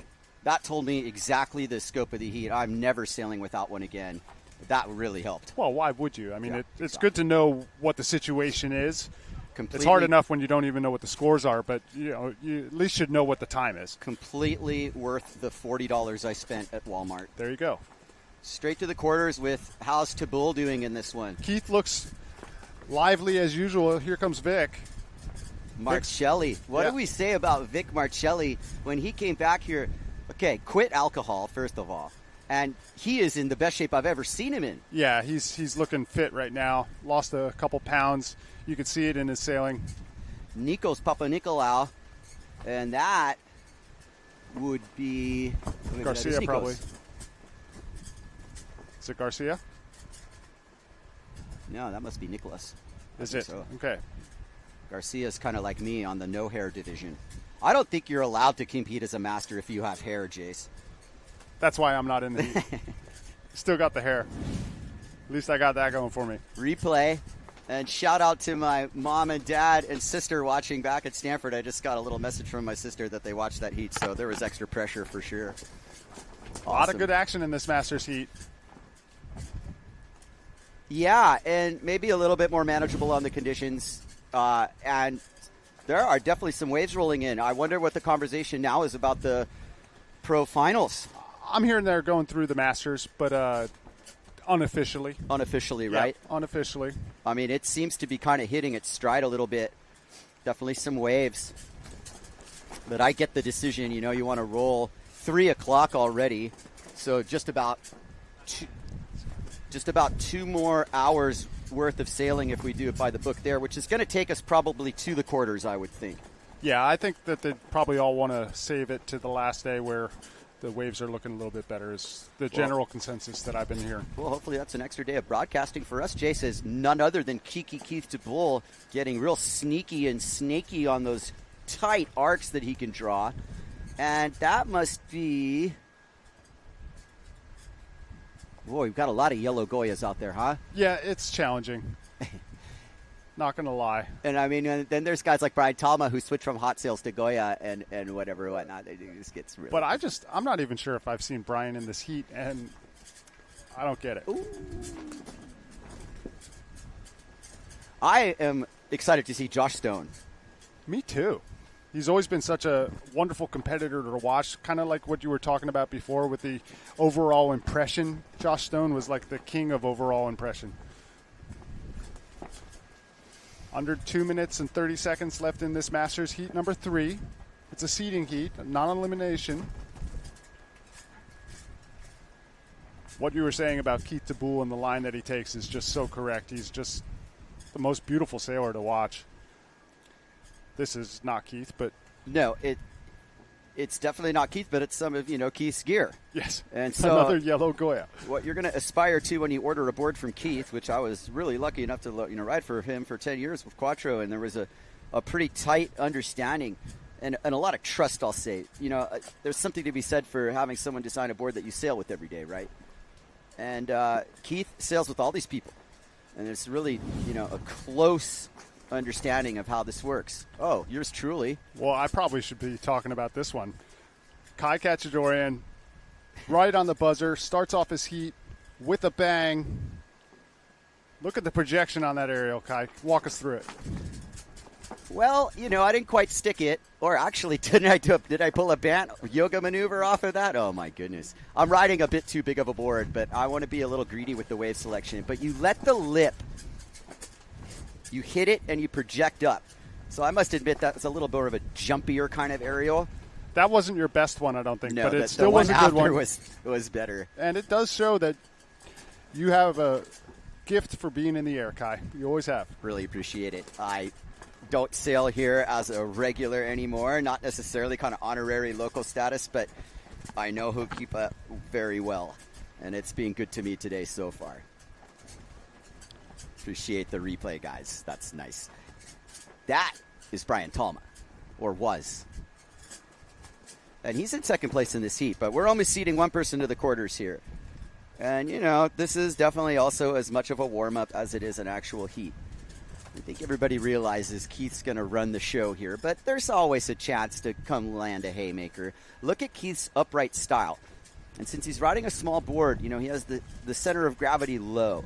But the thing you're going to notice is that he initiates from a flat, static position. He's going to drop in straight. And this is what also wave sailing allows you to do, is that you can come in flat and engage your rail. Keith's going to, crouch into his turn, grab wide, and the board's going to flow and follow through right to where he's aiming. But Keith has this dial to where he can turn on such a tight radius that it's almost like over his shoulder. You can see him as he's bottom turning, aim up, and then just right where he's looking, he's turning back down. He's almost on rails, Rail to rail, absolutely. And that's the ultimate goal. I tend to think, I'm going to work with mobility and work my way down into it. And in a situation in a heat, I get kind of more greedy, and you want to, run the lineup and be mobile. But there's a limit to that. And I absolutely tell you that, I felt my board was a little too big. Two different schools of thought, as long as you can turn it. Now, what you see in some of these in-between moments on the outside of me, these guys up here that are jockeying around on the outside, this is when you start reading the outside of the water, the contour, the swells that are coming in. And this is the language, like we were talking yesterday about how us windsurfers really intimately read the lineup like nowhere else. And we are able to see what's outside of the reef zone and predict where the waves are going to break like no other. Real fun tool to use in the waves. Great out here on Maui where it's so windy, and we get such large surf through the winter months that the windsurfer really matches the conditions really well a lot of the time here at Ho'okipa. We're hoping you're enjoying the show. We sure are. You're watching the 41st rendition of the Aloha Classic. I'm Jace Ponabianco, Kai Kachadorian. We are in the Masters Division.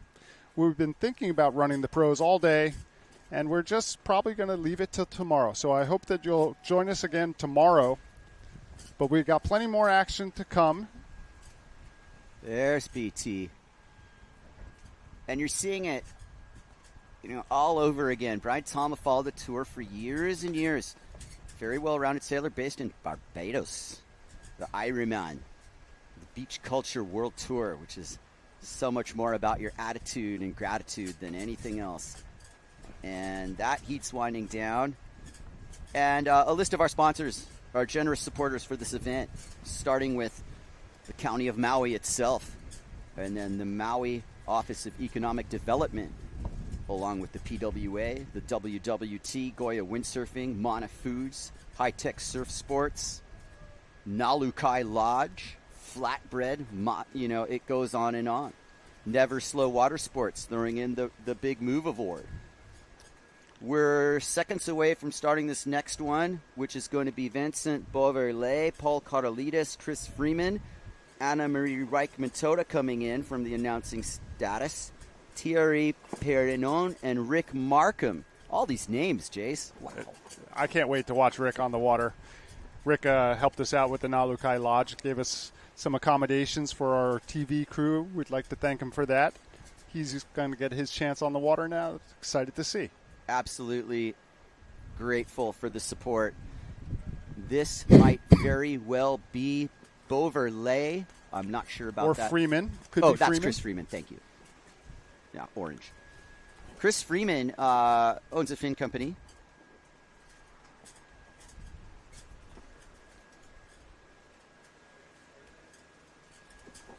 He's one of those sailors that is really stuck with it.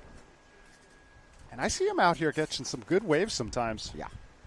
Connoisseur.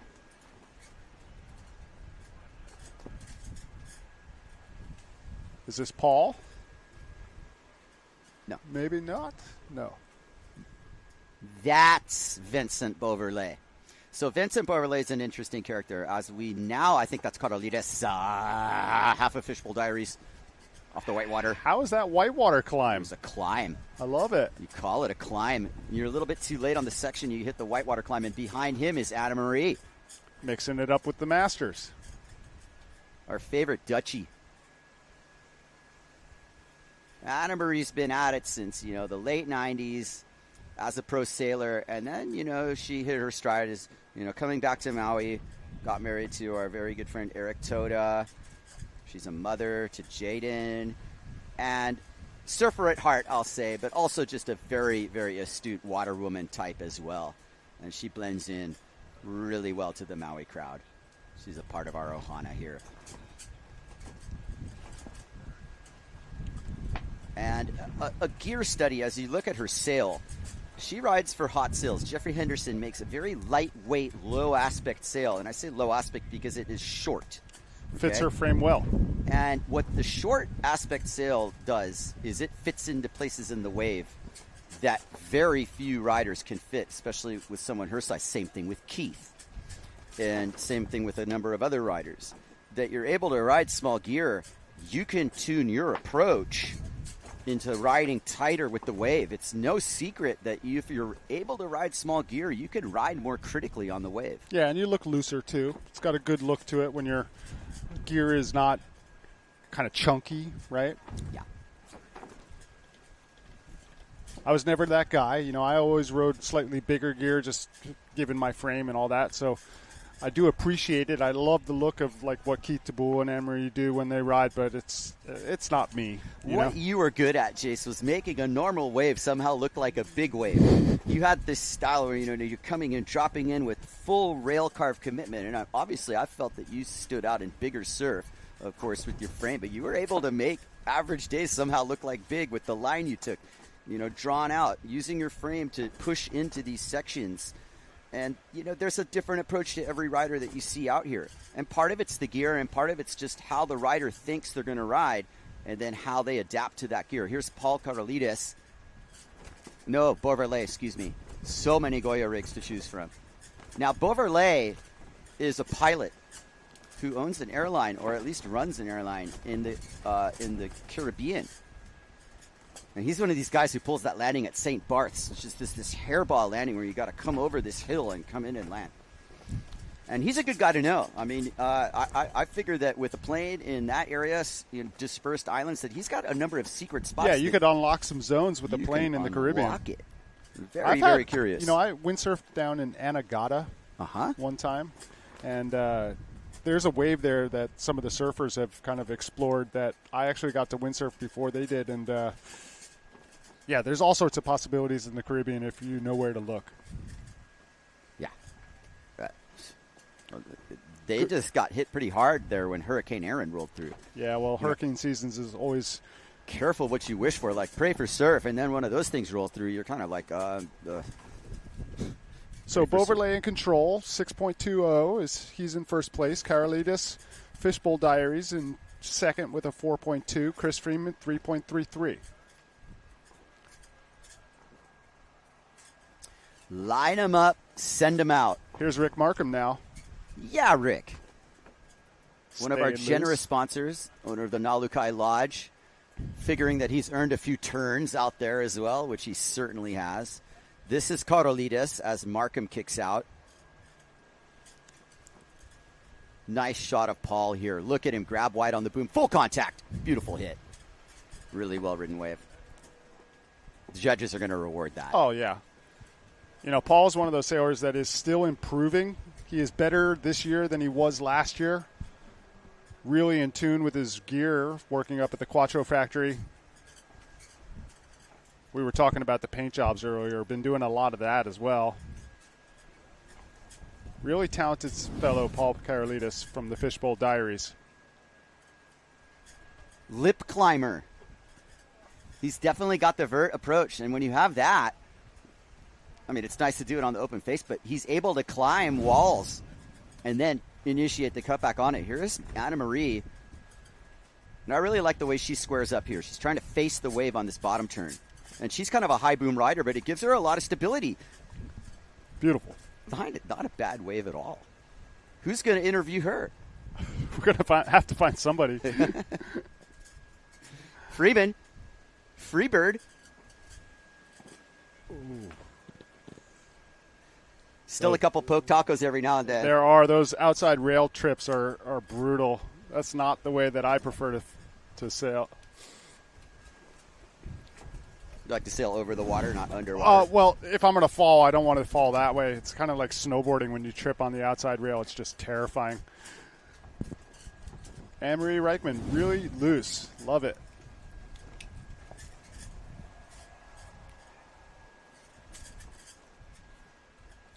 Eight minutes on the clock.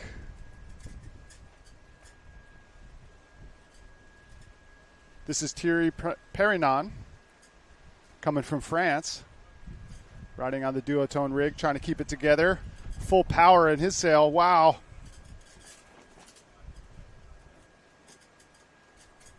Beauverlay looking for lip contact. He gets it. Manages to pull out the aerial. Very nice for Beauverlay. Here comes Karolidis. Late to the top. Still in the power section. Underneath the lip. Aggressive for Paul. Gets swallowed up by the whitewater.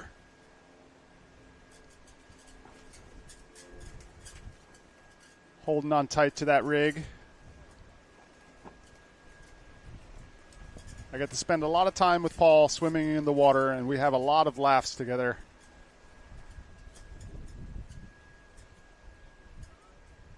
He's not laughing at this moment, but 7 minutes to go as we get our replay of our pilot, Beauverlay, taking flight. And this is Karolidis underneath the lip. No fear, straight back up at it. Better late than never, Kai. Better late than never, hanging for dear life. And that puts Paul Karolidis in the lead. 8.02 wave total. Beauverlay in second, close behind him by 0.5. Anne-Marie Reichman in third.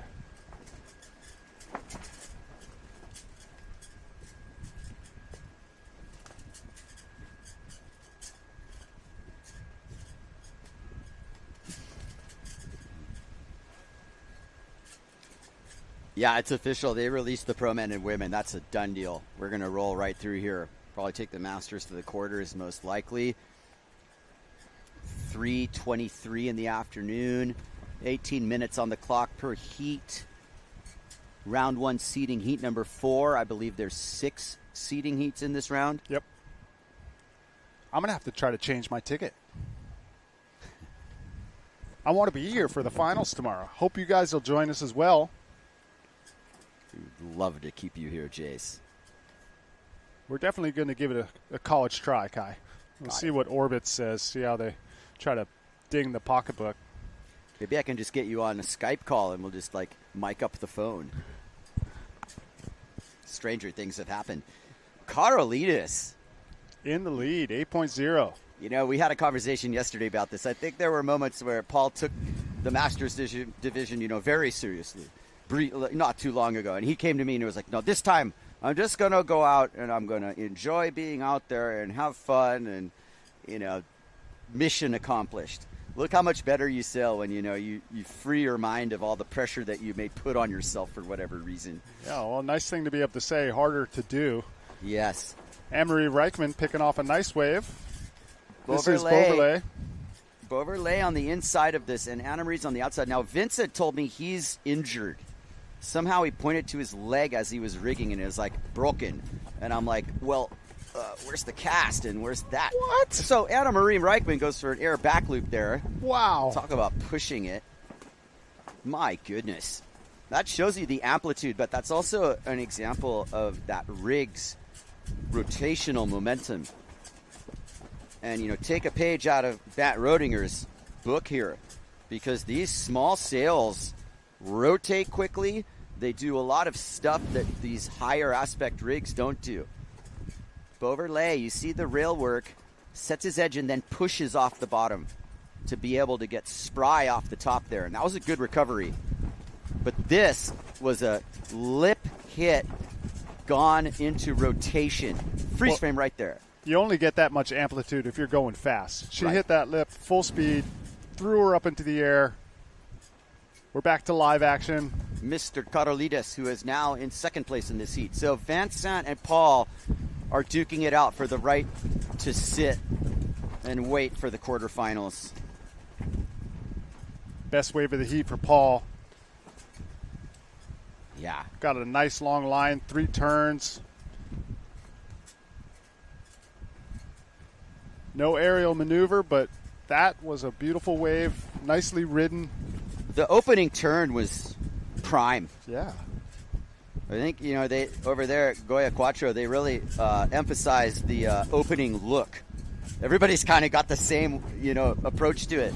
Maybe Levi took everybody to clinic there. The replay because it's for kind of the Paul. cyber bottom turn. Well, we were talking about this before. With people that are on similar gear, oftentimes it makes for similar sailing styles. We've seen it with the JP team, maybe most specifically. That heat we had yesterday with Marino Gill, Robbie Swift, and Morgan. Hard to tell them apart. This is Beauverlet.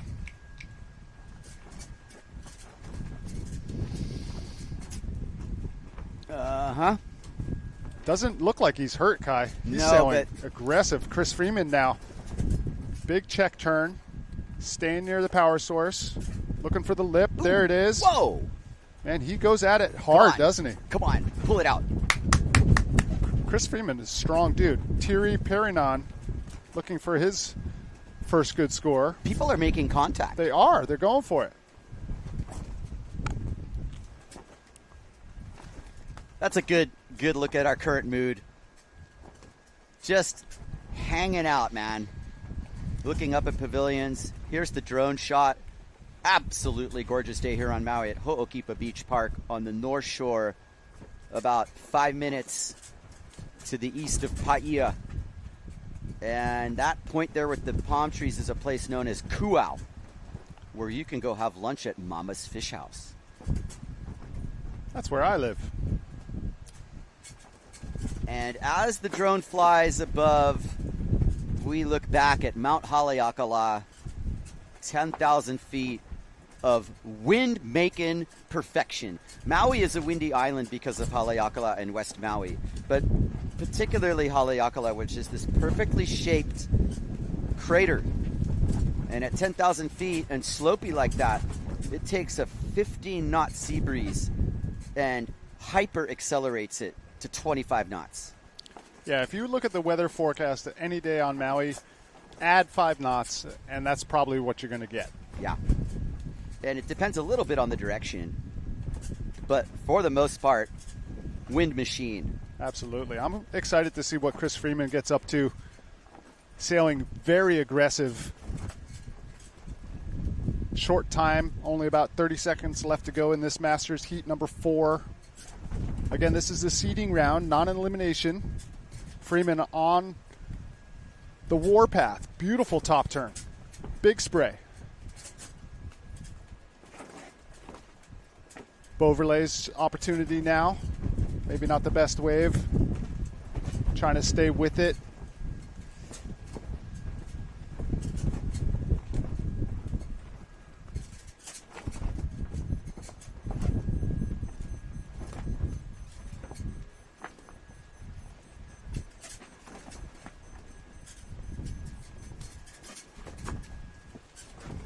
Beauverlay. Oh, where is it, Paul? Beauverlay, I guess. And the scene by the lifeguard tower, 2 of our samurais. Oof. You know, back in the 80s, there was a very strong Japanese crew. And it was spearheaded by a couple of the heavy hitters. Isao Nakazato was one of them. Hidemi Furuya was one of them. Shiro Kanto was one of them. Hideki Makino. All right, nice way then to... we had Takaharu Kamaguchi and Katsushi Shinjo. Yeah, Hello. so many legends from the Japanese. You know, like legends. Now, Takaharu Kamaguchi invented the taka. And I was sitting there with Dave Kalama when he did it. For the first time. For the first time. And it was a dramatic one. There's Paul. He looks happy. He looks happy. He's got flames on his board. And it is great balls of fire. Look at how cool that airbrush is. Yeah. Reminds me of earlier times with windsurfing when you'd see a lot of the custom graphics on all the boards. It was such an expressive time. I mean, production board graphics have gotten cool. Don't get me wrong, but there's something really special about being unique. I always like to do that with my rigs as well. Paul's really found his groove here. It's great that we're live streaming this because this is kind of, immortalized on YouTube. So we always go back to some of these grudge matches. Yeah, it's and really Rick special. Markham. Look at Rick. Look at Rick, slick Rick. Getting loose with it, Rick. Bam! Love it. I love it. Rick was never shy about a lip. No. That guy would go. No, he would go. All kinds of lips. So we're in the transitional moment now. We're going to be moving along in our Masters division. Coming up next, Hitoshi Morita, Michael Viskovich, Francisco Goya, Josh Steele, and Pasquale Bisconi. But we're going to pay some bills here, and we're going to go to commercial break. Don't go anywhere. We'll be right back.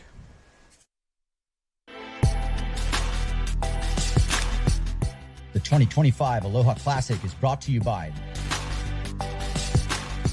the County of Maui and by County of Maui Office of Economic Development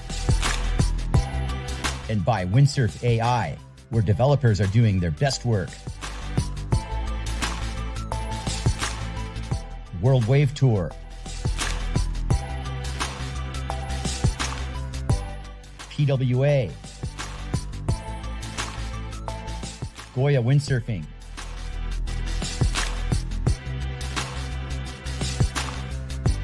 and these great supporters.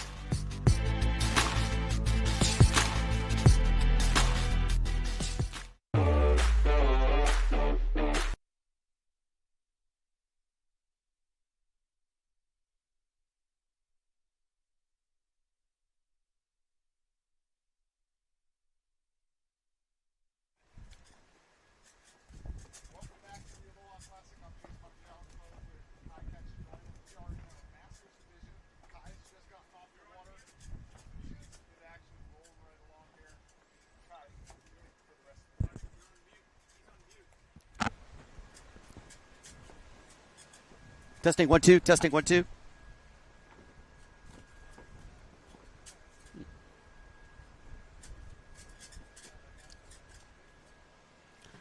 All right, we'll take a second try at that. I had my foot on the mute button. Sorry. Take two. Take two. Cut.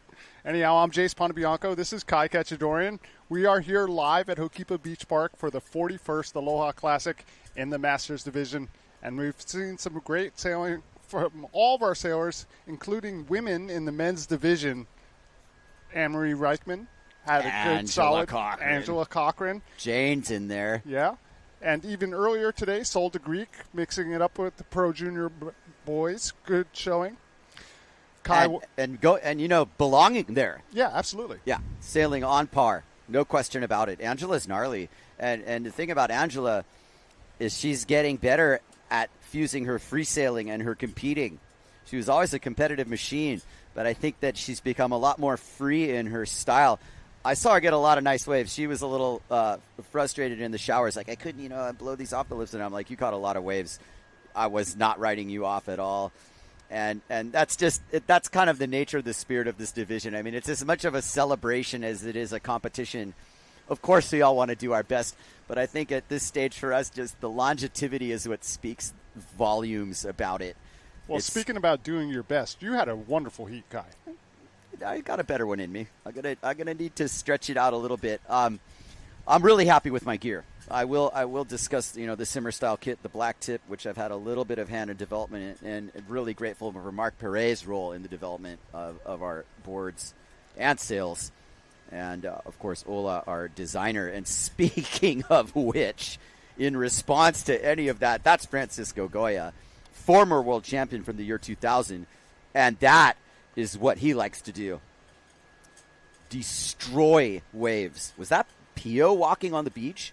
I'm not sure who that was, but lay down 360, ode to Masonville, and this is some interesting styled riding here. Is that Molishan, the Japanese. Look at that style, Jace. He's got this like hanging crab stance. Hitoshi Morita. Okay. Viskovich, right? Here on the D0. Yep. Out the back on the aerial, but in good position, in full control. Viskovich, our current heat leader with the 3.0.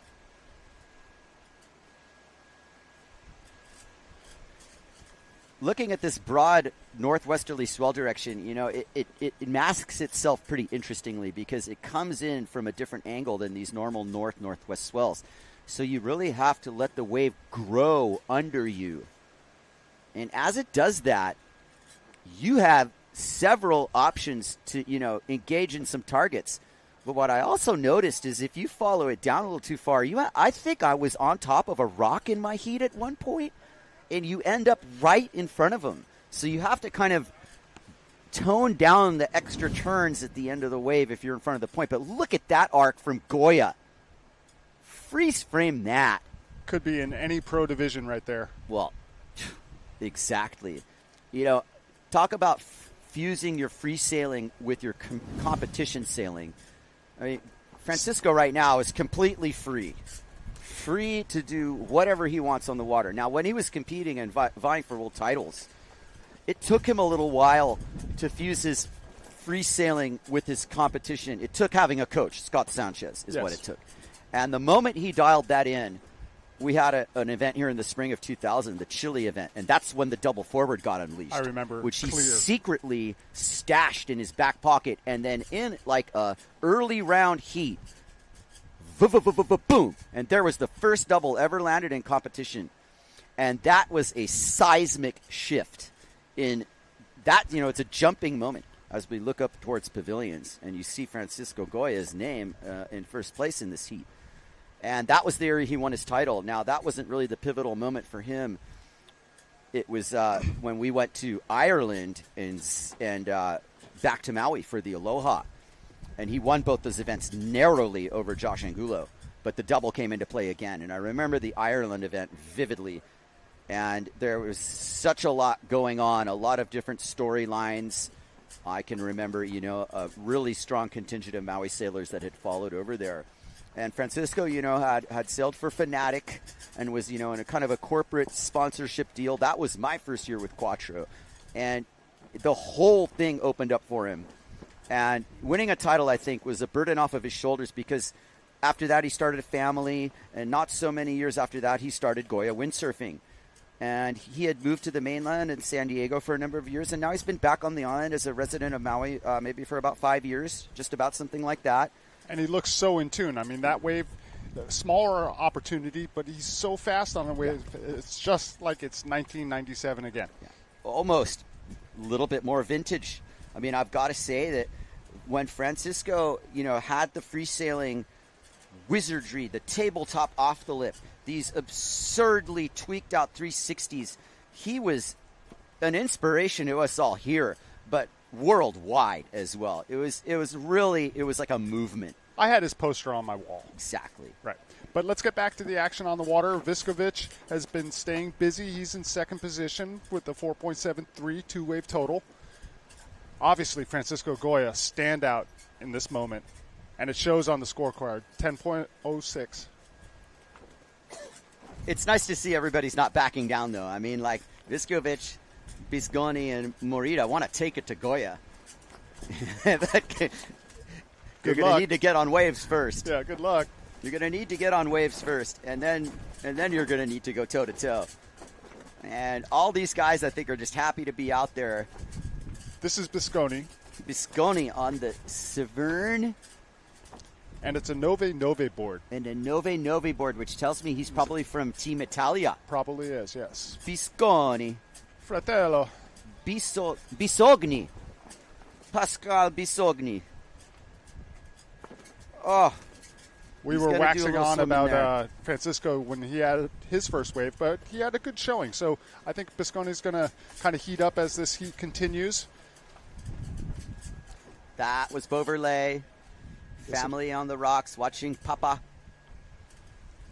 Oh, yeah.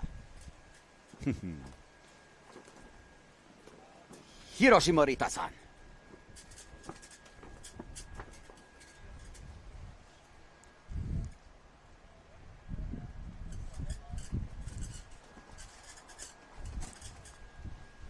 Hi. With honor, we ride. We try to. And we try to. Sometimes when you don't ride with honor, you fall and poke taco. But when you ride with honor, you ride the wave in which it is asking to be ridden. And We've you been find seeing a the lot great of that wave. today. We've been seeing a lot of that today, particularly from guys like Francisco Goya right there. Still Goya, sailing. like when he tried that lay down the sail 360, that tells you exactly how free-minded he is. It's like, it's old school, new school. And that's such a retro move that it's new school almost. Well, he's like one of the only guys that still does it. I've always been a fan of it. Yeah. It just shows you that he's sailing free, right? Francisco's always got a smile on his face, sailing with a lot of energy. Maybe coming in for a gear change now as we watch Viskovic setting up for his next ride. Viskovic has stayed active through this heat. He's currently in third spot. Whoosh. Arcing turn, now setting it off the bottom, a little bit bumpy. Hoping It's that all the wave good. speeds up for himself. Connect it. Beautiful.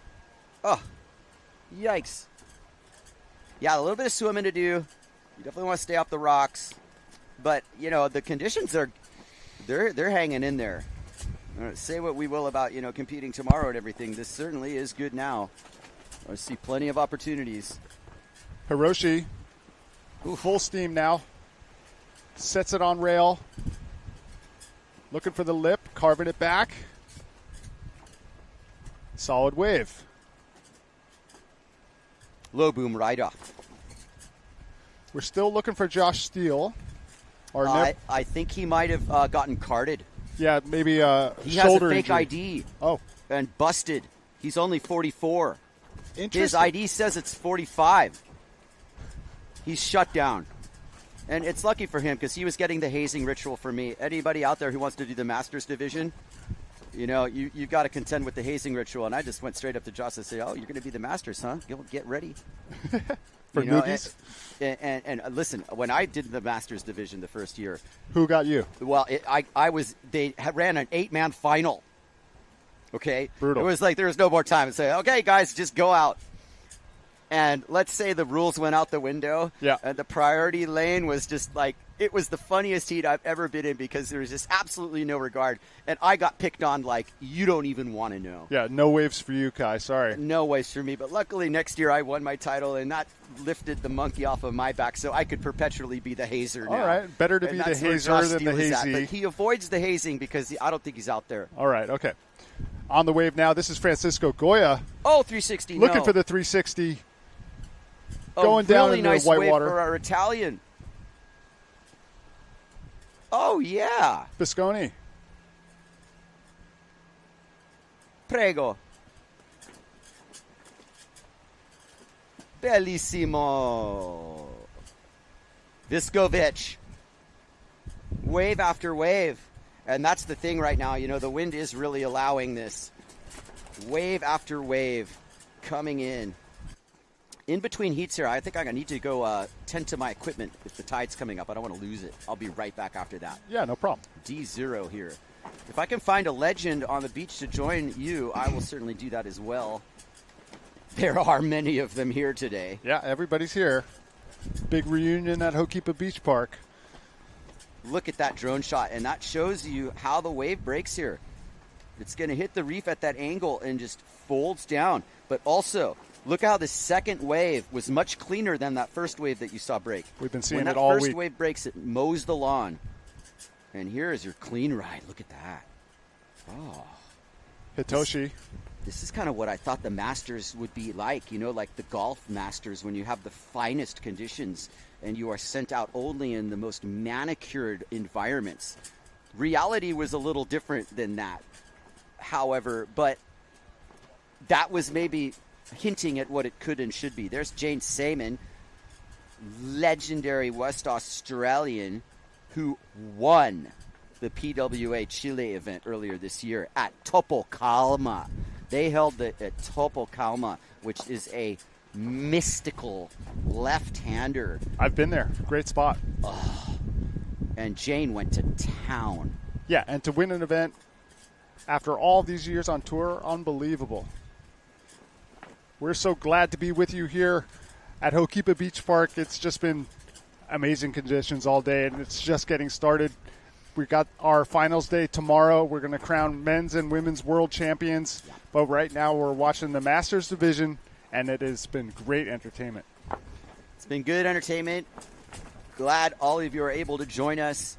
We're probably got, an hour and 15 minutes left of sailing. I think 5 o'clock is that courteous cutoff. Shut this down and then come back tomorrow. It'll probably be a quite similar situation conditions-wise. I don't think we're going to see it much differently, but I see corduroy and I expect fireworks, and they'll just be rolling this through probably Masters and Pro all day tomorrow. Awesome. We have 32 Masters competitors. Yeah, a lot of guys to get through. That's the biggest field so far this year. So the points will reflect that. Viskovich on the wave, riding on the JP Neil Pride combo. 20 seconds left. This is good timing. Does he want to answer up to Francisco Goya's heat total? He's getting a couple nice turns on this. The wave's still going. And he is going to kick out. And with 4 seconds left, we'll be in our transition. 2 counting waves after that. Goya snapping up one. Morita snapping up one. And Goya on his way in. Might as well catch a wave with the lip climber. Look at that floater. Wow, that's unbelievable. Yeah, Franny. Nice one, Fran. All right, we're in transition. Be right back. Let's pay some bills, go to commercial, and have an interview with Anna Marie.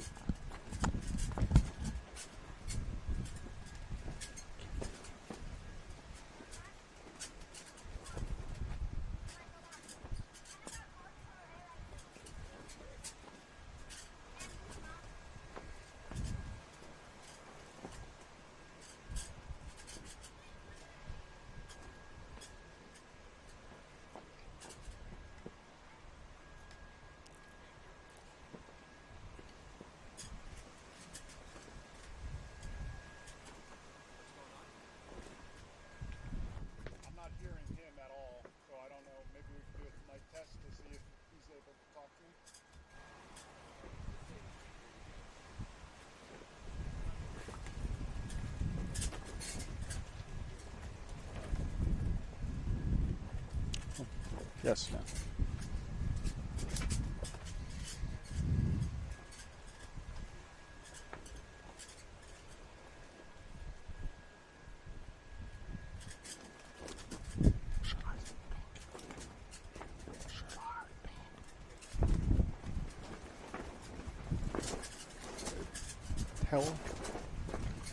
And welcome back to the Aloha Classic. Flying solo here. I'm Jace Pontebianco for a moment. Gonna give you some information about the Masters Division heat coming up. It's going to be Charlie Rivera, Nelson Perez, Jane Seaman, Julia Mueller, Josh Stone, and Sean Ordonez. What a mixed bag we're going to have in this heat.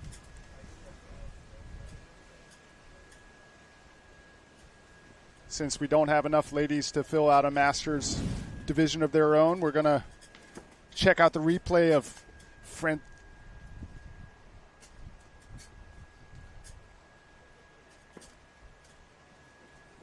Well, beautiful turns, but I'm not sure who that is. Sorry.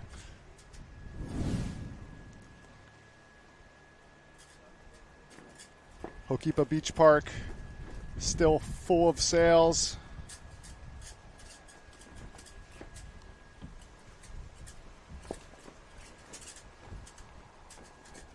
Well, I hope you've been enjoying your live broadcast here from Ho'okipa Beach Park. We're going to take a few moments, pay some bills. Don't go anywhere after this commercial break.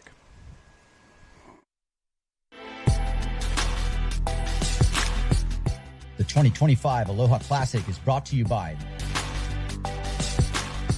the County of Maui and by County of Maui Office of Economic Development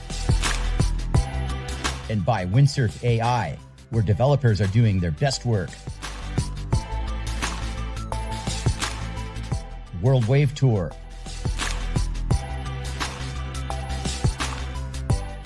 PWA. Goya Windsurfing.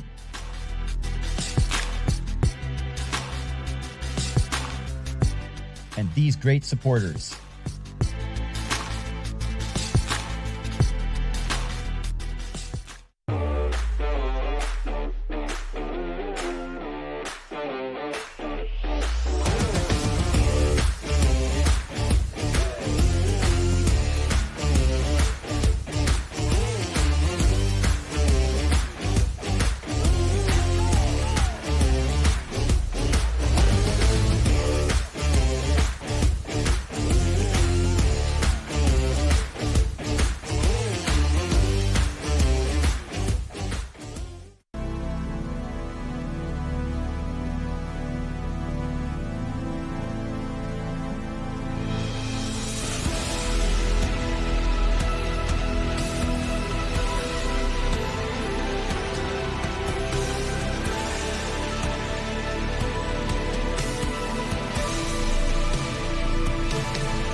Allow us to help you grow your brand and expand your business by reaching Hawaii's giant outdoor sports and ocean enthusiast demographic. Zone Media specializes in social media content production and distribution, drone and video production, cutting-edge live productions, and more. With over 25 years leading Hawaii's action sports market, give us a call to find out how we can help you grow your business.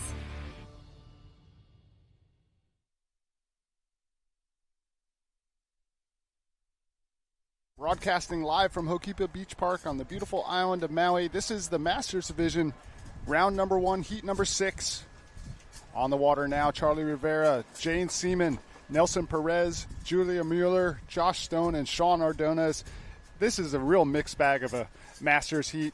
We don't have enough sailors to fill out a Masters bracket for the women, so we're mixing them in with our men competitors and some real amazing names to be on the lookout for.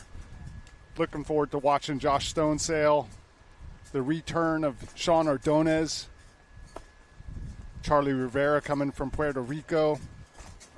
And our ladies, Jane Seaman and Julia Mueller, mixing it up with our masters.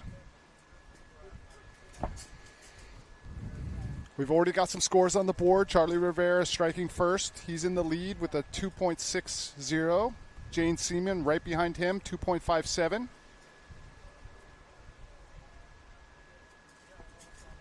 This is Nelson Perez.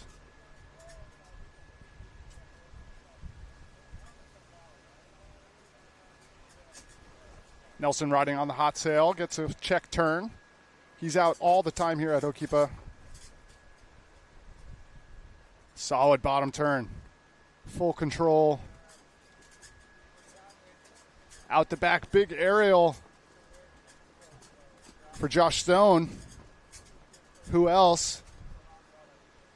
Scalping the lip. Full speed over the flat section, through the bumps. Up underneath the lip, looking for contact. He gets it. Sean Ordonez's turn. He's riding on the S2 sail. Vert to the lip, floater line, and kicks out.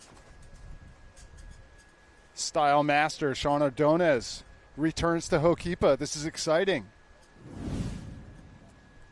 This is the replay of Josh Stone's first hit. Look at that. Nose down re-entry. Gets a little caught up in the lip, but manages to get over the flat section of the wave and straight back to this lip.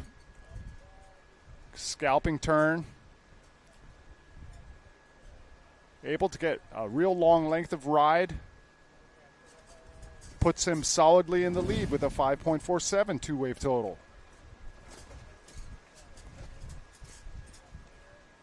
This is a fun heat. I hope you're enjoying the broadcast. Getting late in the day here, 4 o'clock Hawaii time.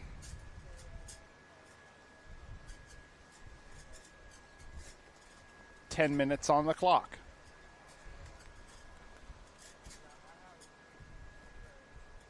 You'll notice the clock on our screen reads 14 minutes, so that's indicating the transitional period as well.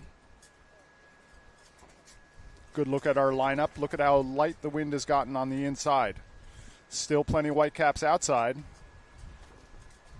but our sailors won't be as mobile through the competition area. And here we have a look at Jane Seaman. Way upwind. She might not decide to ride a wave here, we'll see. And she kicks out.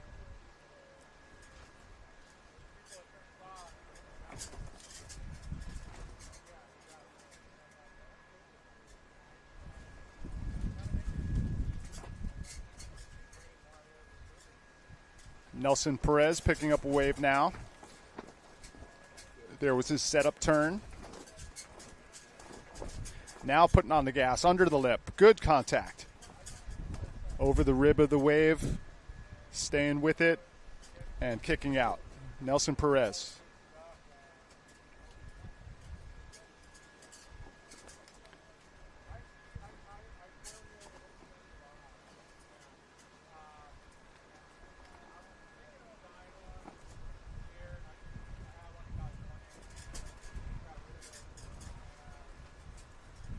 Looks like Nelson's repping Puerto Rico as well, PR 99. He's now currently in second place on the strength of that last ride.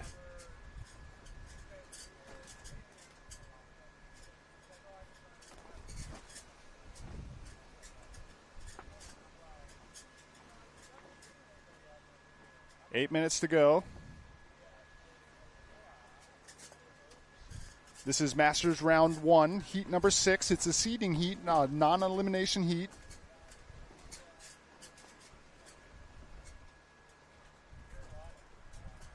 Jane Seaman on the inside, riding on the Severn. Holding her own against the Masters men.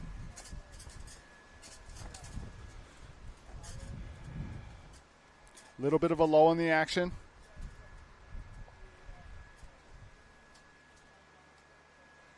But it's been an action-packed day, I will say that.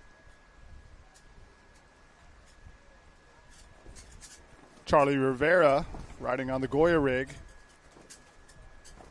Strong to the lip. Nice aerial projection. Used to sailing down in Puerto Rico, a place called Shacks. Has that same sort of setup. Charlie Rivera looking strong.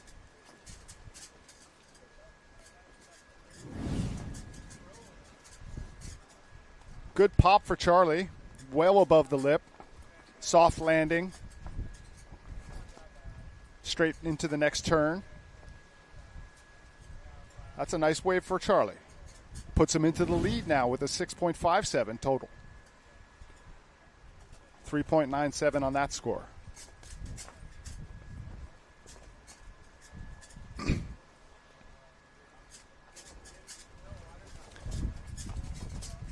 And here's a good look at the Ho'okipa Rocks, our judges' tower, our live television booth.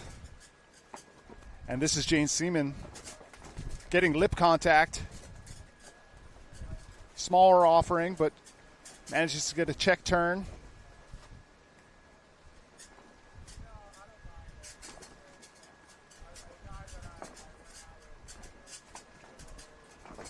All right, we're going to go down to Anne-Marie Reichman for a beach interview. Francisco Goya, heat winner of that 5th Master Heat. All right. Amazing. How was it for you out there? It was really good. I went on the 4-2. I was like thinking not going to have enough wind, and then end up working out even for a jump. So it was fun. I wasn't even sure if they were counting jumps, but made sure I got something. A nice little expression session. Yeah, I noticed the wind out there was like some gust, a little, it's going down a little bit. How did you feel about that? Yeah, it's okay. Usually at this time of the day, Ho'okipa gets a little bit more offshore, a little bit more gusty. So it depends, 5 minutes earlier, 5 minutes later, you get different realities. But at the end of the day, even if you're on a 5-3 on the holes, you're not going to get planing. And so what you want to choose is a size that you're going to be comfortable on the wave. Want to smash those waves. Yeah, or be smashed. Or be smashed. Anyways, thank you, Francisco. And thank you for organizing. You have a man of many hats this event. Amazing, really good vibes, and we want to all thank you. Like you. Okay. Mahalo, and back to you guys. Well, thank you, Anne-Marie, and thank you, Francisco, for that performance. You were absolutely ripping. And ripping on the water, our other Goya rider,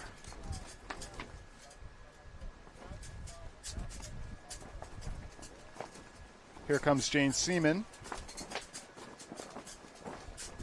mixing it up with our Masters division. Coming off a win in Topacama, Seaman is in rare form now.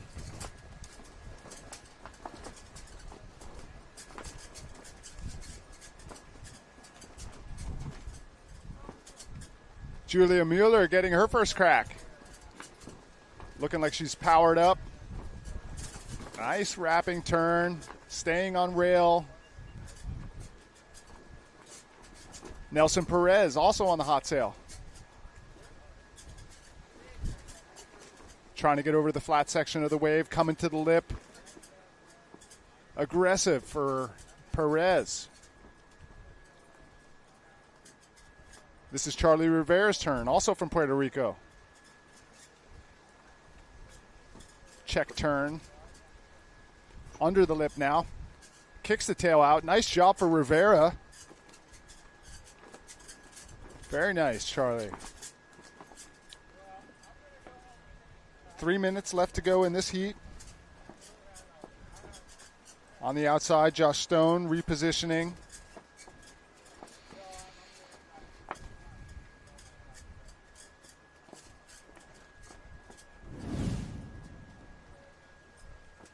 Garcia, full rail.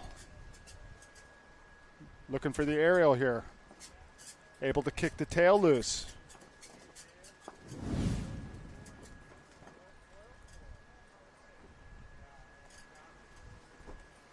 Short time in this heat, 2 minutes 45 on the clock. Josh Stone is our current heat leader, followed by Rivera, followed by Jane Seaman. This is Josh Stone in the middle, riding on the yellow Goya. He had a great first wave, scoring a 5.47.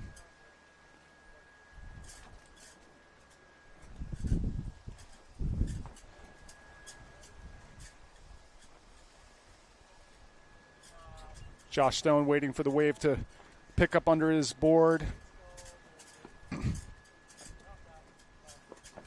Just checking the rails real quick. All right. Nelson Perez. And now we're back to Josh Stone. Here he is off the bottom. Solid lip contact. On the second turn. Nice placement with that one. Good job for Josh Stone. Jane Seaman behind him. Gets the board on rail. Looking for the lip. Big crash for Jane Seaman, but really aggressive. I love that. Going for a ride.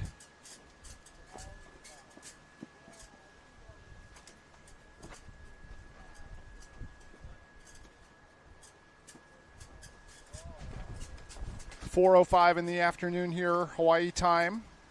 Still moving along in our Masters division. This is round one, heat number 6 of the seeding round.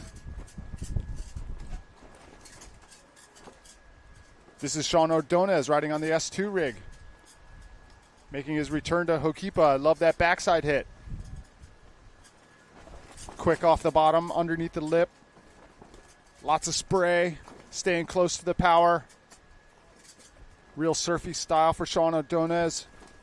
Under the lip, there it is. Projection back out in front like he's never stopped, folks. Oh, Julia Mueller getting into the action. Nice turn for Julia.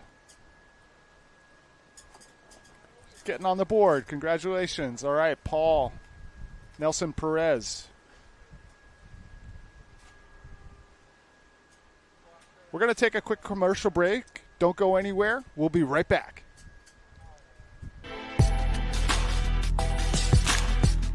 The 2025 Aloha Classic is brought to you by the County of Maui and by County of Maui Office of Economic Development and by Windsurf AI, where developers are doing their best work. World Wave Tour. PWA. Goya Windsurfing.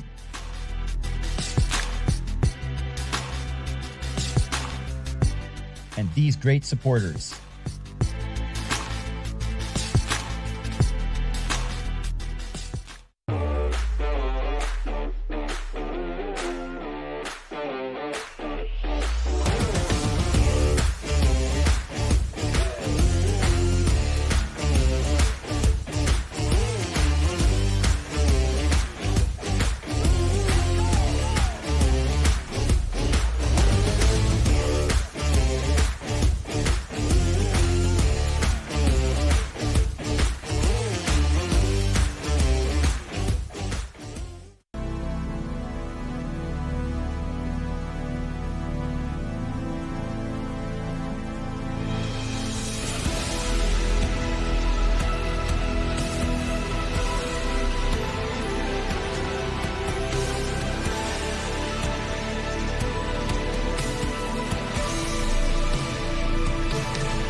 Allow us to help you grow your brand and expand your business by reaching Hawaii's giant outdoor sports and ocean enthusiast demographic. Zone Media specializes in social media content production and distribution, drone and video production, cutting-edge live productions, and more. With over 25 years leading Hawaii's action sports market, give us a call to find out how we can help you grow your business.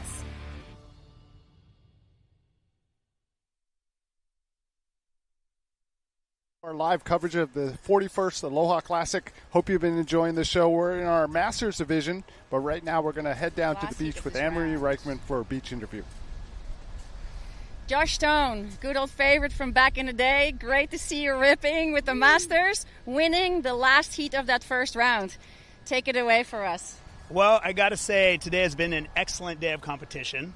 I think everybody out there competing has been having an absolute blast. Pros, women, juniors, and masters alike. And I have to say, that was really, really fun. I had a blast out there, and I saw the other guys ripping. And I think for the masters, it's mainly about, camaraderie, friendship, and keeping that stoke and energy going for ourselves and our friends. Totally. I think I agree. You have your age in your 20s and you're sailing. For us to still be standing is kind of a celebration in its own, and still being out there and loving it, right? I celebrate every single day, and I'm very proud of you too, by the way. You've done a great job. Thank you, Josh. Well, good luck. Keep so ripping, much. and I want to see you back here. Hey, Savannah. All right, thank you, Anne-Marie. So good to see Mr. Aloha, Josh. It's sailing so well still. Still got that infectious smile. More than anything, he's just an entertainer on the water. We're moving along in our Masters division. This is the redemption round number 2, heat number 1. On the water, Jason Pryor, Philip Mueller, Rick Markham, and maybe Joshua Steele. We'll find out about that.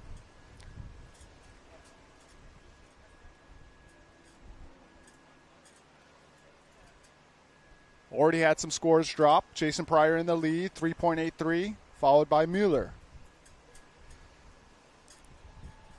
12 minutes 45 to go. You can see the clouds have come in just a little bit, and our wind has dropped as a result. Still there, but not as full power as it was before. Our competitors not moving nearly as well on the inside as you can see.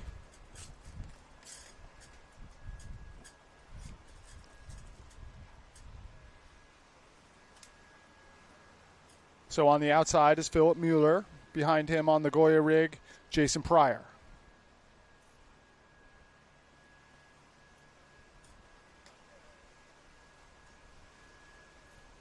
Sailors getting ready for the last heats of the day. Checking in maybe on the live broadcast there. We're looking at Simeon Glasson, our tour director for the WWT.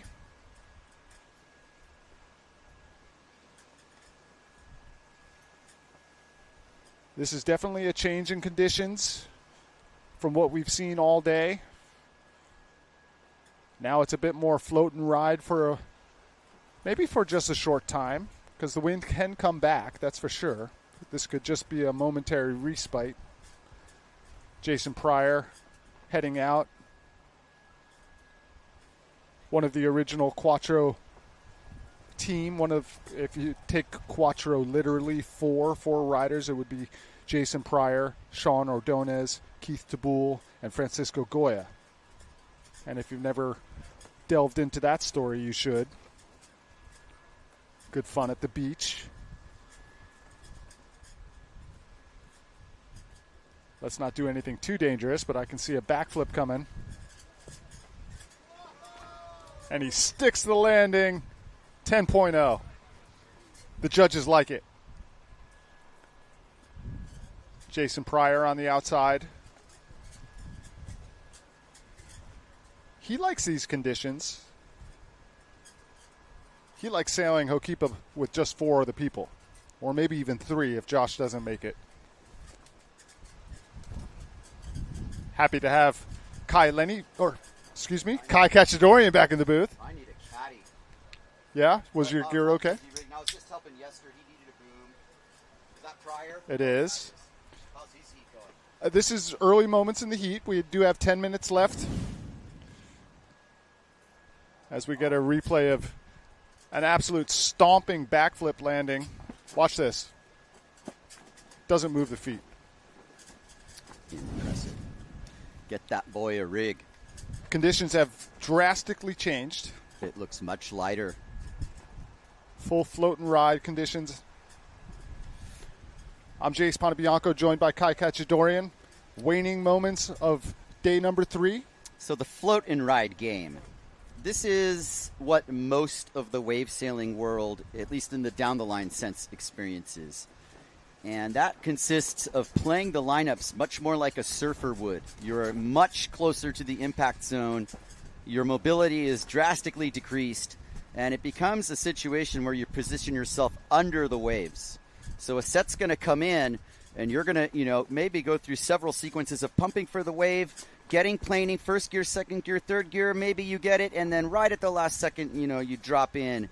And it's definitely, we had Pete Cabrina on here earlier, and he alluded to that moment in wave sailing when it feels like you don't have a sail. The best moment. The best moment.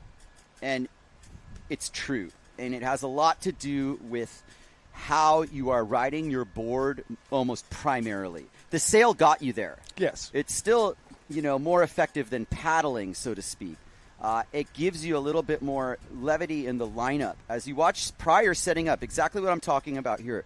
You've got the pumping mechanism, and there's Freeman, and there's Pryor. A powerful individual. I think he's claiming 200 pounds almost. Does a lot of jiu-jitsu. And that's going to translate into his riding style, which has always been top-notch. But look at him. He's a powerhouse. He's got the apparent wind, and he did exactly what I was saying. He's getting under lips, projecting, not quite connecting that landing. But what you saw was the apparent wind built as he dropped in. The faster he was going, the more power he had. He was sheeting in more, and he was able to project that into the lip. And it was really a good shot there. I'm seeing him do that 1,000 times. I've seen Jason do aerials at Jaws. Such an impressive sailor. Look at this timing. He's right on the button right there. I'm surprised he wasn't able to get it all the way over the transition. Jason said that he's riding, I think it's like an 84 leaderboard. And for him, that's really small. Yeah. He is every bit, close to 200. And that's going to translate very well in certain instances. And, there's a little bit of a gust at the top of the wave there. It's not completely dropped, but it's switched even more offshore.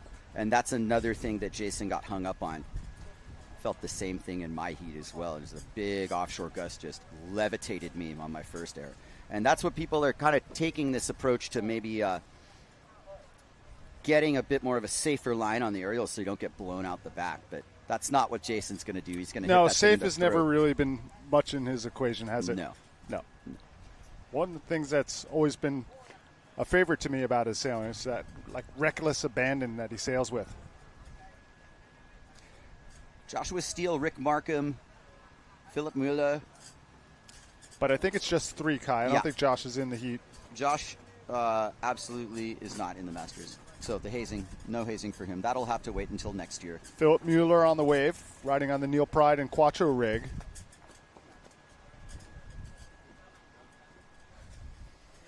This is a real insider for Philip. See if the wave walls up at all. Nice contact with the lip, but goes down in the soup. That's what happens on the really insider waves like that. The wind is just gone by the time you get so close to shore. Really hard even to water start. Pryor's back in position outside.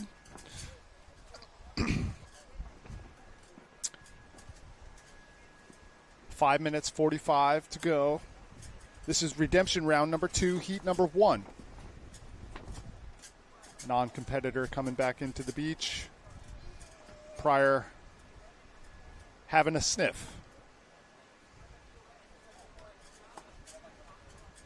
Pryor's our heat leader on a 4.46 two-wave total. Nice top turn. Yes. But not much else on offer. But real snappy with that top turn. Jason has the whole bag. He's a very precise sailor. He's got a good 360. And he's not afraid to hit lips and fly sections. And I feel like he has seen us having too much fun for too long, and this is the moment where he re-enters the pack as a full-time regular sailor. Well, it definitely seems like he's been at the beach a lot more recently over this last kind of half year. So I would think you're right.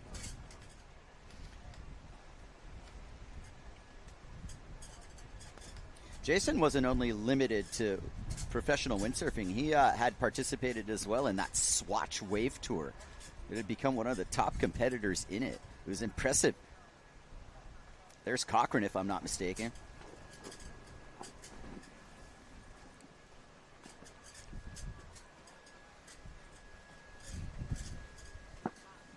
Got to watch out for that shore break. Yeah, got to time your entry for sure. Don't be impatient. Angela knows how to get it done, though.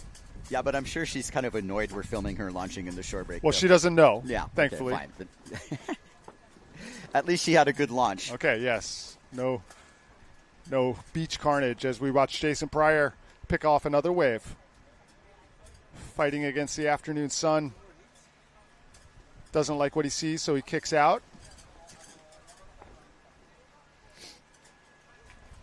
We're getting word that there's 2 more heats today, 4:20 in the afternoon, Hawaii time. Yeah, we've got 40 minutes left until 5 o'clock, which has been our traditional cutoff. I think that'll remain consistent today. Certainly signs of swell. Whether they could have, should have, would have run the pros, maybe we're just going to come back tomorrow and face it another day and be happy we were able to broadcast these divisions. Absolutely. Give these guys a chance to shine. Got to check out the Pro Juniors as well. Some really great performances from our women in our other divisions as well. I mean, Jane Seaman, Anne-Marie, Sol de Greek. Angela. Lisa Wehrmeister had a good... She sure did, yeah. I mean, I would almost mention her very prominently. Yeah, maybe first, yeah. Absolutely. Great feel. And within that spectrum, Jace, it's a lot of age difference. So that demographic is really wide. Yeah, from like 16 to 60. Right. 2.5 minutes to go. Jason Pryor in the lead.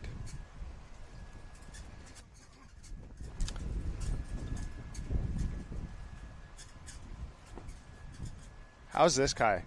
This might be a 2-man heat right now. I think maybe Markham's not around either. Oh, yeah? Markham? Yeah, so Jason Pryor, Philip Mueller getting Hokipa to themselves. You should consider a trip to Hawaii if you're watching us live. It's kind of like going to Mecca, if you're a wind sports enthusiast, if you're an ocean enthusiast. Hawaii welcomes you. Maui welcomes you. We'd like to see you. A little bit of a slow moment. But you see the corduroy. I was just walking back after stashing my gear, and I forgot who said it. It's going to be big tomorrow. And I'm like, really? I thought, whatever I thought or everybody else thought, this is what we got today, and I'll welcome some big surf to close this out. I'm sure the pros want to have a little bit more than this. Yes, they would. And, you never know what's going to happen while you're live, but I'm glad that we waited in hindsight here. I am glad. I hope tomorrow works out, obviously. It's been a great day, nonetheless. And it's good for everybody at home to have, a peek into the non-pros that have traveled, many following this tour throughout the year. The World Wave Tour, for all of you who haven't been a part of it, I must say, is truly a worldwide tour. If you want to start the year in Margaret River, continue to Japan, and then get your first 5-star going in Chile, by the time you're in Gran Canaria, Tenerife, Zilt, Maui, you're all over the world. That's Talk to me with a bunch of 1- or 2-star, 3-star events. There's Pryor. Jason Pryor, that's what I'm talking about. Did I like the claim? That was it right there. Thank you, Jason. Take a bow. Vintage Pryor. I love it. Mueller's opportunity sets the rail. Trying to get back to the lip. Wrapping turn. little bit of a foamy one.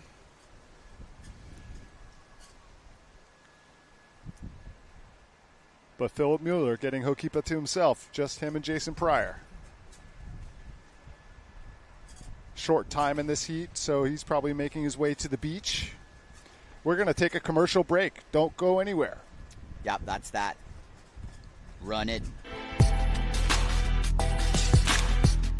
The 2025 Aloha Classic is brought to you by the County of Maui and by County of Maui Office of Economic Development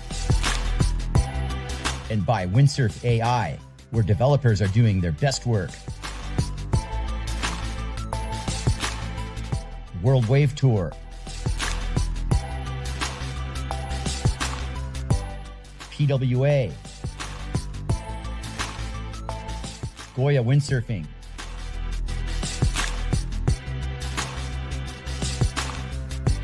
and these great supporters.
Allow us to help you grow your brand and expand your business by reaching Hawaii's giant outdoor sports and ocean enthusiast demographic. Zone Media specializes in social media content production and distribution, drone and video production, cutting-edge live productions, and more. With over 25 years leading Hawaii's action sports market, give us a call to find out how we can help you grow your business. What a great ad by both Zone Media and Quattro there. That was heavy action. Very impressive. We are now in round 2, Redemption Heat 2. Freeman, Hiroshi Miroda, Angela Cochran, Jan Wakely, Nelson Perez from Puerto Rico. I forgot about Puerto Rico. That was on the tour too. Imagine going to all of those. In 1 year, that would be such a sick year. Yeah, the tour goes to some great locations as we watch Chris Freeman coming off the bottom, check turn. Where did these waves come from? Yeah, conditions holding strong. Hello. Nice ride for Freeman. Maybe he's going to peek outside and understand there was a bigger wave behind him, but nonetheless, he's going to maybe get a little bit of a rinsing here. All good. Is that not Angela? Yes, it is. Angela taming a head-high wave and making contact. Nelson Perez kicks out.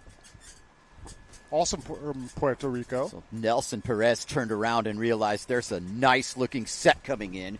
And Nelson Perez would be smart to go on the wave after this one. Turn around. He heard you, Kai.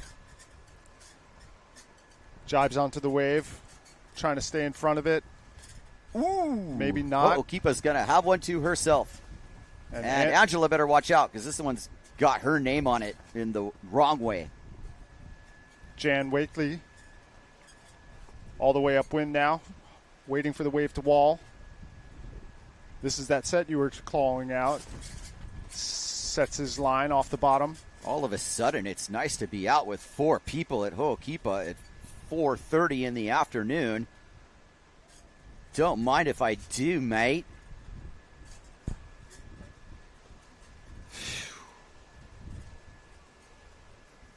12 minutes on the clock. Our heat leader, Hiroti Morita. Chris Freeman in second. Angela Cochran in third.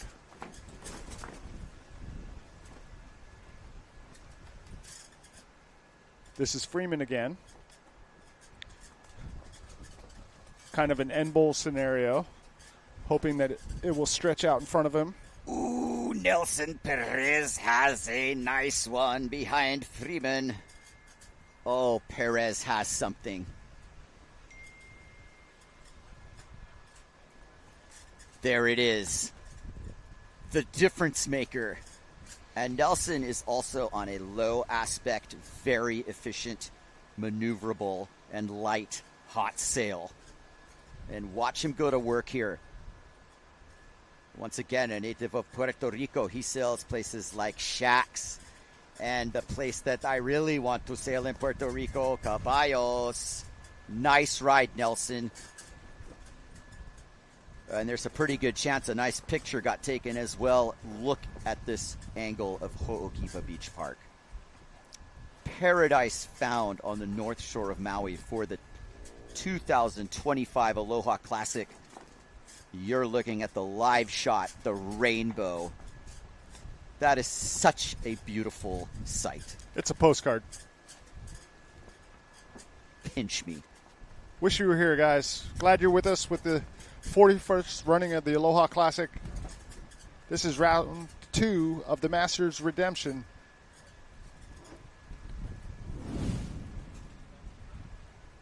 And Nelson Perez riding on the hot sail. Gets over the flat spot. Nice bottom turn. Couple carves. And the clean kick out for Nelson Perez.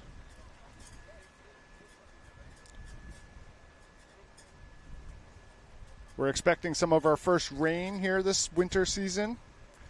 Seeing a little bit of clouds in the sky, but no rain, no rainbows.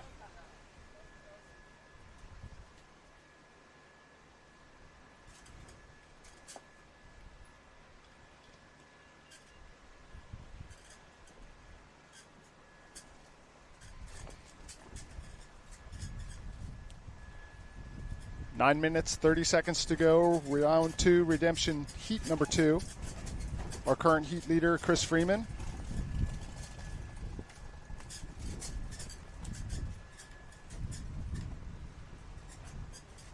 That was a smart ride by Freeman. It was connecting every little section. And just a little more contact than Perez had. Absolutely. But Perez can find himself a backup score, because that's also why Freeman's in the lead. He's got 2 waves. And here comes Perez. Angling his quattro board hot sail combo. Huh. Duck jibe, you know that makes me happy. Me too. And that should be worth a quarter of a something of a little nibble. Well, you know, judges are human too. They watch all of it. Now, if you'd done a duck jibe, you going out on the face and started your wave ride, that would have been That's even better. We have to ask Francisco Goya to do something like that. Or Sean Ordonez, for that matter. Sean Ordonez wouldn't be able to resist the temptation to turn it into a flat sail 360 upwinder, though. Yes. As we saw him do so often. We're talking about legends in windsurfing because this is the Masters Division.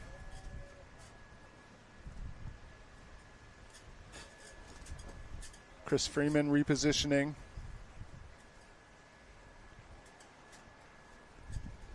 As you can see the clouds on the outside there, that oftentimes does affect our wind.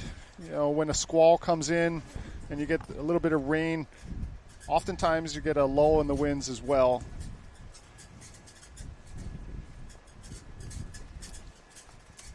Let's root for Angela Cochran to get a nice wave and rip it to pieces. Let's do that. Come on, Angela. I see something. I really want to see her unleash this certain vertical attack that is very exclusive to her in this. She has it, and it comes out in contests a lot. It's been her bread and butter, and sometimes she really lands a haymaker. I'll be looking for those fireworks. That's her on the left side of your screen, riding on the Goya rig. I think she's on a blue sail, Jace. Excuse me? I think she's on a blue sail. I think the lowest one is Morita in the yellow. And Angela's got a blue sail. There she is. Excuse me. Sighting. And if you look at the perspective here, Angela is the furthest inside, and this is what I've been talking about, is that this west set has crept under the pack, leaving Angela alone with what's going to be roughly a 4-foot Hawaiian northwest nugget. She's really looking good here. And behind her must be Perez. If she can get on it, Kai. It's going to be hard to get on that one. And now Perez is going to play keeps. Unless for some reason he can't get it. Unfortunately, Angela might be left out of this exchange all of a sudden. She was in position too. She looks behind her and she's like, uh-oh. Nelson Perez. And now, however, Angela has a wave behind Perez. This might have worked in her favor, actually. She needs to pump it up, though. Point that thing downwind and get on that thing, Angela, as Nelson Perez sets up. Almost a flat sail type of bottom turn look. Perez has a section. Perez hits the lip and slides through the bottom and waits his tail and is going to stick this. Here comes Angela, winding up her coil. Takes aim. Cat-like around the section, but the door closes. Aggressive first turn for Angela. Aggressive first turn for Angela. Chris Freeman's opportunity, riding on the Goya rig. Chris Freeman with a carefully selected offering. He has a really nice wave. It's just in a bit of a similar category as last one. Totally rippable. Look at that slidey cutback. One more hit for Freeman. Not to be.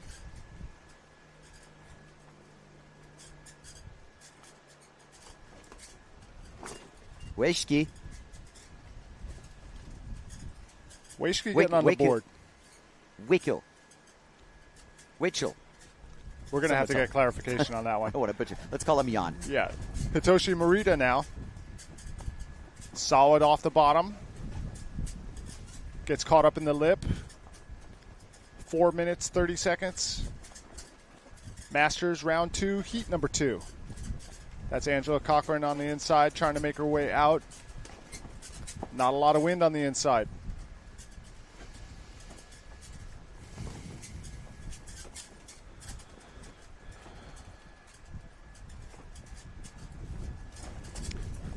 Freeman goes into the lead. Yeah. 5.57.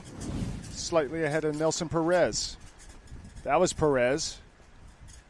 I really like that recovery. There's Angela. A different angle of her wave. Freeman with a bit more of an open face to work with. Probably should have stuck the second bottom turn right away. These waves are closing fast. They're not like wide open opportunities.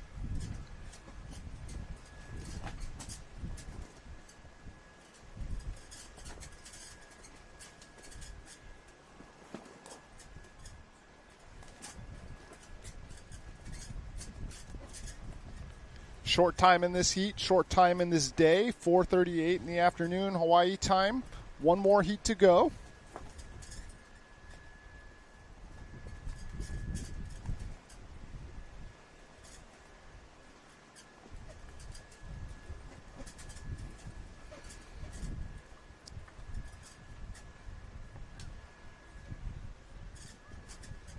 Cochran setting up way on the inside. I think she's going to force it right there. That's just the start of the lip drift, but she's in that dirty air on the inside. And it's not going to be quite enough. Most of these waves are setting up from the outside where the better wind is. As our idyllic rainbow moment win, lose, or draw. This is just epic right now. You can definitely see a little bit more cloud activity. It's starting to look like a normal late afternoon. And I think this is a non-competitor coming in. Yeah.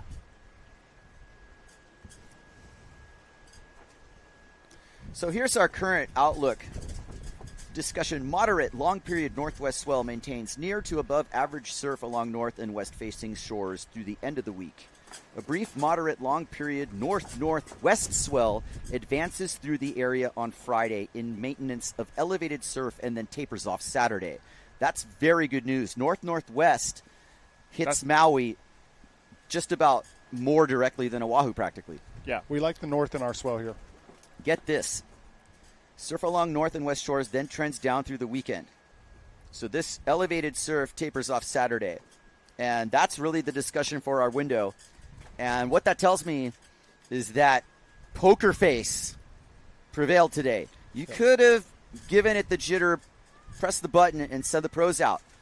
And now we're going to put our bets on tomorrow and Saturday. And when I saw that forecast, north-northwest is Maui's best swell direction. Don't tell anybody that. Good to know, though. And especially for Ho'okipa, because my personal favorite section, Green Tree Rights, starts opening up. And that is the roll-in to riding all the way through the point. And if Mana from Heaven cooperates, we will be seeing those type of rides tomorrow. So hats off to the head judge and the crew for holding their serve here. We had some moments. Yeah, it was definitely tempting to call it on, particularly in the 1, 2 o'clock hour. We saw some real sets coming through and plenty of wind. Yes. And the action was really good, just like the action on the water now with Chris Freeman. Yes, Freeman. With waves on the outside. This is all what we want to see. And Cochran's got a nugget. There is Angela. Beautiful hit by Angela. And she's going to pull the sail out of the water, which we've all been doing today. That's that vert hit you were talking about. Right. Yep. That was getting there. Yep. I know she's got a way better one. It's shocking when she really unleashes it. You're just like, settle down. Like, seriously, like it's like super hyper aggressive. That one was good, and that's going to help her score line. I think she might have upped her lowest score potentially. We'll see. That'll be our last opportunity. The horn is sounded. Our final heat of the day making their way out onto the water. This is the transitional period of round number 2, heat number 3, the last heat of our day here at the 41st Aloha Classic.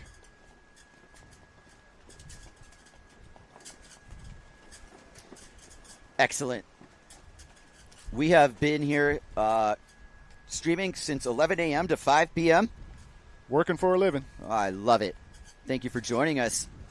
It's been a long day. There's been some distractions, but healthy distractions, and that is what the whole idea is you can broadcast and compete at the same time. It's a little rattling, Jace, I must admit, but now in the Masters division, it's much more enjoyable that way. The pro and the commenting was out of hand. You're doing a good job, Kai, but we're going to have to take a quick commercial break before we bring you the last heat of the day. Don't go anywhere. The 2025 Aloha Classic is brought to you by the County of Maui and by County of Maui Office of Economic Development and by Windsurf AI, where developers are doing their best work. World Wave Tour, PWA, Goya Windsurfing,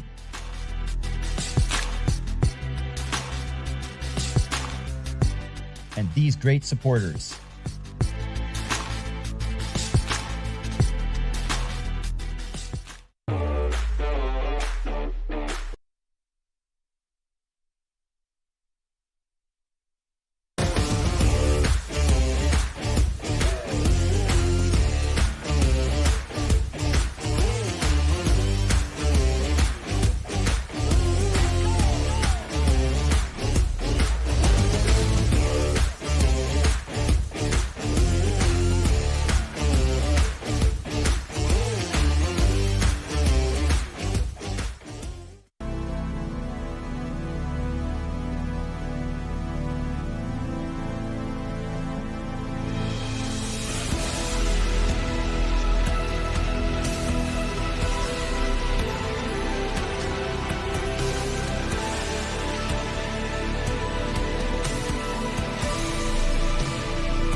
Allow us to help you grow your brand and expand your business by reaching Hawaii's giant outdoor sports and ocean enthusiast demographic. Zone Media specializes in social media content production and distribution, drone and video production, cutting-edge live productions, and more. With over 25 years leading Hawaii's action sports market, give us a call to find out how we can help you grow your business. All right, and welcome back to our continued coverage of the Aloha Classic. This is the redemption round, heat number 3 of our Masters division. Starting it off with a bang. Jazz Glickenhaus. Nice. It's exactly the way you want to start off your heat. Jazz Glickenhaus, 3-turn combo with extra style. Oh, that was nice. Chaz sailing really aggressively, and that is exactly the way you want to start off your heat, and rewarded with a 5.0. This is Pasquale Bisconi from Italia. Riding on the Severn rig. Get some lip contact. Folded at the end, but definitely his little level of aggression there. Is that Sean Ordonez? Oh, yes, it might be. Don't think so. Sean was riding on the S2 sail earlier. This is probably Nicholas Yellow Goya. Yeah.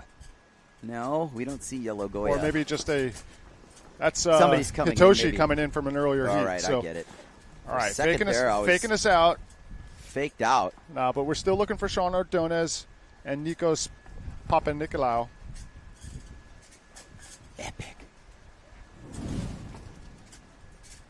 Jazz, one of the nicer rides of the day. Certainly a beautiful postcard moment for him.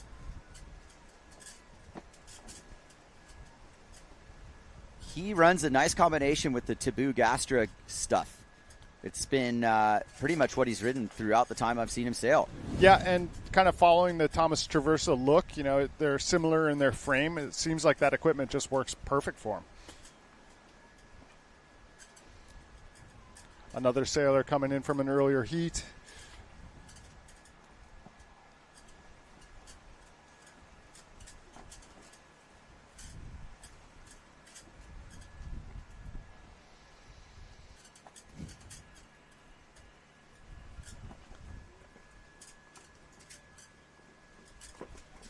Yeah, Yellow Goya.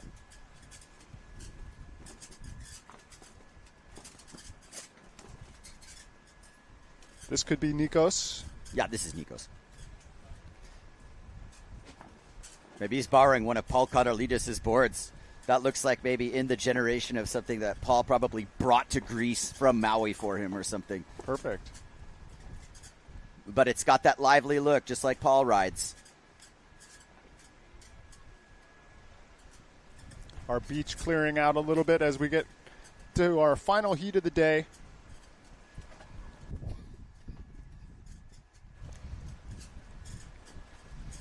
Thank you for joining us from wherever you are for the 2025 Aloha Classic. And we are wrapping up day 3, chapter 3 here. And all that hard work that we did yesterday really set us up for an easy decision today. You know, show up, get ready to run the pro men and women if conditions allow. We had all the numbers right, and we had conditions where you could have certainly justified running it. Head Judge Pick has now opted to run the Masters as we got through the Pro Junior brackets, and a good chunk of the Masters leading up to the quarterfinals will be next tomorrow. And it was, you know, just another day at the beach otherwise, just super enjoyable.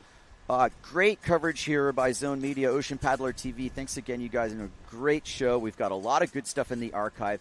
Thank you, everybody, for coming down locally here and being a part of this atmosphere, which is just vibrant, Jace. It's not like the good old days. It's better. Yeah, well, a lot of good energy on the beach, seeing families together, fathers and sons riding together in different brackets. It's been amazing. Yeah, a little bit of battle on the water and just, you know, purveying the craft of windsurfing, looking at all the different gear, everybody's different approach to riding it. Ho'okipa certainly serving up these opportunities. Jazzy Jazz showing how it's done. And that's under the lip. Hello. Does he stick it? Yeah, and he's got two good scores right now. That's it all the way. He's in double digits, 10.23 two-wave total. Yeah, no, that late hit. And Jazz isn't exactly immune to being able to ride really small gear, too.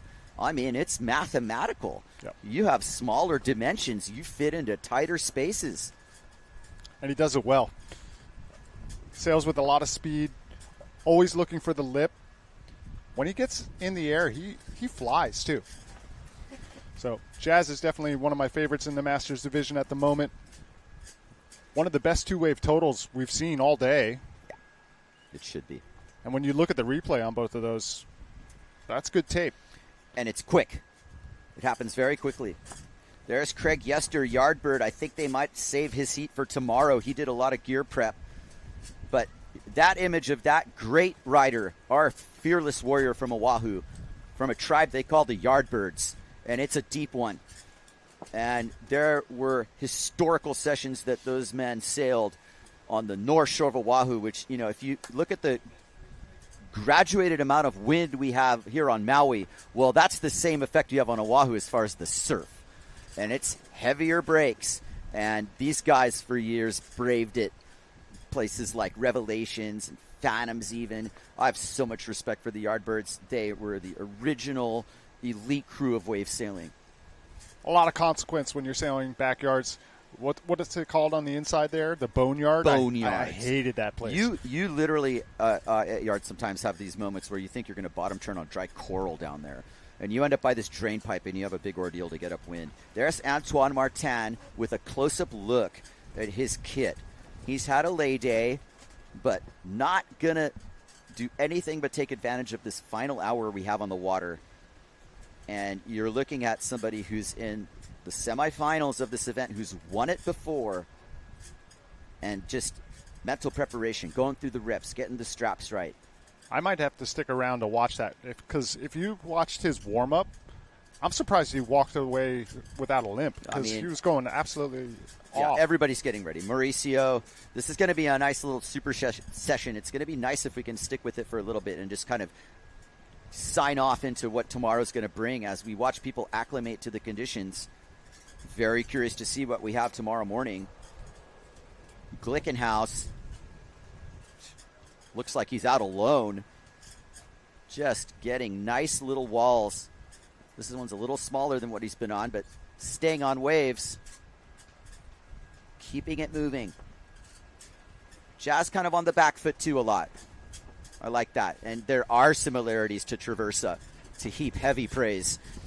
And Toma, you might be watching, buddy. Like, I really look forward to sailing with you in the next couple weeks. He's on the island, and that's going to be legendary. I'm sure Maui's going to serve lots of opportunities for him. One of my favorite sailors to watch, Thomas Traversa. Absolutely. Wasn't able to make his heat, had a flight delay. We're sorry about that, but there'll be another opportunity for Thomas Traversa. Not a lot of opportunities left for our sailors. Only 6 minutes left to go. Final heat of the day. Tacking now.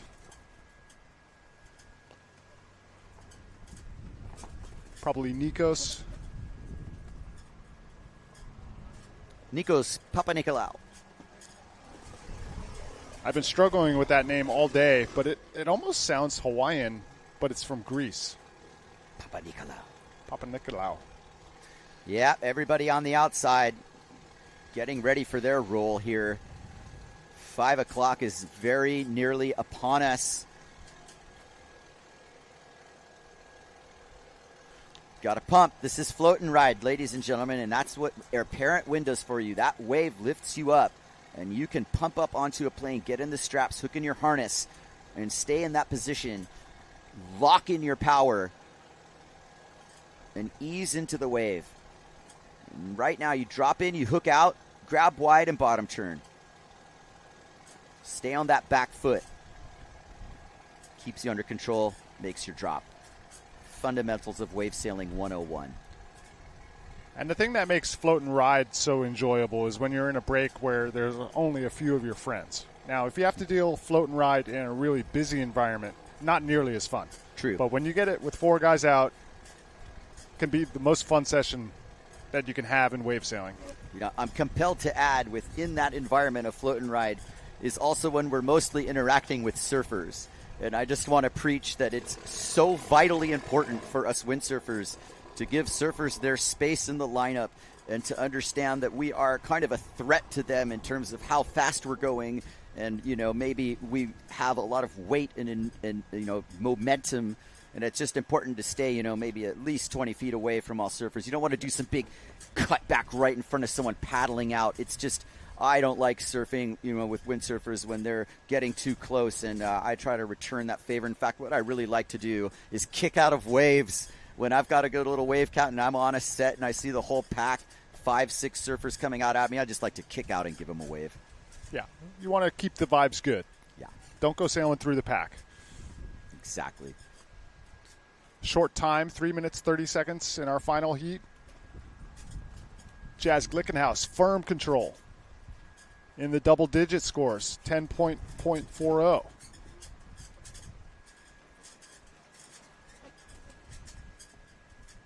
He's throwing away a 3.63. That was the 3rd highest wave in the heat. It's like he's holding aces. Late day light can be tricky looking towards the sun as you're on a wave. It gets worse later. We're at the very start of this effect now. Mid-October is when it starts. It's still very bearable now. Mid-November through mid-December, that sun is so low that you have moments of being completely blinded on your bottom turn. Jazz Glickenhaus going for another one under the lip. Yeah, big projection back and front. With the angle, too. Beautiful. He's putting on a clinic. Jazz second place in the Maui Pro-Am this spring. He kicked my butt in that final. Jazz Glickenhaus is going to have the top 4 scores in this heat.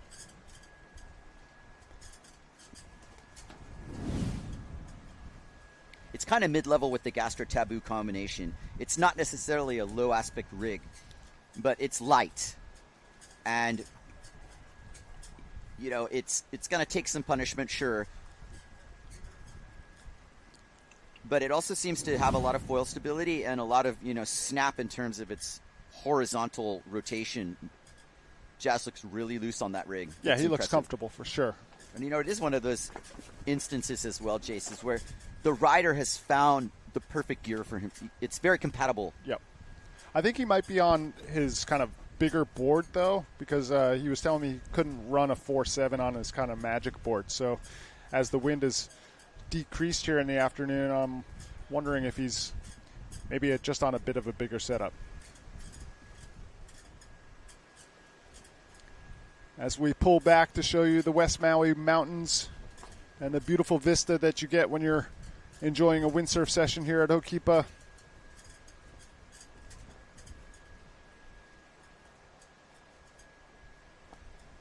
Nikos Papanikolaou got a wave underneath his board, hoping that it will cooperate in the final minute of our heat. He's choosing to ride it all the way to the end bowl here. Under the lip, contact. And nice way to end your heat. I could do with some classic surf music in the background right now. Wouldn't it's hurt. very, like, recreationally surfy out there. Yes, sir. Or else some very nice Hawaiian slack key would be even more appropriate. That honestly. would be appropriate. As the sun twinkles in the distance. Feeling it, man. There is a pack of hungry sailors descending upon the lineup because this heat's 1 minute from being over, and the pre-session will be on. Oh, good camera work.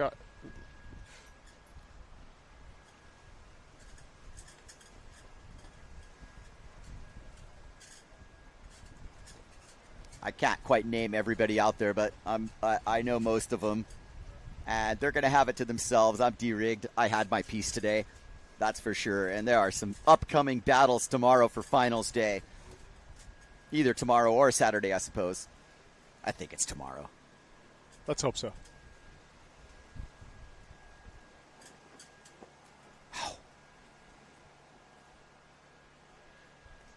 And our horn is sounded. That is the final moments of our day today. I hope you've enjoyed our live broadcast of the Aloha Classic. Jace Ponabianco, Kai Cachadorian, really happy to be with you for a great day of action. More to come tomorrow. Yeah, it's been a long day for sure. When you're broadcasting from 11 to 5 with little wave sailing in between, Jace, you were here all day. Jace gets the award, honestly, for workhorse of the day. I really appreciate you being here. And moving forward, we are at the end of this now. We've done some real work with the other divisions other than the pro men and pro women in the world title picture. And it's just a moment of sheer gratitude, really, when it boils down to it, to be here and experience these moments and such continuity over the years, Jace. And I just want to thank you personally for you, as long Kai. as I've It's known you, for nice your to be friendship sitting next and to your you. camaraderie and all that you've done for everybody in the, your filming. You're a stand-up character, and it shows on this broadcast, and we want to see you sailing more often. Here's the replay of the day. Wow, it's been a long one. I remember now. Pro Juniors, the future heat, we should call it. Samuel Ferraro. Otis Buckingham. Noguchi. More Ferraro was Ferraro. standout today. Such good sailing from everyone. Wow. I mean, we had moments. It really is apparent that there was moments all over the place. Moments like that one for you, Kai. Yeah, I mean, big in the mix. That was Tabul. That was Carlitos. We're all there's fireworks everywhere. Look at this, and more to come. Is that Stone? Josh Stone. I'm telling you, I could tell right away. Ordonez, that was Sean, and Pryor as well. And that was the one I liked the most. Right there. Glickenhaus on the last heat, just showing us how it's done as well. You know what? Jazz, when you see it, might have just had there was fireworks all the way around. And thank you so much again. As the sun is setting back here, it's just time to get ready for tomorrow and this pro picture. It's been kind of a little bit more carefree, so to speak. But now we're getting down to business. It's getting down to business, and day 4 is upcoming. So thank you for joining us and your patience today while we navigated this moment, and we look forward to bringing you the remainder of this contest. The 2025 Aloha Classic shall return. We will be back tomorrow. Kai Cachadorian and Jace Ponabianco signing off. It's been a long one. Aloha. Aloha.